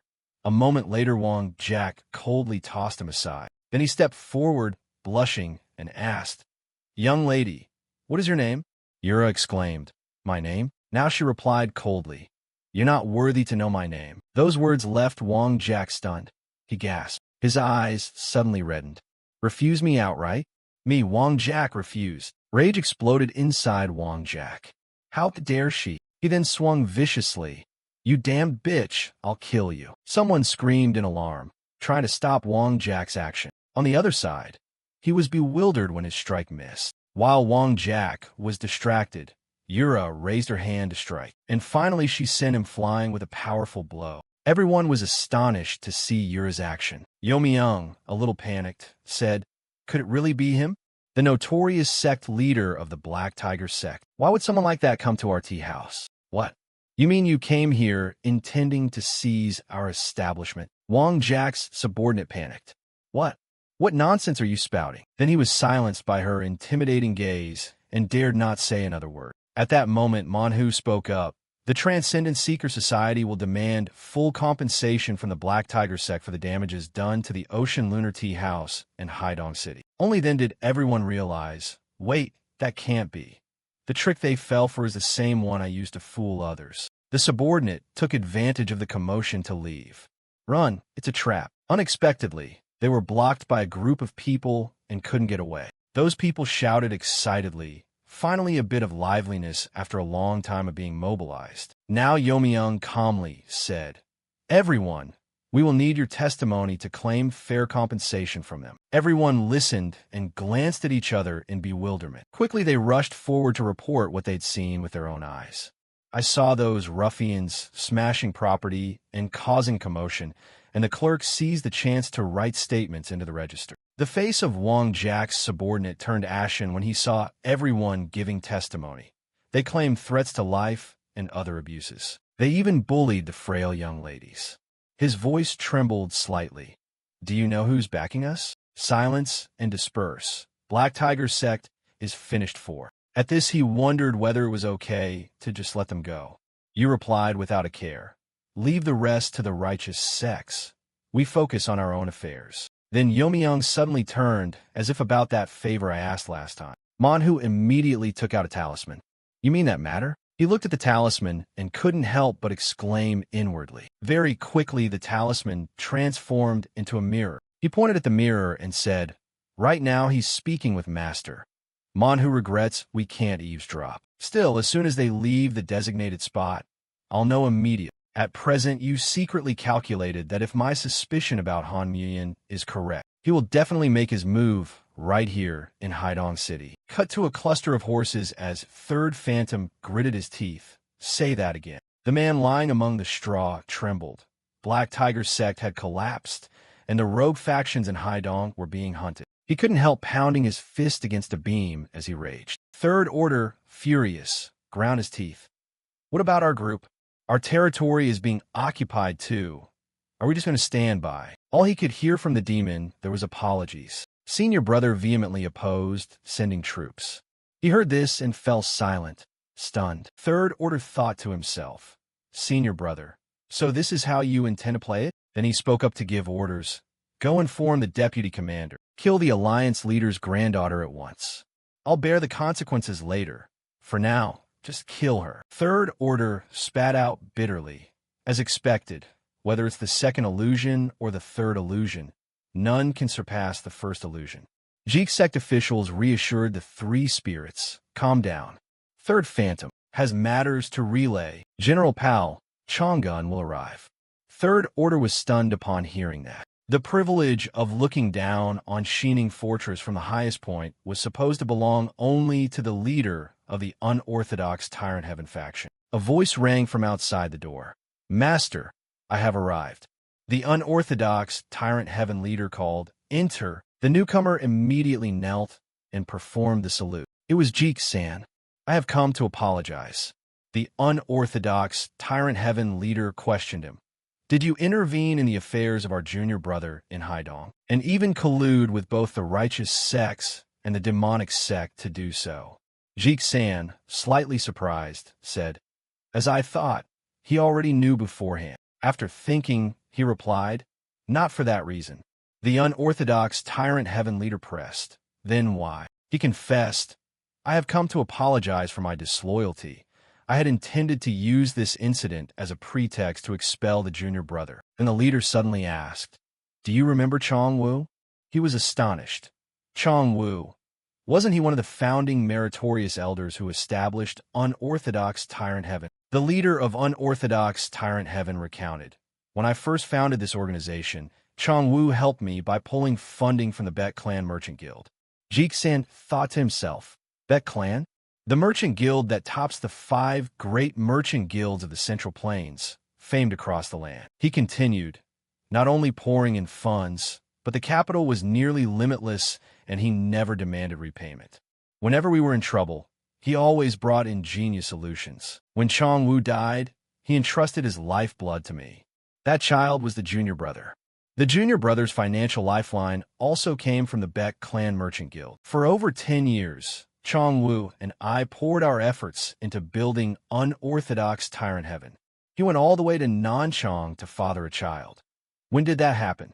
I always found it strange. But thinking back, it only felt absurdly ironic. If not for Chong Wu and the brothers urging us back then, would Unorthodox Tyrant Heaven even exist today? Jeek-san's face drained of color. What exactly are the junior brother and the Bet clan's true identities? The leader of Unorthodox Tyrant Heaven lowered his voice. "I am old now. My will and ambition have long since withered. From now on, the responsibility will fall to you. If you act, be decisive. Do not let Unorthodox Tyrant Heaven, which I built my whole life, fall into unworthy hands. I will entrust Yacha Heavenly Core to you. Show me what you can do." Jeek-san's eyes lit up. "Yacha Heavenly Core? That's basically having 100,000 troops at your command." At that moment, at Cheonail Gate, Sang-ah was walking and calling out, "Jeek officer." She wondered you called for me? She waved her hand and replied, "It's nothing serious, just sit down." Jeek officer eagerly produced a jar of wine and announced, "I happened to get some fine wine," then immediately poured it into cups. "Everything's fine, it's just a pity the wine will run out." Sang-ah laughed aloud. "How can I get drunk without inviting people?" She was briefly surprised after tasting the wine and asked, "How does it taste?" "Not bad, right? This variety is hard to find here. Have some more." Sang-ah quickly flushed. She described the smooth sweetness, with the fragrance of familiar petals. Jeek officer chuckled with delight. "This is Nanchang's famous Southern Blossom wine. You must recognize it." Beck Sang-ah, Southern Lotus Swordflower. Sang-ah instinctively stood up and stepped back quickly. She kept trembling. "My inner strength is being forced into chaos. This is a poisonous dispersal gas, accompanied by several suppressive toxins." Jeek officer sneered ominously. "If you obediently hand over the Jade Celestial Divine Sword, I will spare your life." Sang-ah found it strange. "Huh. I drank the same wine and was perfectly fine. How is this possible? A normal officer wouldn't be trained in antidote resistance." She tightened her grip on the sword's hilt. "Who exactly are you?" She smiled and replied, "The continent's most powerful assassination organization, the Storm Assassins." "Do you believe me if I say that?" Sang-ah asked back, "What do you think?" Jeek officer arrogantly said, "If you had died back at Cheonail Gate Academy, things would be simpler. Hatet wouldn't be so complicated." Then she waved her hand and ordered her men, "Wipe them out. Leave no trace." Sang-ah bit her lip.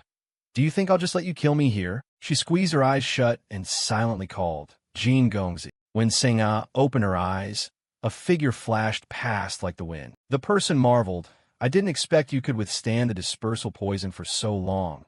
Admiral. Gu Chiel stood between them and said, "Please step back." He turned and introduced himself. "His guard has arrived. Young Master Jean sent me." When he clearly saw the face opposite him, the smug smile on Jeek officer's lips flickered. "What?" She blurted out plainly. "Nine Cloud Phantom." Gu Chiel was also astonished. "You should have died in the massacre, shouldn't you?" Sangha suddenly shouted. "My lord." He instinctively turned. Gu Chiel, surprised, thought, "Is there another person?" Nguyen rushed at them while yelling, "Beck Sangha!" He attacked her as he swung Dai. Fortunately, Gu Chiel intercepted in time. "Not that easy, punk." He quickly realized this man was one of the targets young Master Jean had assigned him to watch. Jeek officer warned, "Do not let your guard down for a moment." That person survived the Great Purge. Even among the Imperial Phantom Assassins, he's notorious. Gu Chiel, dumbfounded, "Don't tell me you betrayed the divine cult." Jeek officer decisively drew her sword. "Isn't that obvious?" She immediately lunged.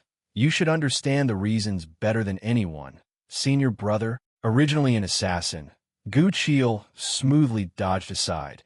Jeek officer's blade by reflex struck the stone pillar ahead and made it explode. He seized the chance to counterattack with cutting words. "Come on. Even I think that's a flimsy excuse." Jeek officer's subordinates staggered, groans echoing everywhere. They complained, "We can't get close." Gu Chiel launched move after move. The sharp blade sliced through the air. Jeek officer simultaneously pulled out 3 darts. Just as predicted, you still haven't faded away. But where are the countless silks you once bragged about? The 3 darts flew forward in an instant. Gu Chiel loudly warned, "Do you know what disaster that would cause if used here? That weapon can't be used while lives must be protected." Jeek officer yelled. Now the second phantom. Gu Chiel stood frozen. That is, in the right hand fire chi, and in the left hand water chi. He couldn't believe his eyes. Isn't that the sun-moon destruction demonic technique? But only one person in the divine cult is known to have mastered that art. Gu Chiel's complexion went pale. How long is this whole mess going to drag on? He looked up and shouted, "Call for help. That's enough. Please assist me." Yura sneered and agreed. "That'll do." Jeek officer froze for a moment. Her eyes suddenly shone brightly. Streaks of black chi poured down from above, making the space darker than ever. Each strand of that black chi was sword chi, a godlike technique impossible without supreme enlightenment.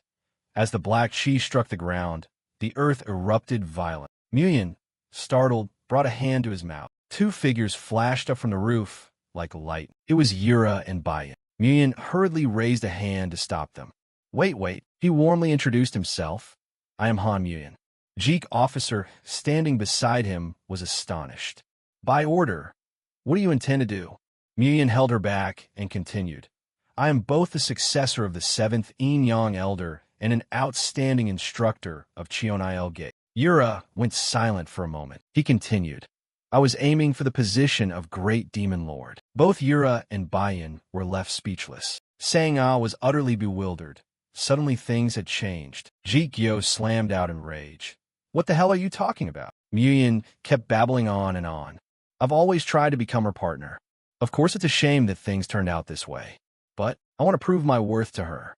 Yura inadvertently uttered the word worth. Nguyen summoned all his courage and promised that he was the man worthy to stand by her. Hearing that, Bayan snickered, and a forgotten detail suddenly came back to her. Yura stepped forward. "I've seen something like this before." The image of Yomi-young flashed in her mind. A burning, eager gaze, a flame reserved for someone special. "So I know that look isn't directed at me, but it's someone else. So go deal with that person yourself."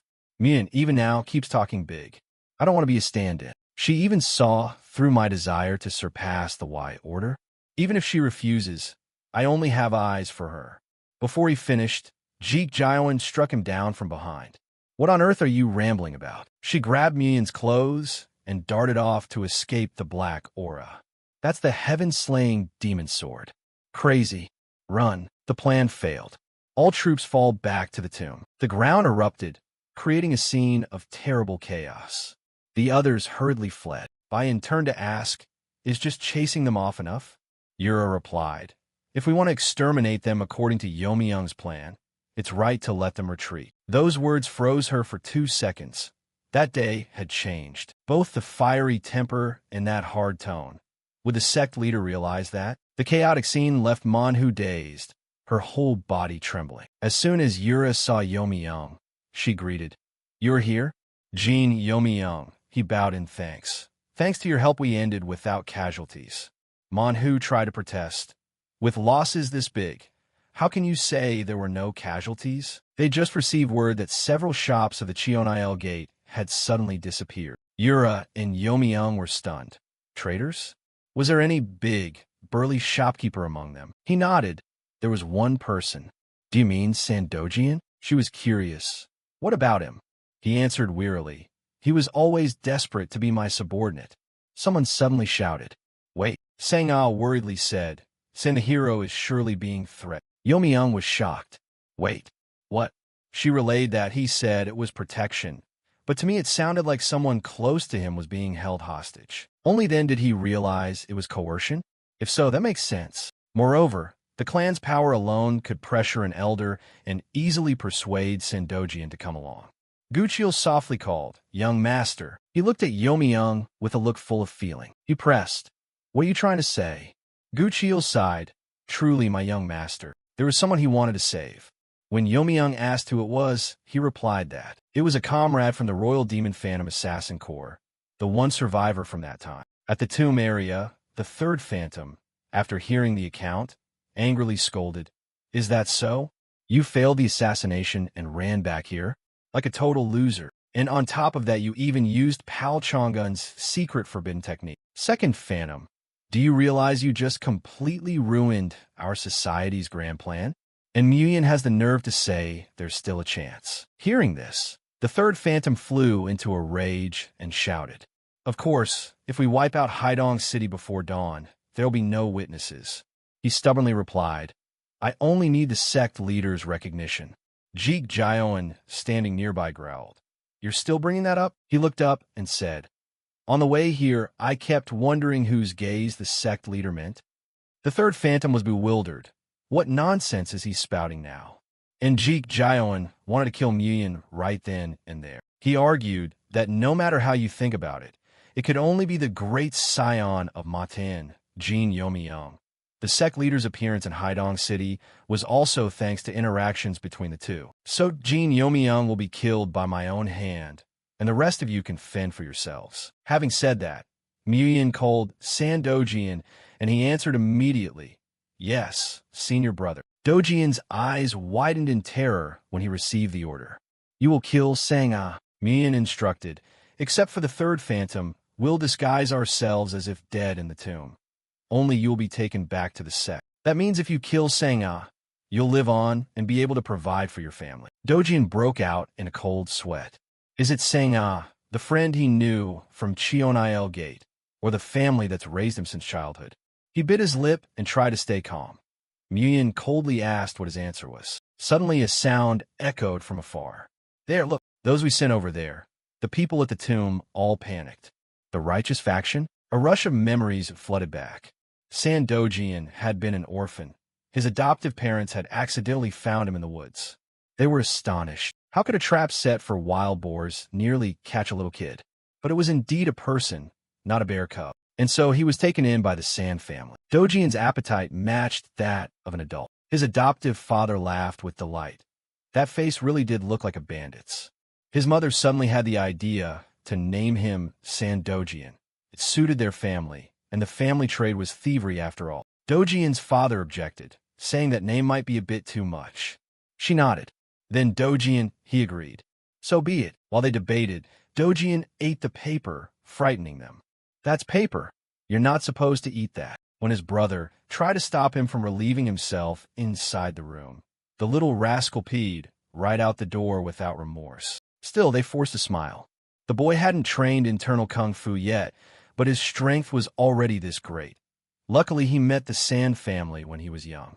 His mother cheerfully said, "Kids, the medicine is ready." Dojian could live like a normal person thanks to everyone's care. After tossing his spoils to the ground, he wiped his sweat and said, "I just went for a walk and happened to hunt up some meat." His parents clapped and beamed with swollen smiles. Easy now, was it really just a walk? It was a simple but happy life. Suddenly someone stepped forward and remarked in a deep voice, "This spot's good, discreet, and convenient for work." Until that moment, Dojian's adoptive father waved his hands in fear and urged everyone to run. He warned that something had crawled out of the demon's lair. Hatred filled the man's eyes. Lowly insects. He recalled that when the day came, they would be expelled and vanish. A slender hand rose up and then clenched with intent. For those people, one was enough. The seventh elder swung his fist while thinking a light punch. Pop! That strike landed with a strong force on the opponent. The other was hit and hurled backward, slamming into the wall behind him. The seventh elder, face surprised, muttered, "What is this?" "This 1 inch." Looking at Dojian sitting on the ground, he couldn't believe it and thought, "Still alive?" Dojian breathed with difficulty and rasped, "Sister-in-law, run." A woman and a child rushed up calling to him. The seventh elder rubbed and peered, clearly a body that had never trained internal kung fu, and having missed the proper time to cultivate. Could his natural external strength really be that strong? He thought to himself, what a pity. If I discovered him 10 or even 5 years earlier, I would have chosen him as my successor. Then the seventh elder asked, "Do you want to follow me?" Dojian looked up, thinking inwardly that he really had no right to refuse. He clenched his hand in silence, silently resenting but willing to protect his family's lives. As he followed the seventh elder, Dojian bowed his head, thinking that since that day he'd only heard of them through stories. The seventh elder, walking ahead, chuckled, "Haha, we just went out for a drink and picked up this fellow." While working, Dojian thought to himself that he only followed orders and reluctantly learned martial arts, then joined Cheonil Gate. He told himself that if they said so, everyone's safety would be ensured. One day the seventh elder pointed and ordered, "Kill Beksenga." Hearing that, Dojian slumped back into a daze and sighed. "Big brother, what am I to do?" Elsewhere, corpses lay scattered on the ground, and a voice rang out. Apparently they'd erupted into armed conflict with the righteous sect. A group walked around talking. The righteous side had ignored our warning and greed had stirred. They seemed intent on monopolizing what was found in the tomb. One of them spoke up, "Didn't I inadvertently fight poison with poison?" Someone rushed over shouting, "Report." He reported that over 100 of the Yacha Heavenly Corps were approaching. Yomiyoung was surprised. What? Its subordinate and in front was the Demon King Army's Jeek-san. He produced a scroll and said, "This is a letter sent by Jeek-san." Manhwa, standing among the crowd, said, "At least they don't intend to ambush us." Who should it be presented to? Yomiyoung told everyone, "It seems Jeek-san has sheathed his sword. A few others are reviving people." "Hey, wake up." You read the contents of the letter because a junior disciple in Chongmuong was discovered to be a spy of another power, and moreover showed no regard for the treasure. Suddenly someone in the group shouted in panic, "Big trouble. Among the people we chase there are even demon beings." Another said, "There's even an elder of our Yin-Yang sect among them." Yura, hearing this, gasped, "What?" The group stood there stunned, each with their own thoughts. Yomiyoung thought, even Yin-Yang would have to act? When the tomb don't I know about? Yura inwardly refused to believe it. Unbelievable that one of our elders betrayed us. The other thought, first a young sect leader, now even an elder. He fell silent in thought. In any case we must go.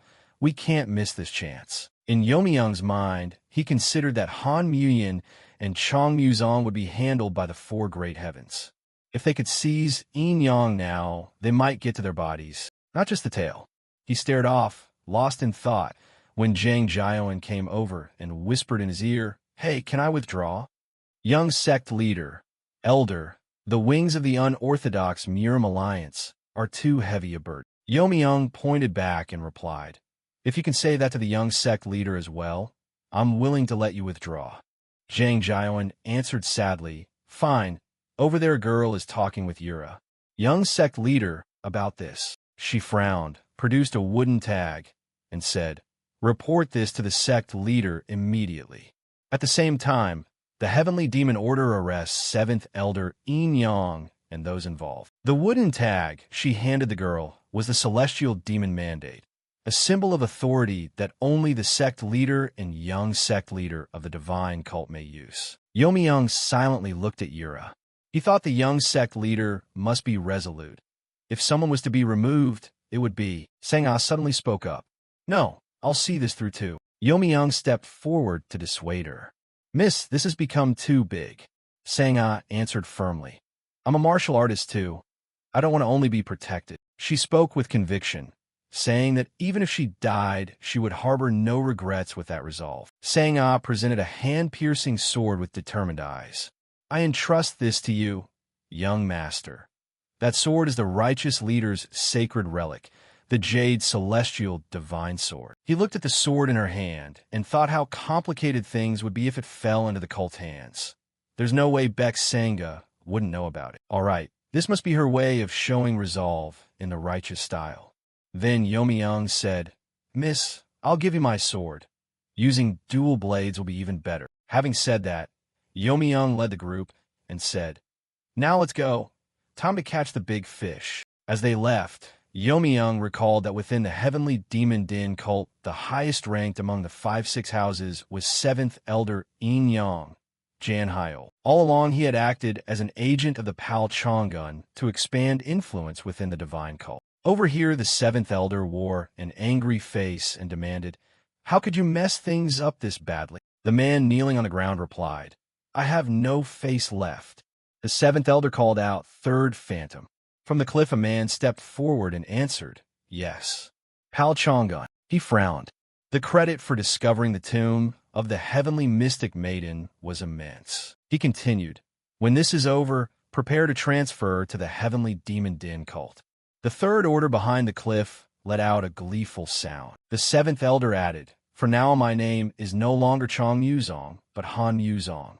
The man smiled and replied, For the great plan of our society, I will devote myself fully. The 7th Elder told him, The heavenly mystic maiden is a traitor who betrayed our society for the so-called second heavenly demon. The treasure she stole must be returned to our society. He thought to himself, especially the key. He pointed and ordered that item must be recovered. A mysterious voice rang out. But with this strength, can we really fight them? The 7th Elder looked at the newcomer and spoke. The 10th Heaven General said, Even the riffraff of the 4 great heavens to try get in here. Flower Lustful Lord waved his fan and added, You mean with this number of people we can handle all of them? Jeek San is among them too. The 7th Elder looked at him and said, That's precisely why I called you here. With your Hapsin Kui Huyet Gong technique, you can awaken easily. Flower Lustful Lord smiled and replied, Fair enough. The 7th Elder asked, Are you going to keep being hunted by Walam forever? Recently you've even clashed with the Tang clan. He hurriedly said, Just a bit more, and I'll have my poison peak. The 7th Elder turned and left, leaving one line. If this ends well, I'll give you a place in our society. Join us. He replied, That's a rather tempting offer indeed. He said to the 7th Elder walking ahead. As expected, only the cult could stomach this charming rake. The Elder replied, More properly called the Flower Lustful Lord. Flower Lustful Lord, a 10 Heaven General among the 10 armies, also known by another epithet. Flower Lustful Lord, one of the 10 great rogues of the martial world, the world's top flirtatious demon. In the cave, the whole party trudged along in single file. The space had a dim gloom, and the voice of the guide echoed. Incredible. Under Haidong City, there is a space like this. Who in the world made it?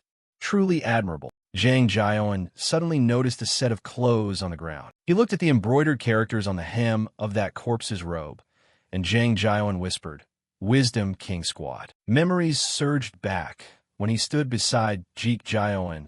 Her voice rang out, eyes always fixed on the sunset. Senior brother, as for me, one day I'll form my own army. Jeek Jiaoan's eyes never left the sky. Wisdom King Squad, Zhang Jiaoan's voice called. You've already named it? He stood looking at the corpses strewn on the ground. That had been her dream.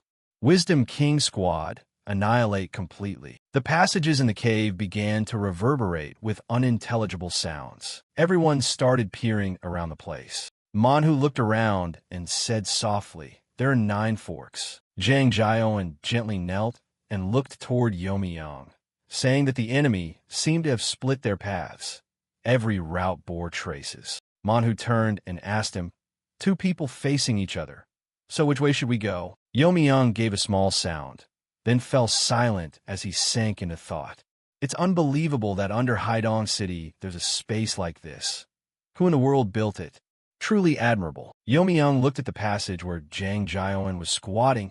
At first they should follow that path. His lips barely moved, and then another voice suddenly cut in. What's that place? Yomi-Yang turned to look at Bai-Yin with curiosity. She pointed toward one side. That place. On the rock wall there appeared a multitude of deep-dug marks. Bai-Yin's voice rang out. Could it be they've dug to the 10th chamber and stopped? Yomi-Yang stepped forward. But why did it feel familiar? Behind him, Yura spoke, as if a sword path had been carved, just as he realized why it felt familiar. Ah, that looks like what I saw in 1001 Hall. Yura walked past Yomi-Yang, strangely very familiar. She drew her sword to strike, but was stopped by Manhu. His voice rang out in alarm. Waving his hand, don't slash wild. Manhu produced a golden talisman. Let me take a look for a moment. He waved the talisman, then stood it upright. Manhu's slitted eyes suddenly opened wide, his pupils showing a dangerous gleam. He hurled the talisman, and light flashed all around. The golden talisman stuck to the rock wall, clattering repeatedly. Then from above, everyone's heads, strange gusts of wind descended. Yomi-Yang looked up, thinking that in ancient times magic was more common than demon arts. Perhaps this is a canonical use of demonic chi. Manhu looked around. In this space one could sense many arcane chi techniques. His chubby finger explained. The cave ceiling is linked by a magic array to that wall. If we break the wall by force. Manhu's voice was steady. It's very likely we'll be buried. Both Yomi-Yang and Yura were astonished. She still drew her sword. I'm going to act as usual. Yura turned and walked away, a dazzling light shining in her blood-red pupils. Impossible to predict what she'll do. All this time I've gone back and forth hundreds of times, thousands of times. No, tens of thousands of times. A fragment of the heaven-slaying demon sword. Yomi-Yang and Manhu stood side by side, neither saying a word, only his muttering.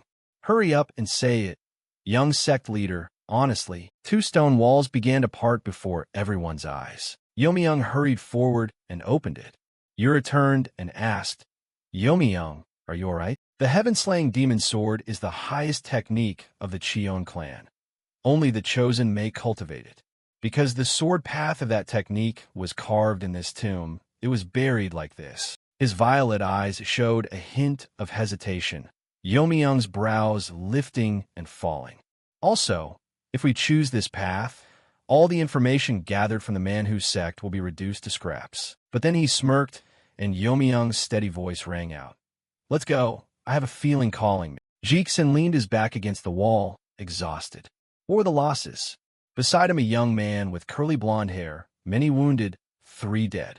Jixin pressed his forehead. Terrible. He looked up, muttering that even elite detachments composed only of absolute ranked fighters could still result in this. Jixin's eyes scanned the cave, black smoke curling about. What kind of demonic landscape is this? Around them piles of broken goods formed mountains, and there were bizarre monsters. Even the formation magic was less dull. The strange demonic beasts, never seen in life, truly couldn't adapt. The young man cast a guilty look at him. Senior disciple, maybe it's better to seal the entrance back up. Jixin bowed his head and immediately refused. No. Can you guarantee there's only one entrance or exit?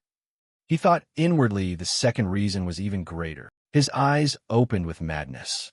Only by succeeding in this purge will I be confirmed as the successor of the evil, domineering heaven. Suddenly, from deep in the darkness came a weird laugh. I've already heard the rolling of your brains from here. The group panicked in astonishment. Who's there? In the dark, a flash of metal gleamed, accompanied by the tearing wind of a fan. Who else?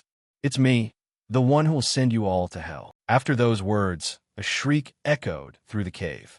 Jixin was stunned and confused. In the darkness, heavy footsteps sounded. Jixin's people stammered in panic. What is it? A dragging sound crawled through the dark. slowly approaching the group. A trembling body, stretching out its hand, gradually emerged from the gloom. A weak, hoarse voice sounded, his outstretched hand trembling uncontrollably. "Save me." Jeekson stared wide-eyed in shock at the scene before him. The man's body had been drained at a rate visible to the naked eye, purple chi coiling around him. He was astonished, his voice faltering. "That is the grand soul-absorbing art." In a dark space, red lips spoke. "What can low-grade demonic arts like that do?" "This is..." A breathtakingly beautiful face with long pink hair stepped into the light. "Peerless divine art. The Hapsin Kui Hu Yet Som." Jeeksan's disciple panicked, voice trembling. "Hapsin Kui Hu Yet Som. Could you be the flower lustful lord?" He raised his sword and shouted, "Why are you siding with them?" The flower lustful lord threw back his head and laughed. "Anyway, we're about to die. What's the point of caring?" Jeeksan coldly leveled his sharp sword at him. "Even if you are a great master, can you face this force alone?" The flower lustful lord showed no change of expression before the pointed blades. "Did I say I was alone?" Jeeksan froze, eyes wide. "Wait, this demonic chi is from the demonic cult." Another pair of feet stepped out of the darkness, standing beside the flower lustful lord. A thought flashed through him. This one's chi surpasses the flower lustful lord by a whole level. A person who has cultivated demonic arts to the extreme. Seventh Elder Jan Hyol of Inyang Fist stood beside the flower lustful lord, one hand blazing with fire, the other like an ice pit. "All right, let the hunt begin." In a tunnel, a group led by Yura advanced. As they passed a stunning dragon mural on the stone wall, Manhwa in the group couldn't hide his curiosity and voiced his admiration. The fresco was magnificent and seemed to hold some ritual value. Bayan beside him spoke with expert scrutiny. "The composition is unique. I wonder what dye they used." Yomi-young, seeing this, asked, "You care about art?" Bayan replied, "Not exactly, but one should care. The more you understand the tiny details, the easier it is to get a big price even for a simple brushstroke." She spoke while staring at the mural without looking away, making Manhwa behind her silently admire her. "She's truly knowledgeable." Bayan continued, "By the way, the content of this mural." As she spoke, she stepped closer and traced the mural with her steady fingers. Suddenly grasping the mural's meaning, she was stunned and blurted, "Monsters devouring humans?" Ancient monsters formed in her mind in vivid detail, based on the wall painting. The four great fiends, chaotic and strange, subterranean and fierce, once raging like storms, devouring humanity. And below, an image of a goddess riding the clouds symbolized humanity's salvation from annihilation. She analyzed on until a golden sage descended from the sky to hunt them. Bayan seemed so absorbed in the mural story that Yomi-young lost patience and urged, "Come on, it's nice to study the fresco, but we don't have time to waste. Hurry up." But she ignored Yomi-young and insisted, "I want to look a bit more. There's something I need to check." After the sage vanished, humanity developed civilization and built armies. However, when the monsters reappeared, all that progress became meaningless. Then, as humanity once again stood on the brink of extinction, the sun and moon descended from the sky and sealed the monsters beneath the earth once more. It seemed Bayan understood the mural's meaning. She thought to herself, "Sun-moon divine cult," pointing to the male-female pair symbolizing water and fire. She said they were Rahu and Jaido, in other words, like the founders of the Sun-moon divine cult. Thanks to her curiosity and knowledge, Bayan made Yomi-young a bit distracted. He also asked about the mural's details. "Is this fresco a historical record?" Bayan replied that if you follow it to the end, everything becomes clear.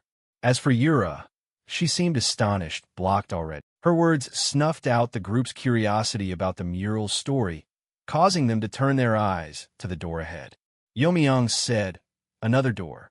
Yura spoke up.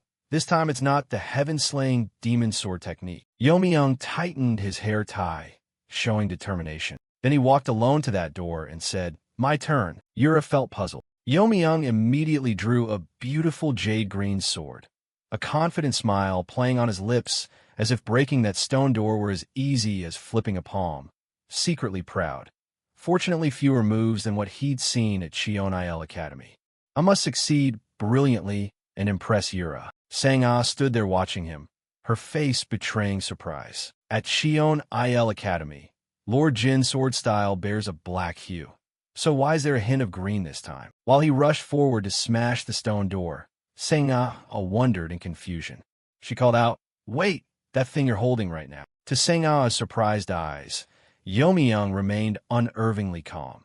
Even as he launched a flurry of slashes, he still turned back toward her to listen. "Is that the divine weapon, the Jade Celestial Divine Sword?" At that moment, Yomi-young's storm-like slashes shattered the stone door into fragments, producing an earthquake-like shock that made everyone here cover their faces against the dust. Yura then warned that poor force control can be improved with practice, but Yomi-young felt dissatisfied with the weapon in his hand and muttered, "Damn divine weapon." Yura, curious, asked, "Was that sword technique passed down by the gods too?" Of course, about that item and the technique he just used, Yomi-young would certainly keep it secret and not tell anyone. He thought, she probably doesn't know the true nature of the Tenfang sword technique. Then he answered, "No, not like that. But women are naturally curious." She immediately raised her hand and said, "Hold on." While the others paid attention to something in the shadowed corner of the tunnel, standing opposite Yomi-young, Yura still seemed eager to know the object he held. "Is it the divine weapon, the Jade Celestial Divine Sword?" But there was something odd.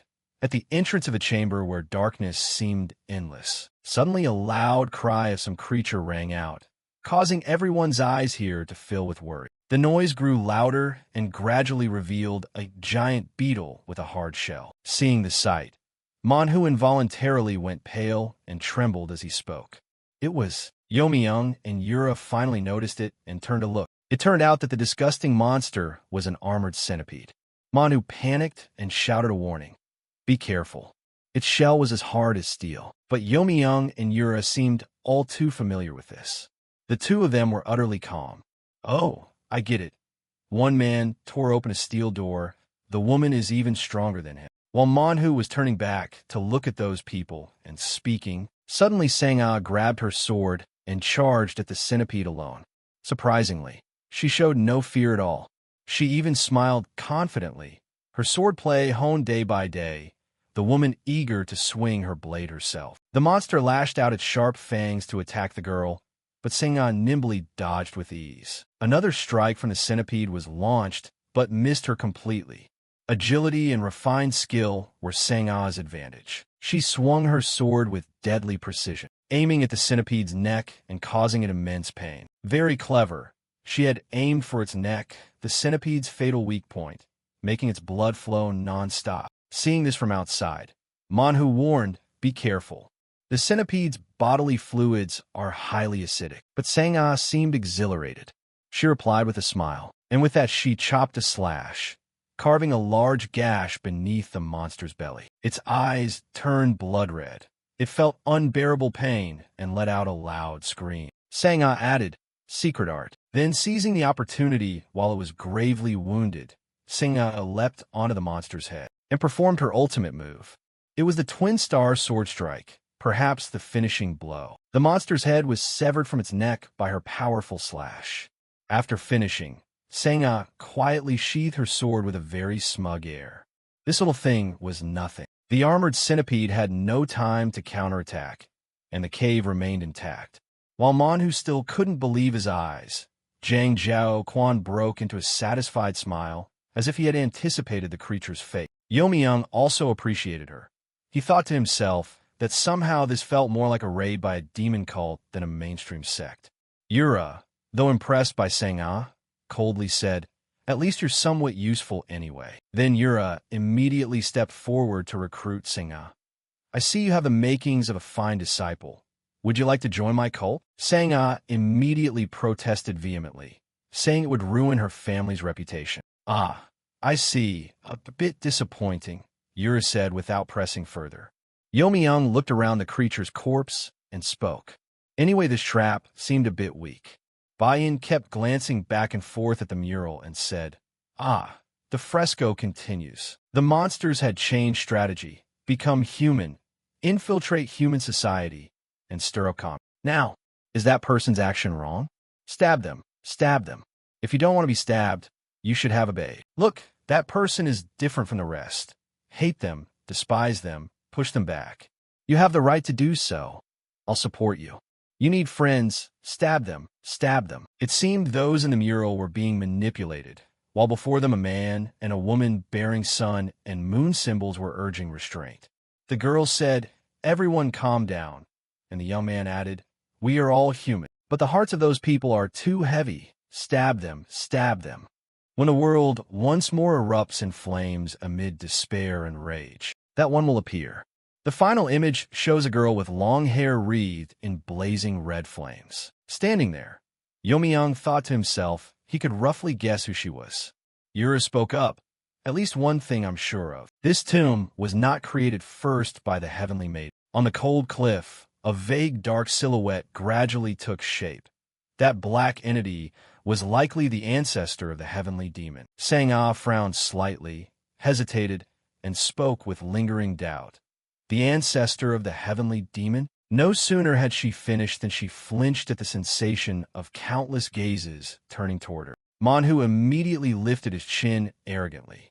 Our Transcendent Seeker Society is a branch that split from the Sun Moon Divine Cult, a sect with historical ties to the Divine Cult. So decoding this kind of mural is easy for us. Yura was still stunned, but Bayan cut in at once. When the Sun Moon Divine Cult was about to collapse, didn't you abandon it? He only smirked, a hint of inscrutability in his expression. Because the heavenly mystic maiden appeared later. If she made this place, then the mural's content must continue. She stepped forward quietly, calm outwardly though her eyes trembled slightly inwardly. As the junior sect leader, why have I never heard of relics related to the cult? Manhwa cast his gaze forward, his voice low and meaningful. If we go inside, perhaps we'll discover something. The ancient gate stood tall and solemn in silence. The atmosphere suddenly grew heavy, a chill scent brushing past. Yura and Yomi-young's expressions turned serious, unusually sharp. Beyond that gate lay the tomb of the heavenly mystic maiden, their eyes fixed, briefly astonished. That giant iron gate, the two jade stones absorbing true chi. How much was all that worth? With steady eyes and a straight back, her voice rang out decisively. Whatever is inside, I will take responsibility for a fair division. So I hope no one lets greed blind them and betray our great cause. Yura Island glanced over everyone, daring anyone oppose this. Hearing that, he trembled and hurriedly interjected, stammering, "If my share is..." Manhwa immediately breathed a sigh of relief. Then, "All right, I'm reassured." The guy in the back quickly raised his hand in agreement, forcing a smile. "I can't stop them either." Two figures were hurled from afar, slamming heavily to the ground right in front of them. Yura's eyes swept warily toward the darkness. "What the hell is that?" A trembling voice rang out. "Sorry, little sect leader." Tiger Shadow's gaze flickered down, and he spoke heavily. "I'm confident in my inner power, but every time I channel energy, the jade that absorbs chi resists violently," and he stepped closer. So then, Manhwa took a deep breath and walked step by step toward the gate. "Let me try." Yomi-young stood behind, his gaze pensive. "Perhaps, like in Orthodox clans, I need to channel a specific type of inner chi." He smiled arrogantly, acting as if he understood everything. "Each jade that absorbs chi has its own condition. The left one requires the most destructive demonic chi, while the right demands the purest demonic chi." She stepped up nonchalantly, her voice decisive, showing no hesitation. "I don't know about that other kind, but speaking of the most destructive demonic chi..." Yura lightly placed her hand on the orb, and a dense black, evil chi erupted instantly. It could only be the heavenly demon divine. It seemed to have absorbed enough chi. Excited exclamations rose from behind immediately. Just as expected of the junior sect leader, I knew it. She withdrew her hand, eyes calm, but secretly on guard. "So what is the purest demonic chi then? Is there a cultivation method that yields demonic chi purer than heavenly demon divine?" His gaze dipped slightly, thoughtful. A delicate issue that could shake the reputation of the Jin clan and the heavenly demon. Manhwa forcefully raised his arm. "I'll try once." He stood up, twirling his wrist to get ready, looking arrogant. As for purity of demonic chi, our transcendent seeker society is rather confident. Yomi pondered, his eyes cold but not dismissive. Acknowledging that, he strode forward briskly. I'll start now. He was flung like a sack, smashing to the ground. Behind him, Chion Geology still held his stance, sweat streaming, but his eyes steadfast.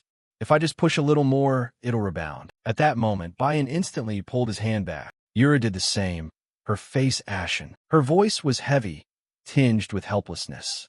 Is this all we can do? He lay sprawled on the ground, angry and humiliated that he couldn't meet the requirement. She spoke in a low voice. Can't you unlock the sealing talisman? Manhu bit his lip, his expression pained and choked. I'm truly sorry. I'm too weak to go further. Everyone's eyes turned forward in unison. Yomi slowly pressed his hand onto the right jade orb. His back straightened, his aura calm and steady. Yomi eyes twitched, his expression grave. It seemed the Jin clan's demonic inner chi fit the condition. In fact, it was the Tian Sheng infinite divine skill. Yura immediately objected, unable to hide the defiance in her steady gaze.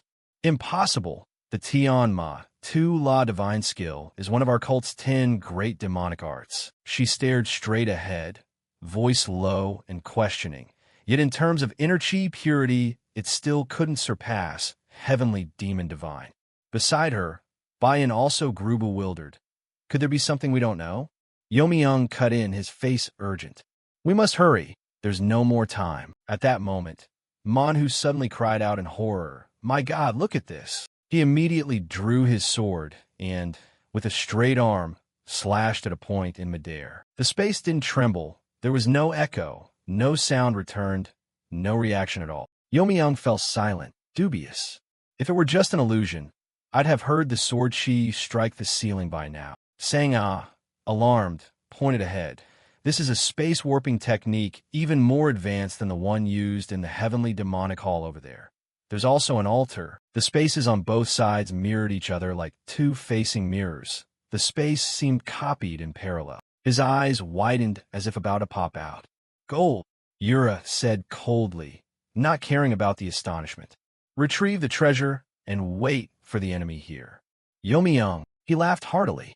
Yes, it seems this is the center of the ruins.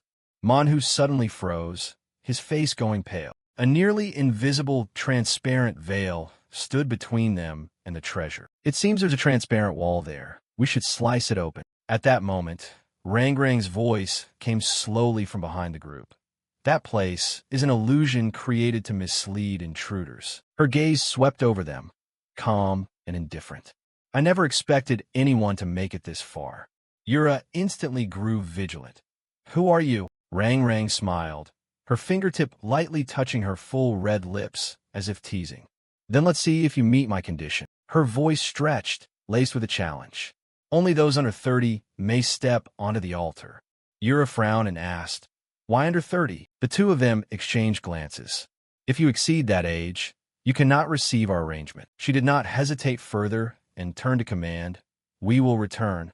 The rest of you wait here. Rangrang's eyes dimmed slightly, a bit surprised. You four passed the Lotus Gate, so I assumed you were all over 30. Yomi frowned at her. Why did Rangrang lower her lashes?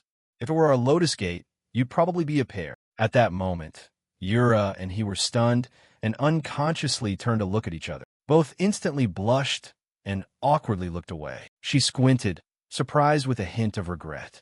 Was I wrong? Rangrang's voice softened as if recalling someone. Chion Gij and I used to be a pair. So I assumed the two who inherited our martial arts would be a pair too. She froze as if she couldn't believe her ears.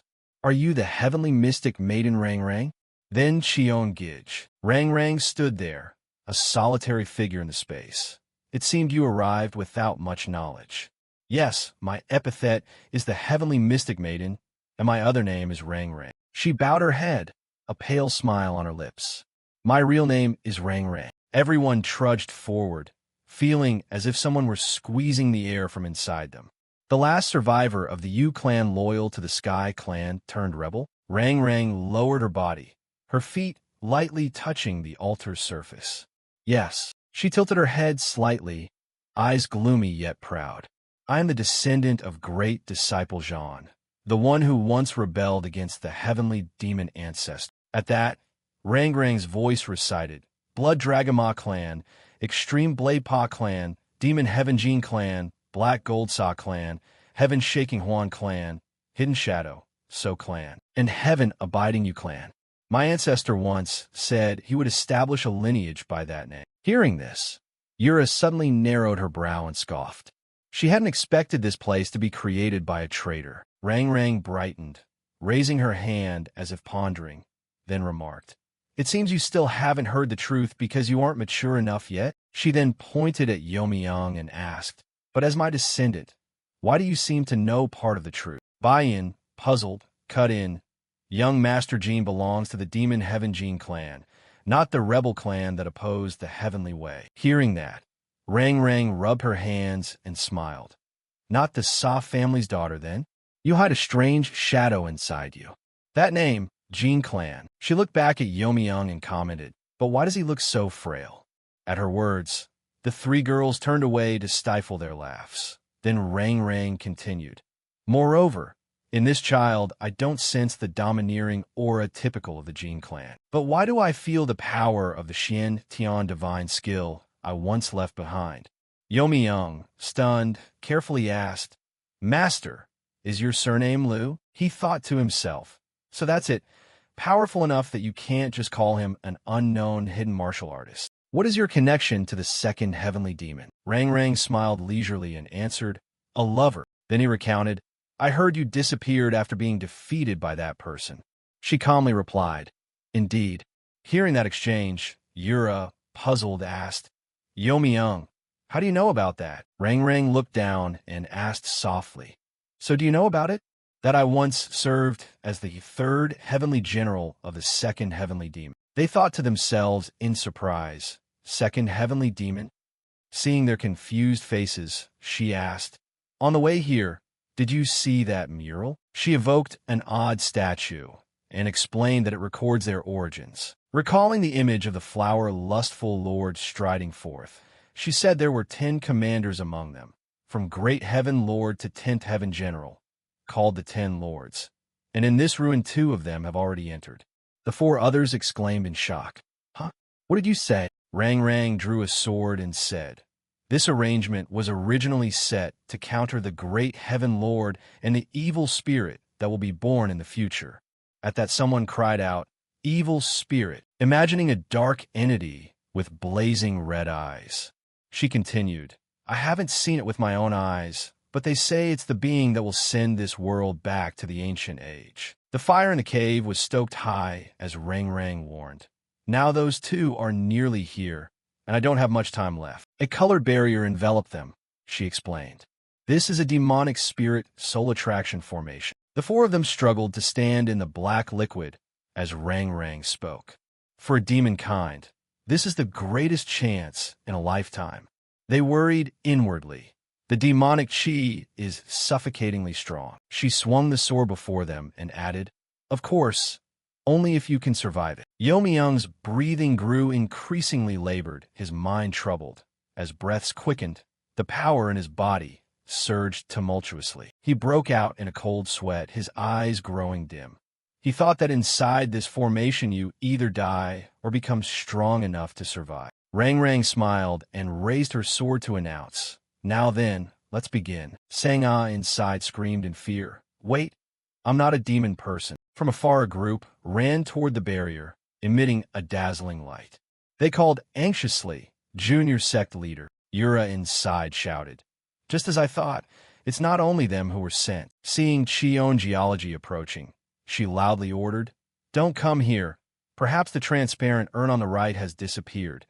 Wait for evil domineering heaven to arrive. Yura's figure gradually fell back. She fell silent. Before the barrier shifted its gaze toward Cheon Geology, she instructed, Then join forces to eliminate the traitors of our sect. The old man's eyes contracted when he heard Yura say, I leave all decisions to you, O protector. A beam of light shone before Cheon Geology, and they vanished. They were transported elsewhere, and the one who thrust at Yomiyoung landed. Yura urgently asked, "Can you deploy the thought formation?" Yomiyoung also asked softly, "Is this okay?" Turning her gaze to Rang Rang, she replied, "The opponent doesn't seem intent on using full power, so there's still a chance. You're the one to worry about." Yomiyoung cast a suspicious glance and said, "You mean there's an oversupply of energy?" Bayan also replied anxiously, "Yes, even as we keep drawing power, it keeps gushing out like it's about to blow." Looking at the sword, radiating great power, she explained, "A formation depends on harmony between members. If you just keep dumping energy, you can't control the power perfectly." Yura stepped forward and added, "If that's the case, we could lose ourselves and fall into a state of no self." Her trembling hand gripped the sword tightly as she worried, "Especially if I fall into that state." Yura frowned at the sword, imagining the worst, and said, "My heaven-slaying intent will erupt violently, not distinguishing friend from foe." She warned anxiously, "If that happens, you'll all be hurt." Sang-ah cut in, trembling, "Why speak so weakly? Aren't you the greatest genius in demonic history?" She looked up, eyes steady and reassuring. "With such talent, you only need to surpass the no-self state." Yura turned, astonished by that remark, then continued, "Unlike righteous people who regain the self in a state of no thought, demonkind merge with the abyss of our wickedness and conquer it. Right?" Sang-ah tried to smile and offered reassurance. "Then do it. Be the chaste maiden of everything," she added with a wink. Rang Rang smiled in agreement. "Exactly." Elsewhere, the seventh elder rubbed his hands timidly and said, "I want to further drain their power, take a bit more of their strength." Flower Lustful Lord replied cheerfully, "At this rate, they'll grab it first." The elder protested and ordered the second and third orders to come here. Suddenly Flower Lustful Lord said, "By the way, Pal Chongun, I have something to ask." Hearing that, the elder glanced over in confusion. He asked sternly, "I came because I was summoned, but you're an elder. Is it appropriate to leave your post like this?" Hearing that, the elder fell silent, unable to reply, while Flower Lustful Lord shouted impatiently, "Hey!" In another area came labor breaths and a hand, covered in wounds, trying to brace against the wall. Jik San, battered, pushed forward thinking, "After several skirmishes the enemy has vanished. At least it's certain this trap wasn't set by my youngest disciple." Recalling Third Phantom's knowing smile, he suspected they wanted to use them to excavate this tomb. Then he also recalled Flower Lustful Lord charging into Yellow Ghost Lord's domain and wondered what on earth was in here that required such all-out effort. Approaching the crowd, pointing at a shaft of light, he reasoned there must be something so valuable that two top-tier demonic masters appeared. "At first I thought it was just treasure or ancient martial manuals," someone shouted from afar, "but now it's different." Looking that way, Jeeksin pondered, "The light is visible now. If the Ikshan notice, I'd surely lose the advantage." Suddenly he froze, pupils dilating as if he'd discovered something. Right before Jeek San was a pile of glittering gold. He thought, "I must get this." Standing before the heap, he remembered. Could it be a massive treasure hoard? Suddenly someone cried, "Great disciple." Jeek San heard it and turned, inwardly relieved. The only bit of luck is, he calculated, looking at the crowded group before him. With such wide space, we can fight freely without fear of being buried. Laughter rose from that direction, and someone said, "Thanks for your hard work." Third Order smiled slyly and said, "GM's senior brother." "No, GM Jeek San. So, in the end, this is all we could ever be, right? One of us must die." Hearing that, he fell silent, saying nothing. Immediately Jeek San suddenly laughed loudly in agreement. Indeed. His face then turned fierce as he growled, "The other monks are the same." Jeek San stepped forward, glared, and shouted, "You're ready, aren't you?" "Inyong." Then he sneered, "Look, you've even brought subordinates who've reached extreme demon with you." Hearing this, the seventh elder froze in confusion. He turned and asked bewildered, "Besides them, did you bring any other extreme demons?" From afar a figure rushed up and shouted, "What a surprise to meet you like this, seventh elder." Hearing the familiar voice, he quickly turned to confirm. Seeing that face, he yelled, "Guardian, Qion Geology immediately snapped. Why are you here? He quickly swung a fist at the seventh elder while shouting, the words of a traitor are. A powerful strike slammed in, and he added, no need to answer. Suddenly, a burst of spiritual energy collided and exploded in the air. Flower lustful lord startled and stepped back several paces, his face paling. Right-hand protector, when did you arrive? A steady, resolute voice rang out from right behind him. I've been here from the start. Qion Geology spun around, his expression immediately darkening. The demon lord, Jixan on the other side, also froze, unable to hide his surprise.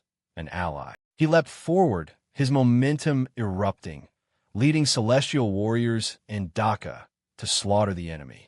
Over here, the old man also strained and fought, killing them all. In Youmyung's mind, an invisible voice rose, power pouring in like a release. If he didn't want his body to explode, he had to vent it until his mind could no longer bear it. He clenched and endured, breath ragged. How long has it been? The space felt suffocating, black, evil, chi coiling around him as if to snap every vein. 98 days. Rang Rang answered softly, her tone gentle, but with an underlying pressure she couldn't hide. Don't worry, time outside flows differently. Youmyung inhaled sharply, immediately withdrew his sword, a barrier altering the flow of time. Normally impossible. She lowered her voice. I told you, this is a heaven-dealt opportunity. Then Rang Rang's gaze shifted elsewhere, her tone sincere. But will she be okay? You can feel the chaotic chi surging back. She's a descendant of the Beck clan, right? Her inner power is starting to reverse. If it continues like this. Youmyung froze, his eyes narrowing slightly. Why are you looking at me like that? Yura, standing beside him, also glanced over unconsciously, their eyes meeting for a moment, making both of them blush instantly. They looked away at the same time, pretending not to notice. Seeing that, her expression grew meaningfully deep, as if not a pair at all. He tried to compose himself, but his face grew paler. Hurry on, my condition isn't very good right now. The sword slipped from his hand and hit the ground with a dry clack. Youmyung's eyes momentarily sank. He was stunned, his face gone completely pale. It was the early sign of demonic possession from fiery escape. Rang Rang remained standing in a whirl of pitch-black spiritual chi.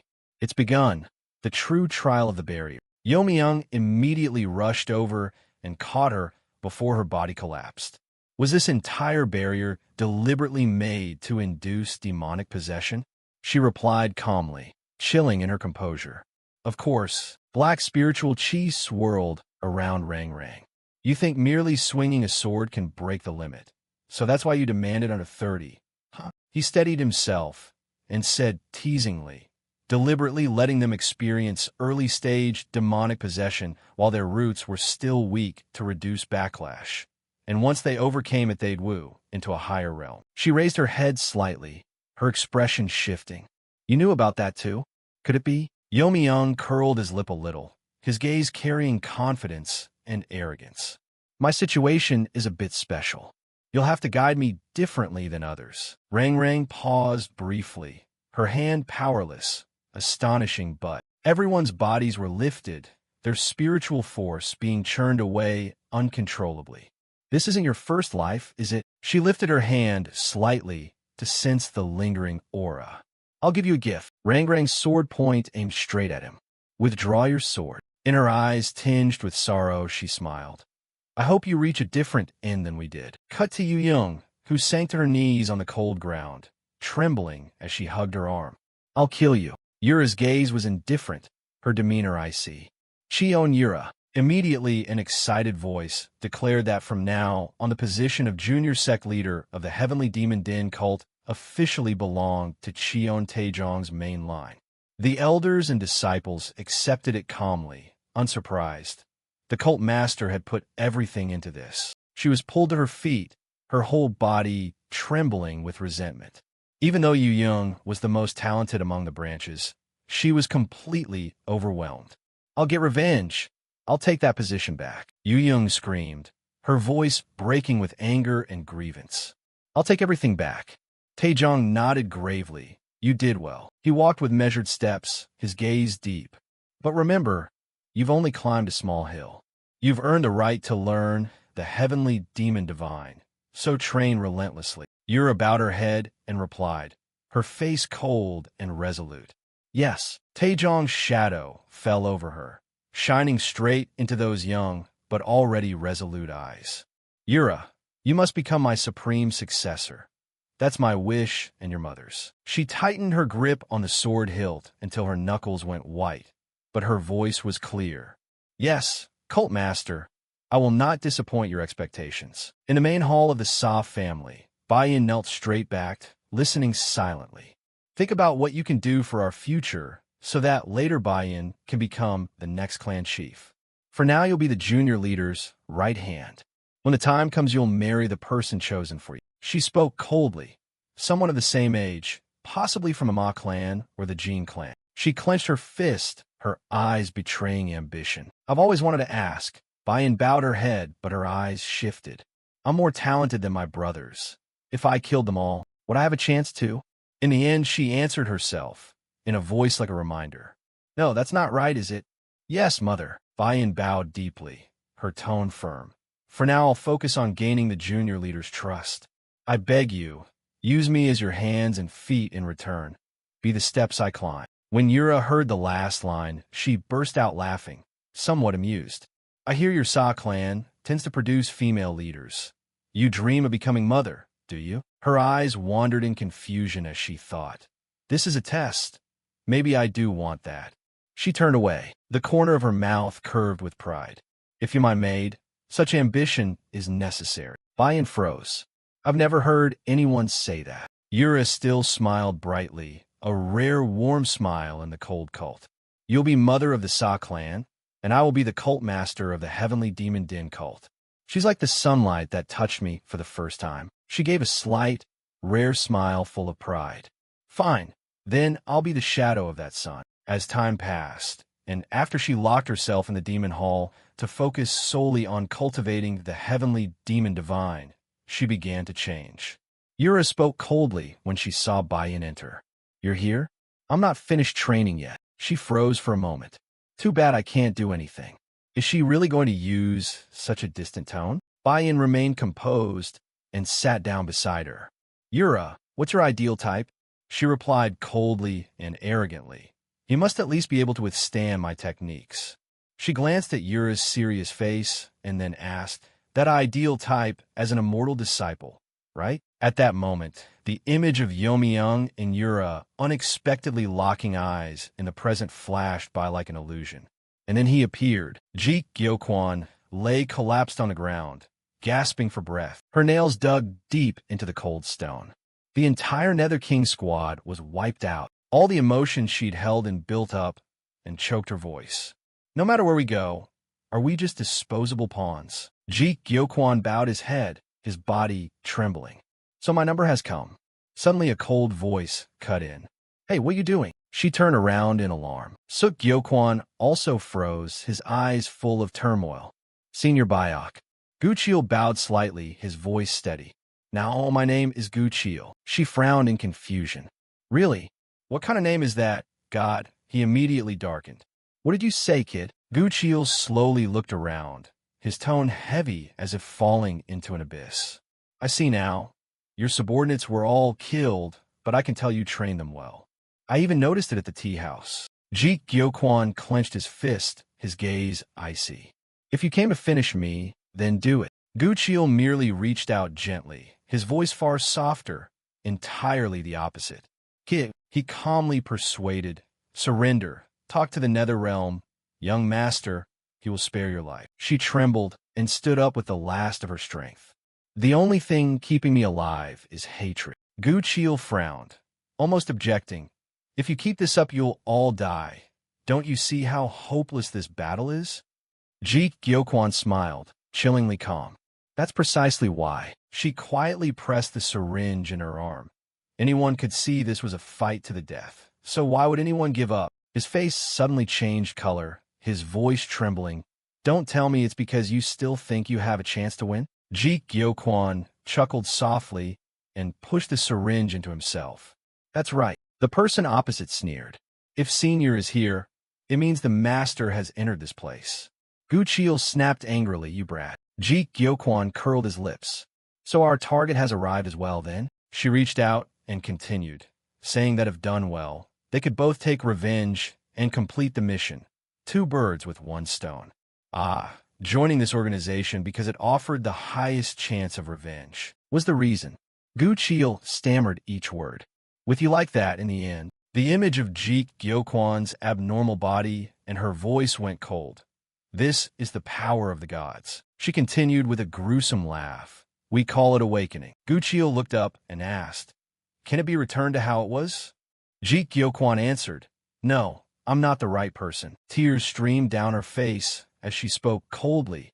This power I want to use on that bastard. Gu Chiel gritted his teeth and said, as someone who was once a comrade, a brother in arms. He jumped in to continue the sentence from the past. Ji Gyoquan's eyes widened with a hint of excitement, the corner of his mouth lifting. He asked if it was possible. No sooner had the words left than a long tail lashed out and knocked Gu Chiel down. The blow made him spit out a mouthful of blood. That long thing swung at him again. Ji Gyoquan spoke with particular meaning. Damn, an assassin like me reduced to this. If the masters over there awakened then. Gu Chiel, quick as lightning, seized the moment and whispered, it's the demonic threefold shadow guard. She turned her head and gritted her teeth. So it's a clone. Ji Gyoquan again directed her leg to strike toward Tien Van, but it made no difference. Seeing him vanish, her face shifted to pain. Another clone. Gu Chiel clung to the wall and called out, I told you it's the demonic threefold shadow guard. He curled his leg, about to do something. Ji Gyoquan's eyes opened wide as she looked back. Gu Chiel was now running up with momentum. One decisive slash neatly severed that writhing appendage in two. Ji Gyoquan screamed in agony. The tentacle fell, severed to the ground. Gu Chiel looked at the wound on his arm and frowned, thinking that blowing off a head without causing pain might be possible. After all, losing an arm isn't so bad. As he silently checked his wound, a voice rang out. Indeed, Senior Sword Chi is truly perfect. Gu Chiel glanced over. Ji Gyoquan smiled wickedly and said, I told you, this is the power of a god. Right then, several tentacles relentlessly lashed at Gu Chiel. He gritted his teeth and blocked the strikes, feeling some worry. At this rate they'll die. Ji Gyoquan continued to issue threats. Hand over your head obediently. Gu Chiel recklessly thought that to live he had no choice but to risk everything. From behind him someone suddenly called Gu Chiel's name. Gu Chiel answered, He absent-mindedly looked over, a little surprised. Suddenly Ji Gyoquan's head flew through the air and passed right by him. Seeing the figure clearly opposite him, Gu Chiel exclaimed in surprise, Young master. Elsewhere, Ji Xin stood frozen, unable to believe his eyes. How could this be? The Yacha, heavenly core, the strongest elite of the four great heavens. How could they be slaughtered in a single move? A voice cut through the chaos. Interesting, keep going. The flower lustful lord ground his teeth and spoke each word. Kill them all quickly. I must return to myself, to the beauty I once was. He lamented, this form offends my aesthetics, like wearing armor. Ji San, watching, could only say in wonder, unbelievable, its chi couldn't be pierced. He suddenly remembered something. Wait, if the body is like armor, then the power? Then Ji San ran off, leaving the line that the gap to aim for is at the joint seams of the shell. The flower lustful lord, as Ji San ran, helplessly said, knowing that, what can be changed? He complained that before you reach me, your neck will be cut off. Suddenly, a red aura seemed to radiate from within that armor. The soldiers around it seemed to sense it and shouted to withdraw. If they touched that aura, all their internal energy would be drained away. The flower lustful lord surveyed the chaos and smirked complacently. There's a reason I'm called the 10th Heaven General. Even if I'm a low-ranked general, even if thousands of Central Plains insects swarm me, they can't beat me right now. Suddenly a figure stepped forward in a mocking tone. Impressive display you have there. The flower lustful lord turned his head to look, and she opened her eyes wide with a small exclamation. Seeing three girls approaching, her voice changed completely. Is this the arrangement of the heavenly mystic maidens? The Duong family's lone wind suddenly produced three beauties so astonishing they stole attention. That sly voice rose to ask, what are such pretty young ladies doing in a place this filthy? The flower lustful lord, saliva dripping, looked disgusted and said, this place is dangerous. If you step back to a safe spot briefly, I'll hurry over. The two girls heard that and scowled in disdain. The flower lustful lord, seeing their reaction, froze in thought. What? With my looks, this reaction is impossible. Like a mouse caught off guard, she rubbed herself and said, oh no, I forgot I'm in this form. Really just a moment. Wait a bit. I'll explain the misunderstanding right away. Hyan-Wall coldly refused. No need. You're about to die anyway. No need to wait. The flower lustful lord coquettishly waved his claw in reply. Can't wait to hug me right now? So you're more lecherous than you look. From behind a rock someone called out, young cult leader, like spider legs moving lightly, a cheerful voice followed. Young cult leader, have you come to see me? Hyan-Wall replied, already disgusted at first meeting. The crab-shaped figure answered, I am Han Muyin, at your service. He swung his pincer forward vigorously and said, the man who wanted to prove his worth to you. Hyan-Wall let out a sound of disdain. She looked at him and said, dare to mention great demonic arts without knowing the subject. Jixin glanced across. The young cult leader? Indeed the female hero I saw that time. Contrasting with his calm, the flower lustful lord's eyes widened in surprise. The young cult leader of the demonic cult, just my type. At the same time, the youth spoke quickly and urgently. 10th Heaven General, please give me a chance. Hearing that, the flower lustful lord's expression changed immediately. He ground out each word. Someone like you? A quick-tongued voice warned. If you act personally, she could be seriously injured. So let me subdue her safely and present her to you. Those beside him agreed. Right, if that delicate beauty gets roughed up a bit, I'll be heartbroken. Seeing this, the flower lustful lord had to concede. Fine, you do it. The youth brightened at this, smiling radiantly. Thank you. Just then a familiar voice rang out. Long time no see. How did you end up in such a strange shape? Senior Han. The youth froze, his eyes tracking the source of the voice. You are Beck Sang-ah of the Southern Lotus Sword Flower. She tilted her head at him and flashed a smile. People facing disaster go through 5 stages: denial, anger, bargaining, depression, and acceptance. Saying that, Sang-ah looked straight into the youth's eyes. And right now, I'm at the anger stage. Hearing that he panicked. What? But I have to fight the young cult leader. She seemed irritated, too noisy. With that said, Sang-ah darted toward the youth. He almost shouted, wait, what happened to your demonic aura? She replied coldly, mostly because of you that I ended up like this. In that instant, a strange bluish gleam flickered in Sang-ah's eyes. She uttered a curse, die. In another scene, Gu Chiel's voice trembled. And master, why have you changed so much? Yomi-young looked annoyed. What now? You idiot. Is this monster the old teammate you once tried to save? He quickly replied, yes. Yomi-young stared at Ji Kyo-kwan, unable to help but exclaimed that beheading her didn't kill her. Her power was truly disgustingly strong, to the point that she could no longer be called human. Gu Chiel looked at her in horror. So what do we do now? Ji Kyo-kwan growled, you'll die. She widened her eyes, hate welling up, and in a chilling voice said, Yomi-young, I will kill you. Yomi-young calmly observed her and questioned, wasn't the one slaughtering the Demon Emperor Phantom Slaughter Squad the Wisdom King? He answered seriously. In fact, the leader was Jin Yomi-young. Therefore, Jin Yomi-young is Ming Wu's enemy. Meanwhile, Ji Kyo-kwan kept muttering, Jin Yomi-young, demonic gentleman Jin Yomi-young, following Cheon Taejong's orders, participated in founding the Heavenly Mind Hall. During the time Cheon Yura held the greatest power. In other words, to change the future, I must eliminate him. Turning back to Yomi-young, he curiously asked, Gu Chiel, who am I? Gu Chiel answered without hesitation, you are the eldest young master of Demon Heaven Jin clan, Jin Yomi-young, young hero. Then suddenly Yomi-young pointed his sword straight at her. Yes, I am Jin Yomi-young. Taken aback by the unexpected move, Gu Chiel froze for a moment. He curled his lip in a sneer. Facing the 10 lords, this person will make a fine old teacher. Just then, Ji Gyoquan suddenly screamed, and suddenly earth and rocks thundered everywhere, shaking the air. Seeing that, Youmyung coldly ordered, eyes fixed on her. Stay there. He lightly brandished the sword in his hand.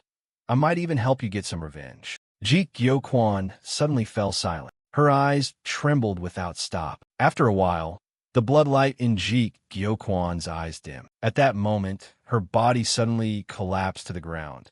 Seeing that, Youmyung couldn't help but feel a bit bewildered. Really? Gu Chiel shouted excitedly. She's alive. She turned to him with teary eyes. Thank you, young master. Thank you so much. Hearing this, Youmyung acted nonchalant. No need to thank me. If you hadn't given information, I would have tortured you anyway. Use your head and know whom to follow, okay? For now, take her to Haidong City. Faced with the sudden order, Gu Chiel hesitated. No, I'm a subordinate. How could I abandon my master? He paid no heed and snapped. Follow orders. With your current condition, how can you fight properly? He clenched his hand, voice trembling. Sly one, I'm sorry. Seeing that, Youmyung waved his hand to signal. Managing prisoners is also a duty. Go on. And if you have time, try to persuade her before interrogation. In another scene, Wang Cheongeology's body was flung against a cliff. Witnessing that, the man burst into loud laughter. Well then, Wang Cheongeology, with this absolute power, not even the fiercest demonic master can beat me now. He frowned slightly and retorted, but that doesn't mean there isn't another way to deal with it. It seems the stronger you get, the more your weaknesses show. Cheongeology continued with a hint. The subtlety of your senses has declined compared to before, and that enhanced power is also waning. It's harder to handle, but if we buy time, there will be a way. Moreover, your transformation form certainly has limits. Saying that, Cheongeology sneered. Otherwise, you would have finished us off long ago. The man's eyes bulged wide as a huge surge of aura suddenly erupted. He launched a wildly violent technique, roaring as he did so, mouth wide. On the other side, Cheongeology calmly mouthed the command, performing a displacement of form. Meanwhile, the man looked displeased, this weak point and that weak point. As the aura rushed in, he leapt up into the void. The moment the surge of aura arrived, he quickly sprang into the air. Cheongeology silently calculated in his head. As predicted, I'm superior in speed, though it's hard to withstand the blow. If I dodge to stall for time then. Just then, a beam of light slowly moved through the air. At the sight, Cheongeology was briefly stunned, his eyes wide open. Instantly, a ray of light shot straight at Cheongeology. In a flash, his body was slammed against the rock behind him, only to see Cheongeology gape and emit a guttural growl, while the man calmly said, "That red-faced fellow is truly well named. So I'll make you one offer. Join my side." Wang Cheongeology, hearing that, couldn't help but feel a bit surprised. He continued, "That way you not only keep your life, but also enjoy this absolute power with me." A voice suddenly rang out. "Stop right there, Seventh Elder." Chong Yuzong, the right Dharma protector of the demon cult, couldn't hide his astonishment at seeing someone who shouldn't be here. He blurted out, "Why are you here?" Facing him, Jin Youmyung stood there at ease. He sneered, "Oh? Seems the second ghost forgot to report to you. I was the one who ruined all of Chong Yuzong's backdoor plans." Jin Youmyung went on to take credit, saying he was also the one who uncovered the Beck family's merchant guild's involvement in this matter. Hearing that, Chong Yuzong could only grit his teeth and silently curse his useless subordinate. Seeing his opponent enraged, Jin Youmyung smiled provocatively and thought to himself, "Did I sound too annoying?" He guessed that with Chong Yuzong's temperament, it wouldn't be long before he lunged in and tried to kill him on the spot. Sure enough, Chong Yuzong quickly regained his composure and narrowed his eyes to ask about an important figure. What about the Heavenly Sword Saintess? He suspected the Heavenly Sword Saintess Yuso had surely left her will in some form, and that Jin Youmyung had obtained it, which explained his arrogant behavior. Anger rising, Chong Yuzong growled, his hand warping as a terrifying aura radiated from him. "Answer me. What have you obtained?" Jin Youmyung feigned innocence, grinning brightly and teasingly replied, "Let's see." Peerless martial skill, glowing skin, and abundant inner energy. Provoked by Jin Youmyung's attitude, Chong Yuzong was rendered speechless as murderous intent enveloped his body. Unable to hold back, the right Dharma protector launched a devastating full-power strike, shouting a single word, "Die." The subordinate accompanying Chong Yuzong was startled by his lord's sudden and forceful attack. Yet Jin Youmyung remained calm. He produced a glowing object in his hand and warned, "Be careful. You might shatter it into pieces." It was a spherical pendant emitting brilliant light. Chong Yuzong froze, unable to believe his eyes. That is, Jin Youmyung easily used the pendant to stop Chong Yuzong's full-force attack. He curled his lip in a triumphant smile, eyes full of confidence as the treasure hovered before him. Chong Yuzong panted, sweat pouring down. He trembled as he wondered if this was the legendary item. Jin Youmyung thought to himself that this was the key of the Holy Spirit, the very thing the Heavenly Rebellion Society had been desperately searching for. He toyed with the idea of smashing it into 100 pieces and scattering them across the Central Plains, but then told himself he'd certainly die if he did. Seeing the treasure he coveted right before him, Chong Yuzong lowered his voice and coaxed, "Jin Youmyung, hand it over, and I'll give you anything you want." Jin Youmyung sneered, his sharp violet eyes staring straight at his opponent. "Oh? Are you willing to trade it for your life?" Without hesitation, Chong Yuzong responded with determined eyes. "Is that all it takes?" He swore he would kill himself immediately if Jin Youmyung handed the key of the Holy Spirit over to the Heavenly Rebellion Society. Jin Youmyung was somewhat surprised. He hadn't expected Chong Yuzong to openly admit his ties to the Heavenly Rebellion Society.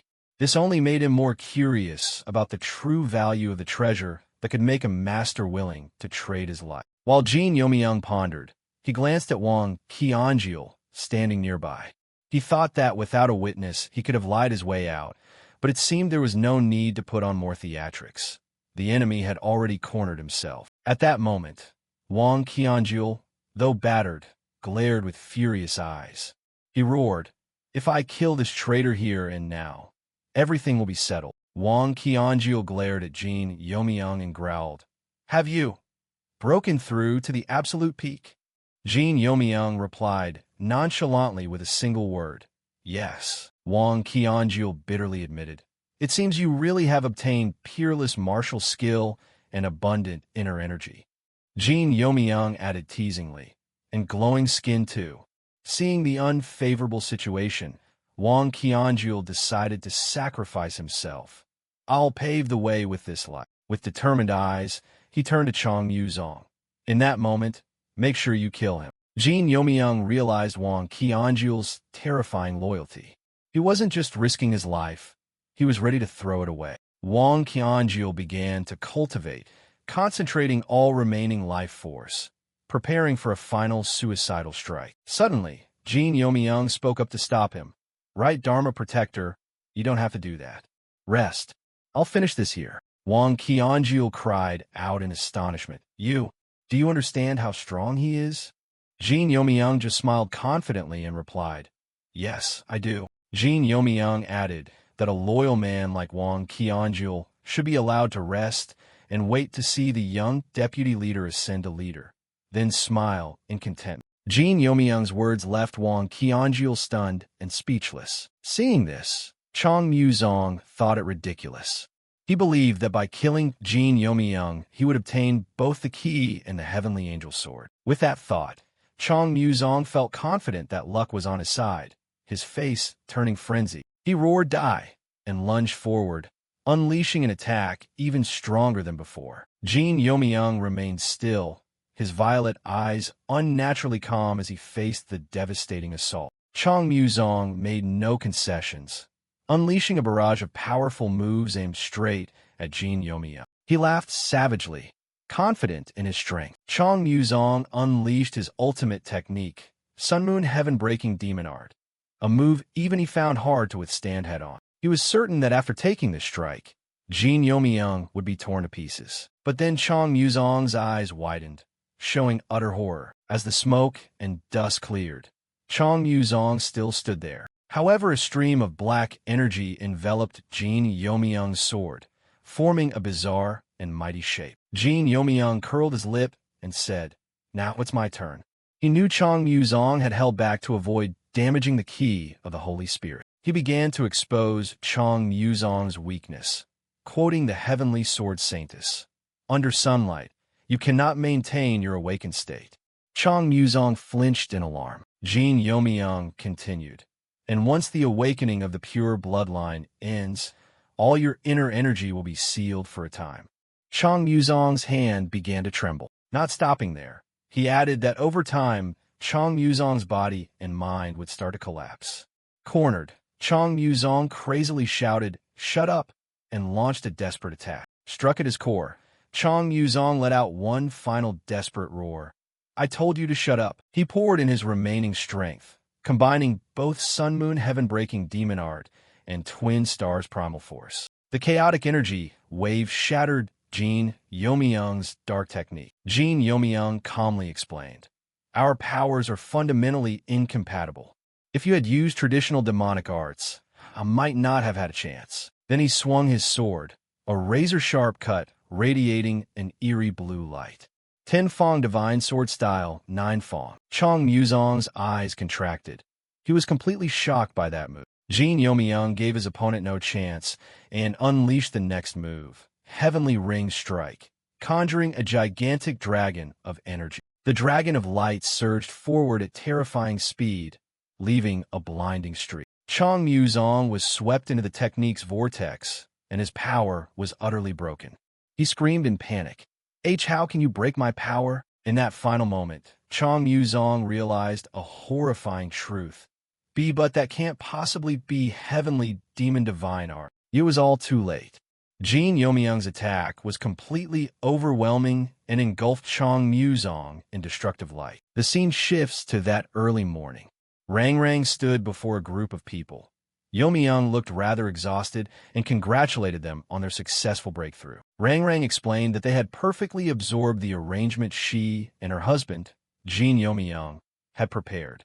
She smiled and said the power they'd inherited was very special. Someone in the group complained that their inner power had disappeared. Hearing that, Yura coldly ordered, "So don't complain." A girl handed the person next to her a handkerchief, seemingly to comfort them. The other person angrily brushed her hand away, shouting, "Are you mocking me?" Yura declared that they had now become true demon martial artists. The girl burst into tears, realizing she had brought this fate upon herself, yet she still couldn't accept the truth. It turned out she was the granddaughter of the righteous Sect's leader. Desperate, she wondered how she could return home like this, and what she would say to everyone. Yura suggested the girl stay safely with the Sa family for the time being. The girl sobbed her thanks. Then Rang turned away and called to Jin Yomyung, "Come here for a moment." Rang looked Jin Yomyung squarely in the face with a serious expression and said they needed to speak privately. She said the topic was about his current condition. Jin Yomyung looked surprised and tugged his shirt open, exposing his firm chest as if asking a question. Then Jin Yomyung told Yura and the 2 maidservants to go ahead, saying he would arrive shortly after. Before long, only Jin Yomyung and Rang remained in the vast cavern. Rang asked Jin Yomyung if he knew about the special power latent within his body. Jin Yomyung was surprised. He had only sensed a tiny, strange current of chi that seemed harmless, so he had ignored it. Rang shared the heavenly demon divine art. That stream of vital energy was the very essence distilled and honed by the husband of the heavenly mystic maiden, a bit like his personal secret sauce. Jin Yomyung was astonished to hear that. He hadn't expected the power of the heavenly demon to be inside him. Could the power of the heavenly demon have entered his body? Jin Yomyung could hardly believe what he'd just heard. Rang explained that it was the unique prerogative of the heavenly demon divine art, a power that destroys indeterminate things. The heavenly demon divine art wields the power to annihilate all evils. It is the nemesis of powers from the age of myths. She instructed Jin Yomyung to keep this secret until he matured. The strange sensation in his body would fade with time, and the power would grow alongside his martial achievements. If he ultimately reached the realm of a transcendent demon, perhaps an era with two heavenly demons existing simultaneously would arise. Rang Rang wondered why her heavenly demon divine art was known by that name, but she was glad that at least one of her descendants had survived. She added that Jin Youmyung had learned martial arts from only one book, and now she would formally transmit her art to him. She gave Jin Youmyung a task. If any of her descendants remained unrepentant and dared side with their enemies, he was to punish them in her stead. Rang Rang smiled and declared, "From now on, you are my only successor." Jin Youmyung knelt, feeling he had been given too much. Rang Rang revealed there was another arrangement left by her husband within the heavenly demon sect, and she mentioned linen. She recalled her husband's words from long ago, that a final descendant would come to finish the work they could not. Rang Rang's body began to dissolve into nothingness. She thought she had been bound here for many years, but at last release had come. In her final moments, she called her husband's name and said she would now return to his side. Jin Youmyung respectfully accepted her wish. Back in reality, Chong Muzong shouted, baffled at how he could possibly use this power, and a bit annoyed that magic apparently had better timing than he did. He asked in horror how Jin Youmyung could use the heavenly demon divine art's unique ability, the power to destroy indeterminate things. Jin Youmyung sneered, saying the old man had been mistaken to think the guardian was nearby. Jin Youmyung mocked, "Do you think the heavenly mystic maiden's arrangement was that careless? She even gave up her peace in the other world just to eliminate you." His words left Wang Chongbo stunned. Chong Muzong still stubbornly insisted the victor was undecided, but immediately the trap left by the heavenly mystic maiden was triggered.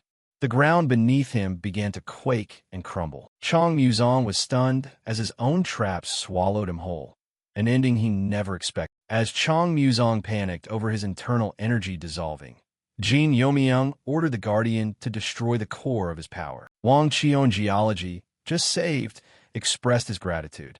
Jin Youmyung only smiled and replied that he would certainly charge heavy interest later.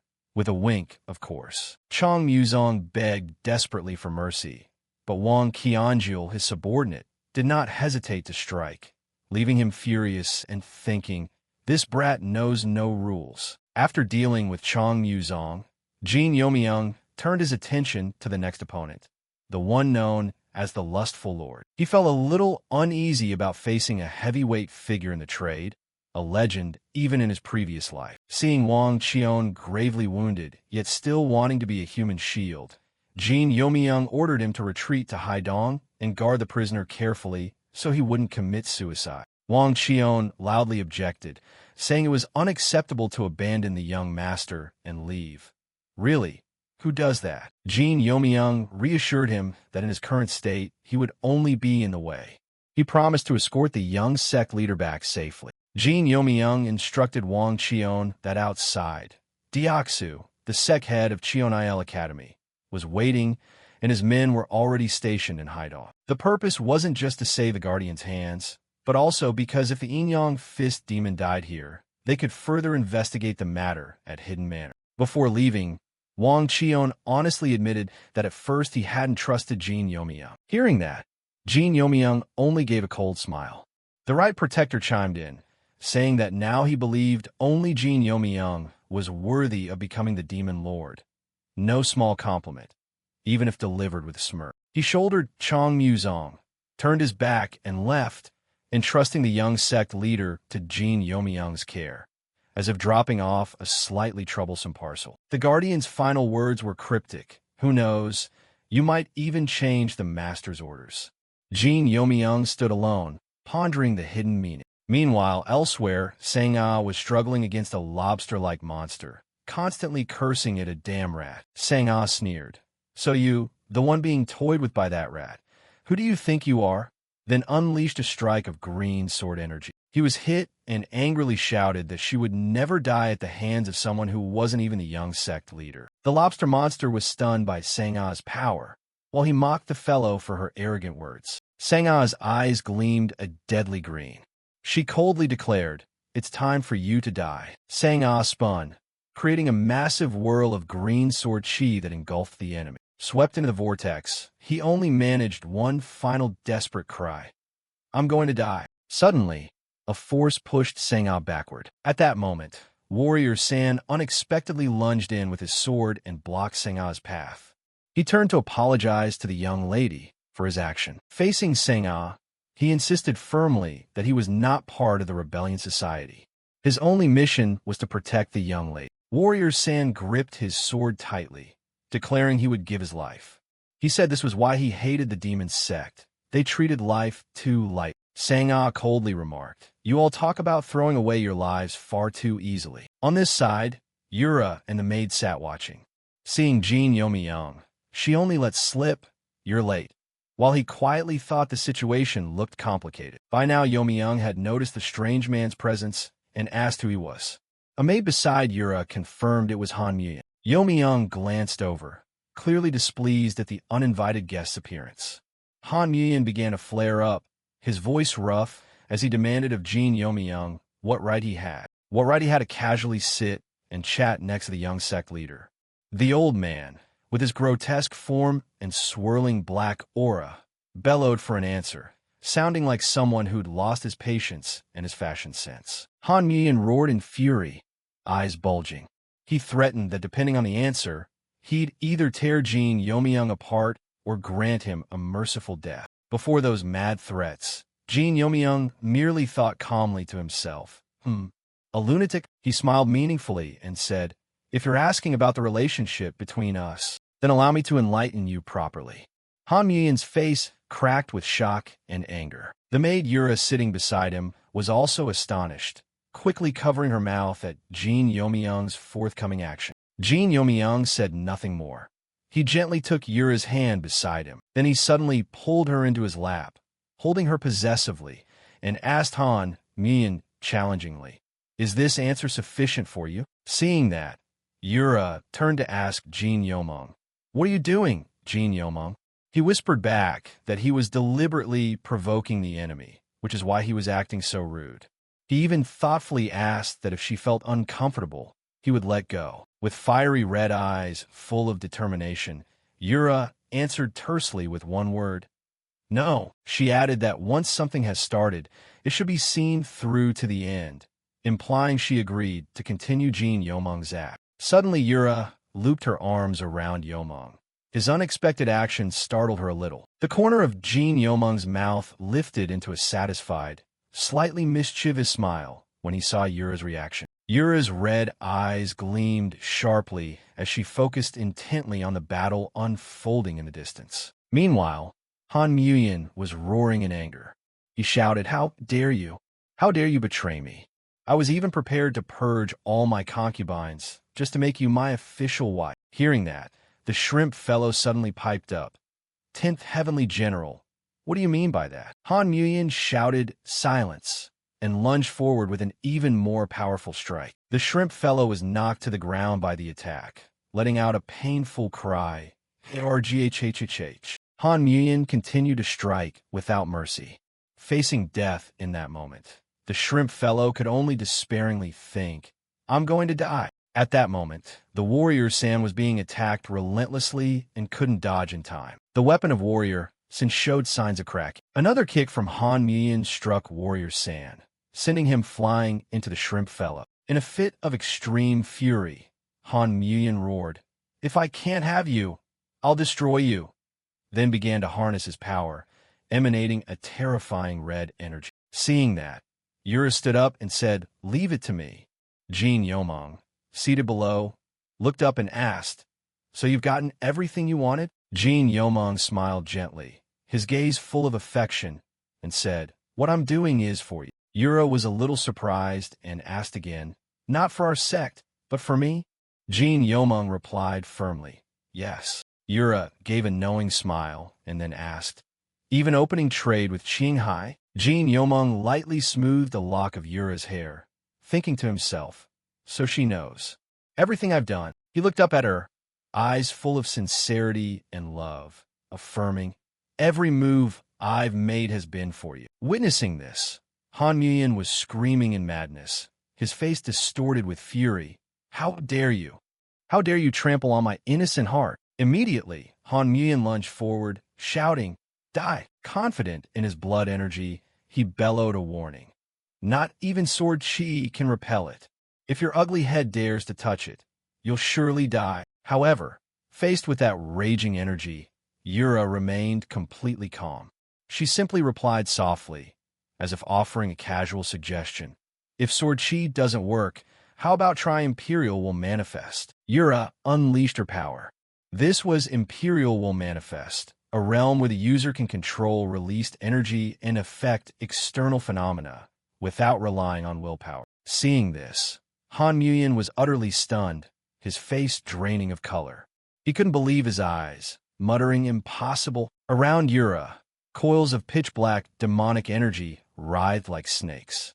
The pervert lord thought in horror that unless the opponent was some reincarnated ancient sorcerer, it was impossible to reach such a level. Although his legs had begun to tremble, Han Muyin still tried to act tough. He roared, "Double whatever you are. Let's see if it can pierce through this outer shell of mine." Red veins showed in Han Yin's eyes as he shouted confidently, "This body has been reforged with the power of the mythic spirit turtle." He was still boasting that his body was absolute and invincible, impervious to any force, when immediately a spear-sharp shaft of blue energy from Yura easily pierced through his shell. Han Muyin screamed a horrified "Ghhh" as Yura's blue energy tore his body apart. The wound showed no sign of healing. Yura's energy was suppressing his regenerative ability. He panicked.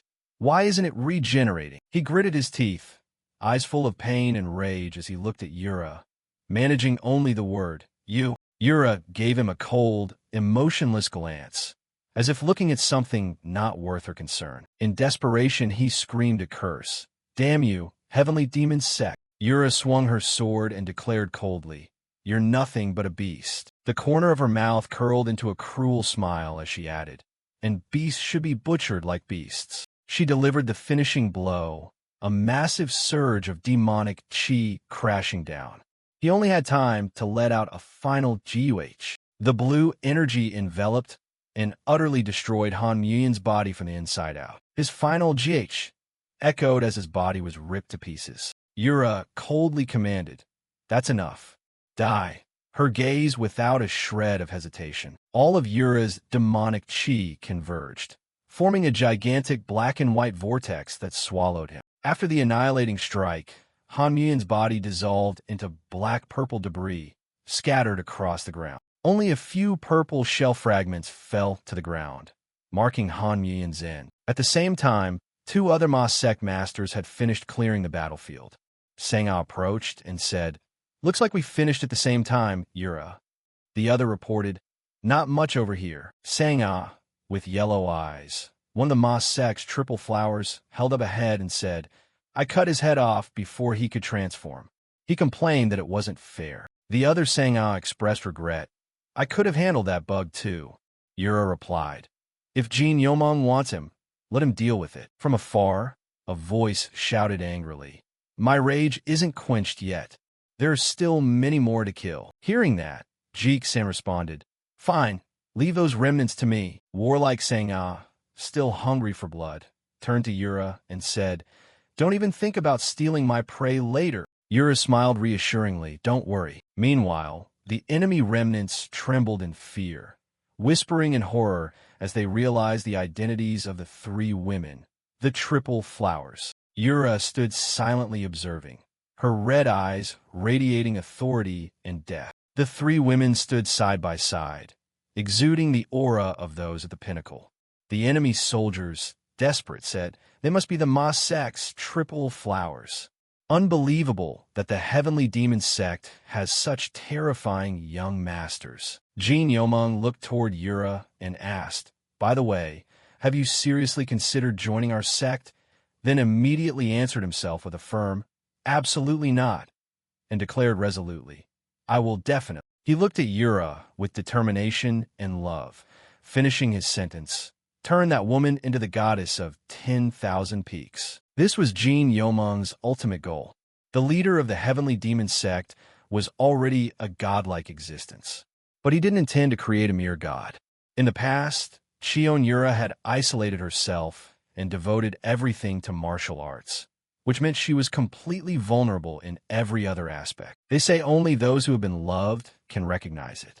If Cheon Yura knew of love, how different might things have been? No matter how political the marriage, she might have noticed that Han Mubik harbored nothing but malice toward her. To know what is real, you must first know what is false. So Jin Yomung resolved to make Cheon Yura be loved, and to learn to love. That way, perhaps things wouldn't end as tragically as they did in the past. Jin Yomung smiled. Besides, it's something I want to give her. A voice from the ground called him a madman. The shrimp fellow being stepped on by Jin Yomung shouted, "Do you understand what you've just declared?" Jin Yomung sat on a stone pedestal, looking down coldly. The shrimp fellow kept yelling, "Are you saying you'll dye the entire sky of the sect with your personal colors?" A violet gleam flickered in Jin Yomung's eyes as he shot back. "And what's wrong with that?" The shrimp fellow screamed in horror. "That's treason." Jin Yomung replied calmly, "Perhaps so." Jin Yomung smirked meaningfully. "But think about it." He began to lay out his philosophy. If someone wrongs you, you return the favor. If you make a promise, you keep it. Isn't that basic human logic? He bent down, looked at the blindfolded prisoner, and asked eerily, "So for someone who doesn't even know where the second phantom is, what should we do with them?" The shrimp fellow trembled, begging, Please spare me." But under Jin Yomung's foot, power was rising, hinting at a rather unfunny outcome. Returning to the demonic cult, Yura was now thinking about how busy she'd be consolidating her strength after breaking through many limits at once. At the same time, a second exchange meeting was about to be held. Yura was walking with her aide, Yang. Yang sighed. Even she didn't really know what the sect leader was thinking. Yura then asked Yang about her upcoming plans. Yura thought that with her current strength, Yang already had enough capability to pursue her dream. But Yang denied it. She said it wasn't the right time yet, because if she revealed her intentions now, the Sa clan elders who sided with her brother would ruthlessly eliminate. Yura showed surprise at Yang's answer. She went on to explain that she planned to use her martial arts to put an end to them at the appropriate moment, and she said she was pinning her hopes on Jin Yomyang's exchange meeting. She revealed that this time, a man named Sa Chongmun would represent the Sa clan. He was her brother's right-hand man. Yura's plan was for Jin Yomyang to embarrass Sa Chongmun. That would also land a heavy blow on the Sa clan's eldest son, driving him mad with rage. Yura worried that doing so might put Jin Yomyang in debt, but she only smiled and said she was also looking forward to his performance. 1 month later, someone was explaining to another person why the latter was so angry. The head steward, an elderly man with a silver beard, reported that they had sent an official letter of protest about the exchange meeting, but it had no effect. The protest letter had been completely ignored. The head steward looked worried as he was carried in a sedan chair. Meanwhile, Jin Yomyang appeared extremely confident. He believed that no matter how many meetings or how many spectators there were, the outcome would be the same. The steward asked if Jin Yomyang intended to use this opportunity to build his reputation. He casually replied that swatting a few flies didn't count as building a reputation. Below, the crowd was cheering. Jin Yomyang waved goodbye, telling the head steward to trust him. Suddenly, a voice rang out that made Jin Yomyang turn his head. A strange girl with pink hair shouted, "Hey!" from afar, catching Jin Yomyang's attention. The girl quickly ran toward Jin Yomyang. Pei-yong blocked Jin Yomyang's path and bluntly asked, "Don't you know me?" Jin Yomyang coldly answered, "No." Pei-yong looked like she couldn't believe her ears and asked again, "Really?" Jin Yomyang glanced at the large sword she was carrying on her back. From the sword, Jin Yomyang guessed and asked directly if she was from the Pei family of the Extreme Sword Sect. The girl confirmed, introducing herself as Pei Yongyang and saying she would also attend the exchange meeting. She recognized Jin Yomyang as the Jin heir who became famous overnight because of the Qinghai incident. Jin Yomyang was surprised to learn she was the designated successor of the Pei family. He wondered why someone like her would come here when she couldn't even become a Grand Duke of the demonic cult. Pei Yongyang had just stepped inside and turned back to ask why Jin Yomyang was staring at her. His gaze seemed to be inspecting something. Pei Yongyang explained that rumors about Jin Yomyang's sudden change had piqued her curiosity. She remarked that he looked like an easy target, yet at the same time emitted an entirely opposite aura. Pei Yongyang looked straight at Jin Yomyang and asked pointedly, "Are you ridiculously strong?" Jin Yomyang's eyes showed a flicker of thought. Jin Yomyang smiled mysteriously. He dodged the question and replied, "Is my strength really that important?" He changed the subject, saying Pei Yongyang's attendance meant the Pei family would bow out. But she immediately denied it, saying she'd come only because she was interested in the young sect leader. Jin Yomyang quietly thought about the Pei family, but they say nothing but sword. He also knew they were seriously discussing promoting one of the 5 kings, the Sword King, to the 4 venerables, even though the current 3 venerables already include the heavenly demon. As predicted, Pei Yongyang eagerly asked Jin Yomyang what he thought of the Sword King. Jin Yomyang only thought to himself, "Here it is, their favorite question." Jin Yomyang curled a smile. He knew that winning over the Pei family was actually very simple. He asked if she meant Sword Venerable, he and Yanghu. Pei Yongyang immediately brightened, grabbed his hand, and cheered because he knew this. Jin Yomyang thought to himself that praising the sword and the Sword King would do, even if the Sword King was a straight-laced martial artist. Pei Yongyang seemed thrilled. She said it was the first time she'd felt such kinship with someone from the Jin clan, and that she very much looked forward to sparring with. Jin Yomyang was taken aback by Pei Yongyang's unexpected proposal. Pei Yongyang looked at him in disbelief and asked, "Don't tell me after all that you know nothing about sword and blade techniques, right?" Jin Yomyang stood silent, cursing inwardly. "Damn, do I need to quickly learn a sword style, or what?" Pei Yongyang squinted at Jin Yomyang, scrutinizing him and waiting for his answer. Just then, a man in a red cloak nearby shouted, "Ah, it's a young sect leader." Both Jin Yomyang and Pei Yongyang turned to look. From above, Yura and her aide Yang were watching down. The man in the red cloak remarked that Yura's presence was impressive, making him all the more curious about her strength. Seeing that, Pei Yongyang ran toward the main building. Afterwards, everyone took their seats at a large banquet table.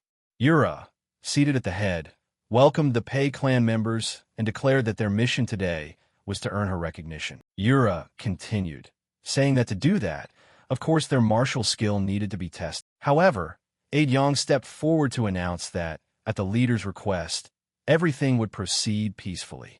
Pei Yongyang and Jin Yomyang listened intently. Yang declared the theme of this gathering was a talent showcase. Everyone present was stunned. Yang explained further, asking everyone to display their talents, anything that would prove their excellence. Pei Yongyang immediately raised her hand in objection, asking if that meant there would be no one-on-one duel with the young sect leader. Yang coldly confirmed, "Correct. Not at this meeting." Pei Yongyang buried her face in the table, looking utterly disappointed and lamenting that she had come for nothing. Then her eyes lit up, as if another idea had just occurred to her. Disappointed at not getting to fight the young sect leader, Pei Yongyang shifted targets. She turned to aide Yang and challenged, "What about you then? At least I should be able to fight you, right?" Yang was completely stunned by the boldness. Yang hurriedly declined, saying her ability was far inferior. But no sooner had she finished than the young sect leader Vivian unexpectedly intervened, contradicting Yang. His words poured fuel on the fire, exciting Pei Yongyang even more. A fight seemed about to break out. Jin Yomyang suddenly stepped in, placing a hand on Pei Yongyang's shoulder. He said that just by looking he could tell she was trying to restrain a gigantic power. Jin Yomyang smiled and asked Pei Yongyang whether she really needed to pick a fight with the young sect leader. He said she could feel it too. The young sect leader was insanely strong. Vivian looked at them coldly, then offered another suggestion. Instead, why not fight us? She pointed to the other participants around the table and said they would make excellent sparring partners. Another participant silently complained about being dragged into this. The young man in the red cloak eagerly raised his hand, volunteering. He thought a match with the Pei would surely leave a strong impression. But Yura immediately snuffed out his enthusiasm with a cold, one-word command, "Stop!" The young man froze stiff with fear. He instantly withdrew his hand, not daring to utter another word. Pei Yongyang crossed her arms, looking annoyed.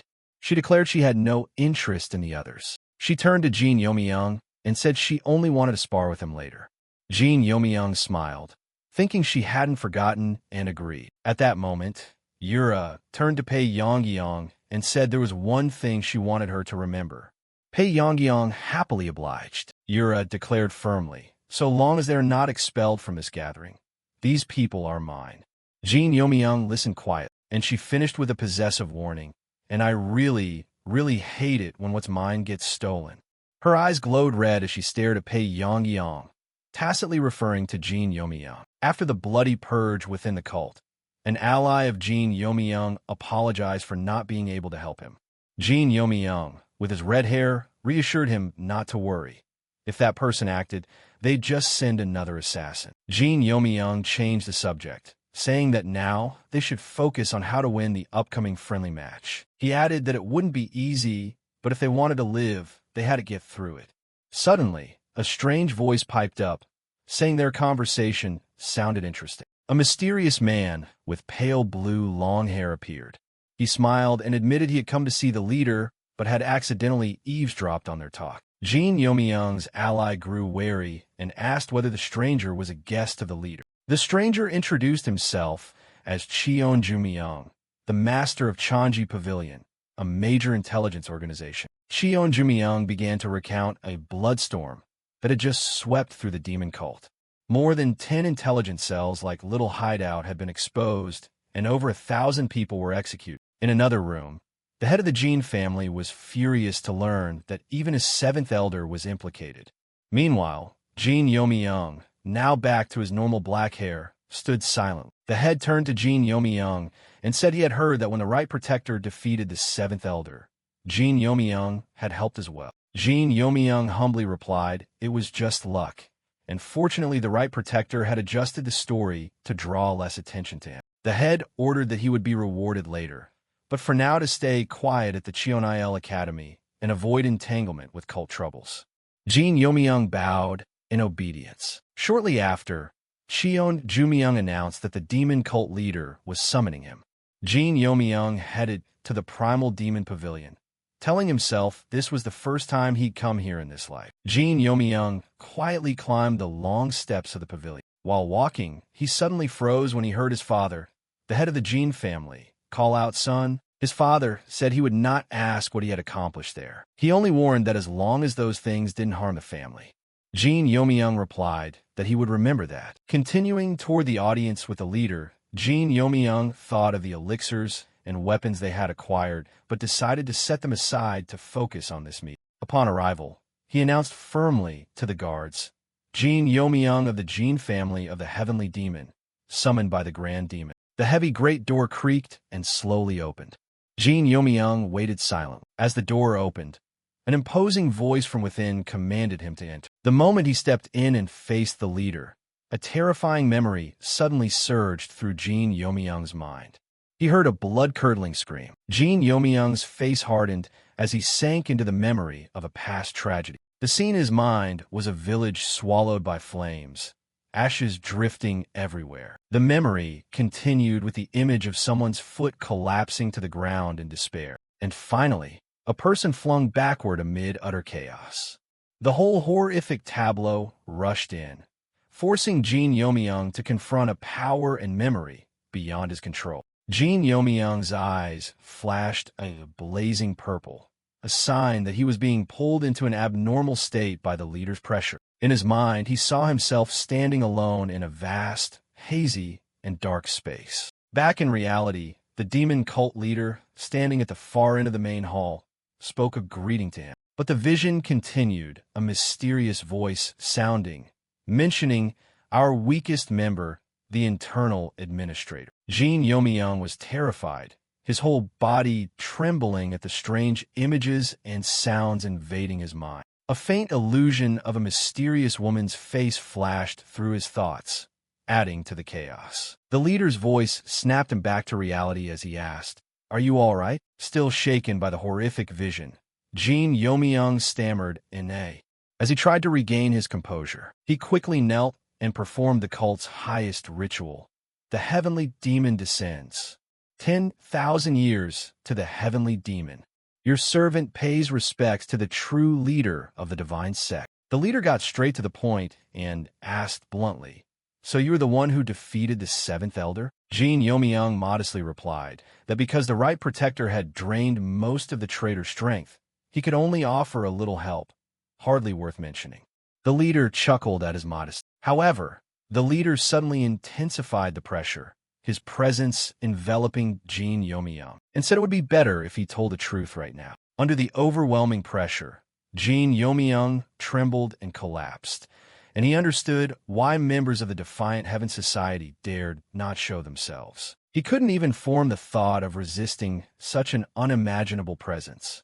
He realized this was the heavenly demon. The leader observed and remarked that Jin Youmyung had certainly grown stronger than before. When the pressure eased, Jin Youmyung breathed a sigh of relief, finally able to breathe again.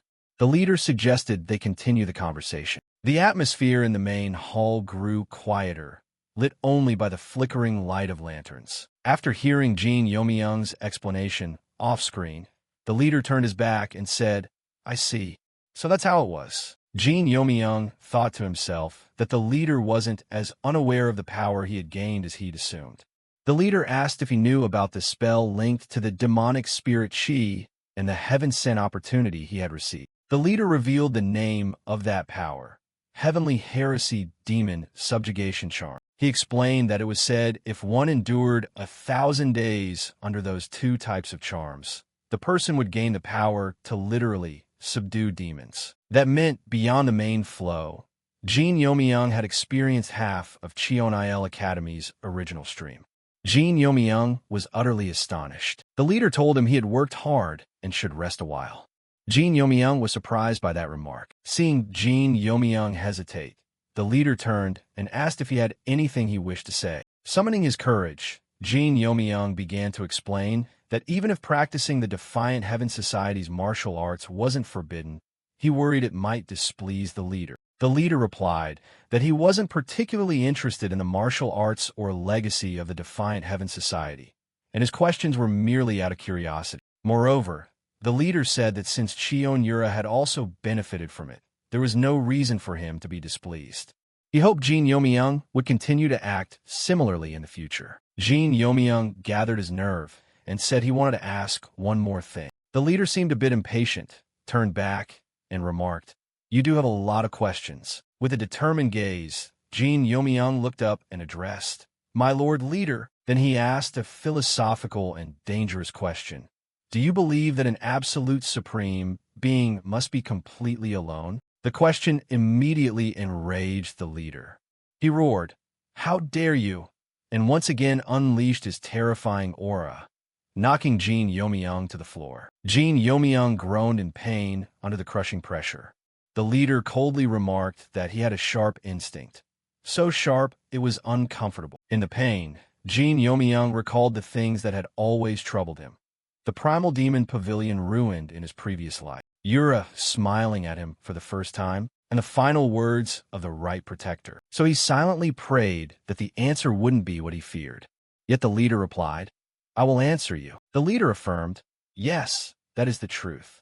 The reply stabbed his hope like a knife, making him tremble in despair. Jin Youmyung collapsed completely onto the cold floor of the vast main hall. At that moment, a woman's voice rang out, scolding, "TSK, you truly don't value your life at all." Jin Youmyung recognized the voice. An elderly woman appeared. She asked if he realized he'd just stepped across the boundary between life and death and come back. Jin Youmyung admitted, "Your servant knows, and I know I survived by a hair's breadth." He struggled to his feet and bowed to the woman. "I pay respects to the Grand Elder." The newcomer was the Grand Elder of the Elders' Council, Heavenly Hand Demonis Cheonyanga.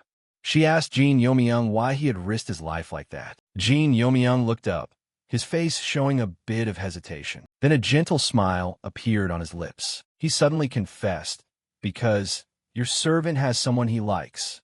Cheonyanga, surprised, asked who, and Jin Youmyung clarified that he liked the young deputy leader. Cheonyanga looked puzzled, pointed at him, and asked again.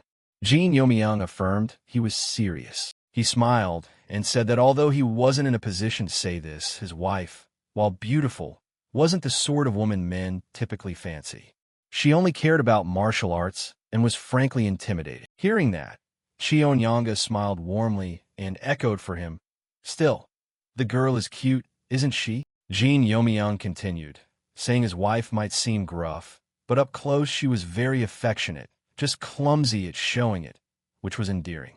Cheonyanga, a little embarrassed and flustered, told him that was enough. The reason Jin Yomyang dared to bare his heart was because he remembered his past life, when everyone, from the 6 great clans, the Guardian Corps to even relatives, betrayed Cheonyura. Only Grand Elder Cheonyanga stood by and supported her to the end, even sacrificing herself for the divine Sect. To Jin Yomyang, she was the only person in the world he could trust with his feeling. Jin Yomyang went on with a loving expression. Also, when she's curious or sometimes sulks, Cheonyanga, unable to listen any longer, cut him off in embarrassment. "Have I not told you that's enough?" A profound philosophy of the demon cult. The Supreme Being must be absolutely solitary. That philosophy continues. The Supreme Being must be perfect and without flaw. A close-up of the woman's blazing red eyes on the throne, her gaze seeming to see through everything, yet holding an emptiness, a distance. Human ties and emotions are regarded as weaknesses, things a heavenly demon can never possess. Therefore, the cult leader has no intention of pairing the young heir with anyone to preserve the purity of supreme power. In stark contrast to that philosophy, Jin Yomyang is prostrated on the ground, his face tense and determined, as if about to speak something earth-shattering. In a vast hall, Young-ha speaks up, asserting that love is a luxury within the heavenly demon sect. She continues, saying that just when the leaders will the strongest, someone appears claiming concern for Yura. Because of that, she desperately begs Jin Yomyang for help. Hearing this, Jin Yomyang bows his head and once more pleads earnestly, "Please help me." Young-ha, somewhat suspicious, asks bluntly whether his goal is to become the demon sect lord. Jin Yomyang doesn't hesitate and immediately denies it. He smiles confidently, insisting that even if the young heiress weren't the young heiress, his feelings for her would not change. Jin Yomyang even jokes that it might be better if she weren't the heir, since they could meet more freely.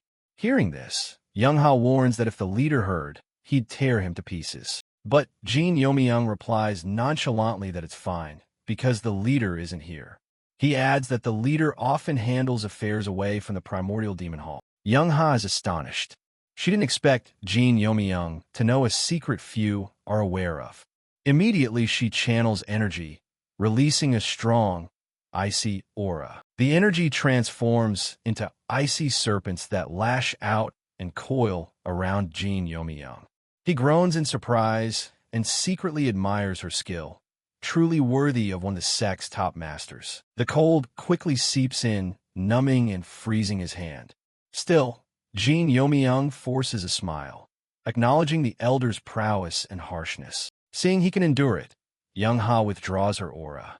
She says she cannot support him going against the leader's wishes, but since he returned from death, she'll clarify a question he surely has. She looks over the leader's shoulder and asks, "Why would someone who has no intention of marrying Yura off to anyone hold such an exchange ceremony?" Jin Yomyang falls into thought at Young-ha's question.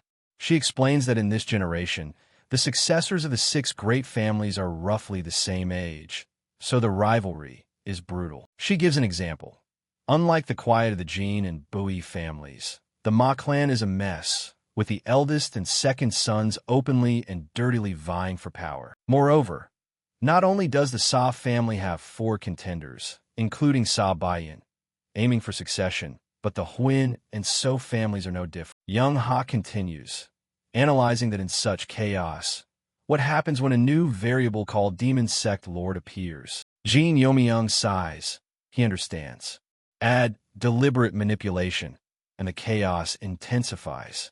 He realizes that the bloodbath was the leader's plan. This plan would give Yura time to grow and consolidate power, while creating opportunities for dissenters in society to dig deeper into the inner circle. But Jin Yomyang, armed with knowledge from the future, knows the plan's outcome. Two words form in his mind. Failure. A disastrous failure.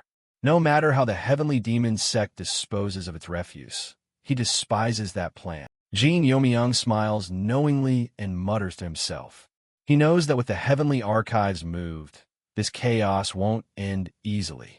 It seems he already has his own schemes and plans for this upheaval. Jin Youmyung mutters about the heavenly archives, as if the name stirs many contemplations about the upheavals to come. Hearing that, Young-ha tosses him an object.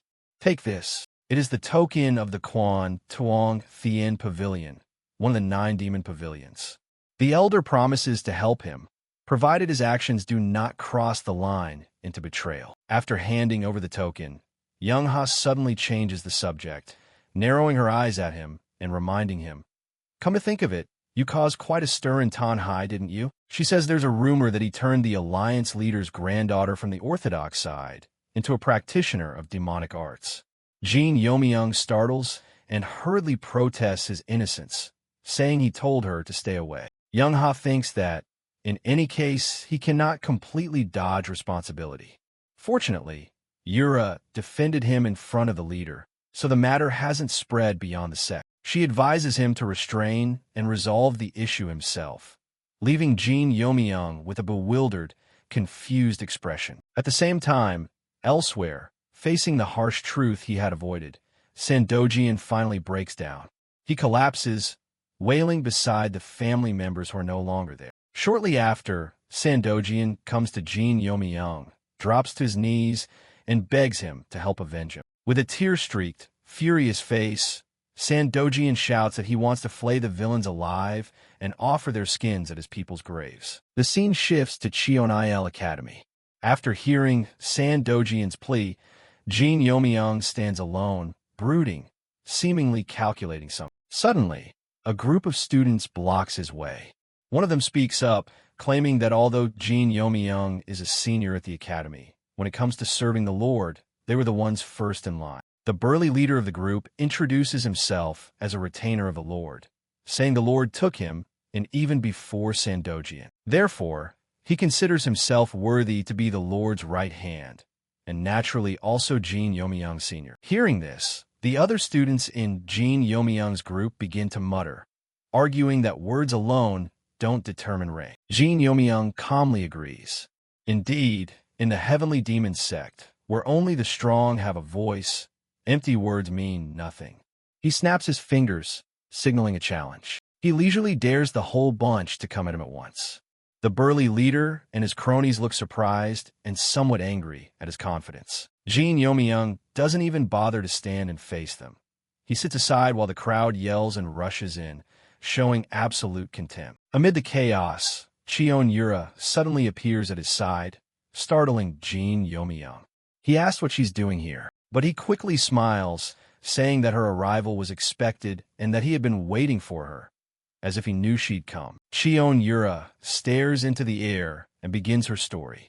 She says her dream is to become a famous female sword sovereign in the martial world. Recalling the past, everyone around praised her as a martial prodigy.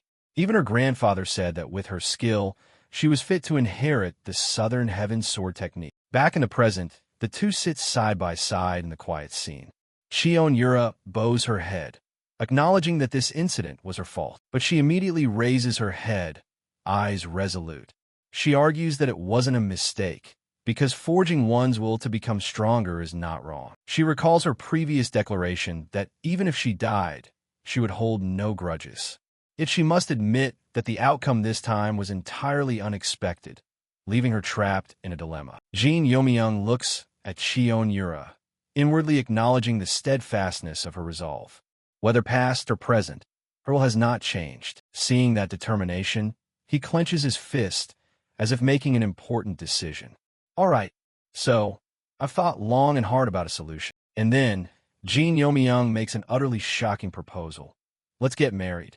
Cheon Yura blushes, completely stunned by the sudden offer. Yura is speechless, stammering incoherently. What? I am. No, I am the Lord's. She is utterly flustered by the situation. After a moment, Cheon Yura regains her composure and starts analyzing the situation. If she can downplay the fact that she possesses demonic energy, isn't this a once-in-a-millennium opportunity? As long as she isn't expelled from her clan, she won't have to give up her dream of becoming the female sword sovereign. She murmurs to herself, finding the idea somewhat reasonable. She turns to Jin Yomiyoung and asks bluntly, "So, what needs to be done for that to happen?" Jin Yomiyoung holds up two fingers and explains clearly.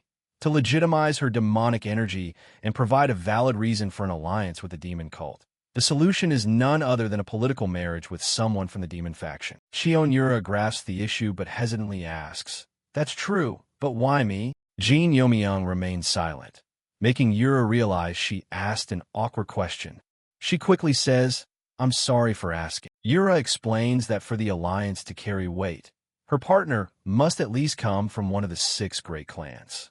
She complains wryly that aside from Jin Yomiyoung, she doesn't know anyone else suitable. She sighs, admitting she knows Jin Yomiyoung is a strong candidate for the position of Demon Sect Lord. She adds in desperation, "But I'm cornered, so I'm not in a position to be picky." Jin Yomiyoung gently takes her hand, reassuring her that her Bet clan is prestigious and that his clan leader would welcome it.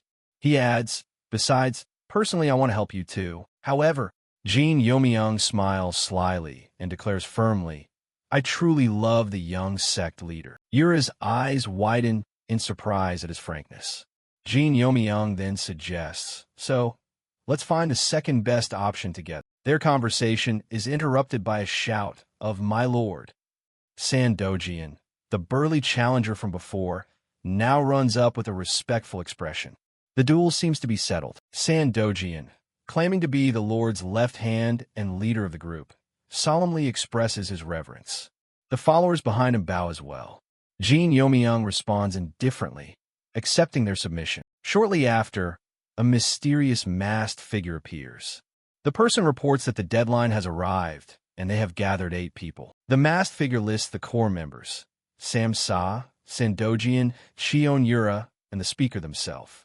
Additionally, Baek Sanga and Sa Bayan have expressed a desire to join. The masked person asks if Jin Yomiyoung wants to start the challenge immediately. He merely smiles knowingly and replies, "Give me a little time." The masked person mentions the second exchange ceremony and notes that the news is spread very quickly this time. They speculate that this might be a measure from higher-ups to refresh the atmosphere after the large-scale purge that recently occurred within the cult. The masked person expresses concern, asking Jin Yomiyoung if he's okay, since the clans eliminated in the previous ceremony will be sending new faces this time. Jin Yomiyoung turns back with a half-smile full of confidence and says, "I'll be fine because the outcome won't change." He declares coldly and challengingly, no matter who comes from the 6 great clans, all 5 of them, should give up hope of returning intact. The declaration signals a fierce confrontation ahead.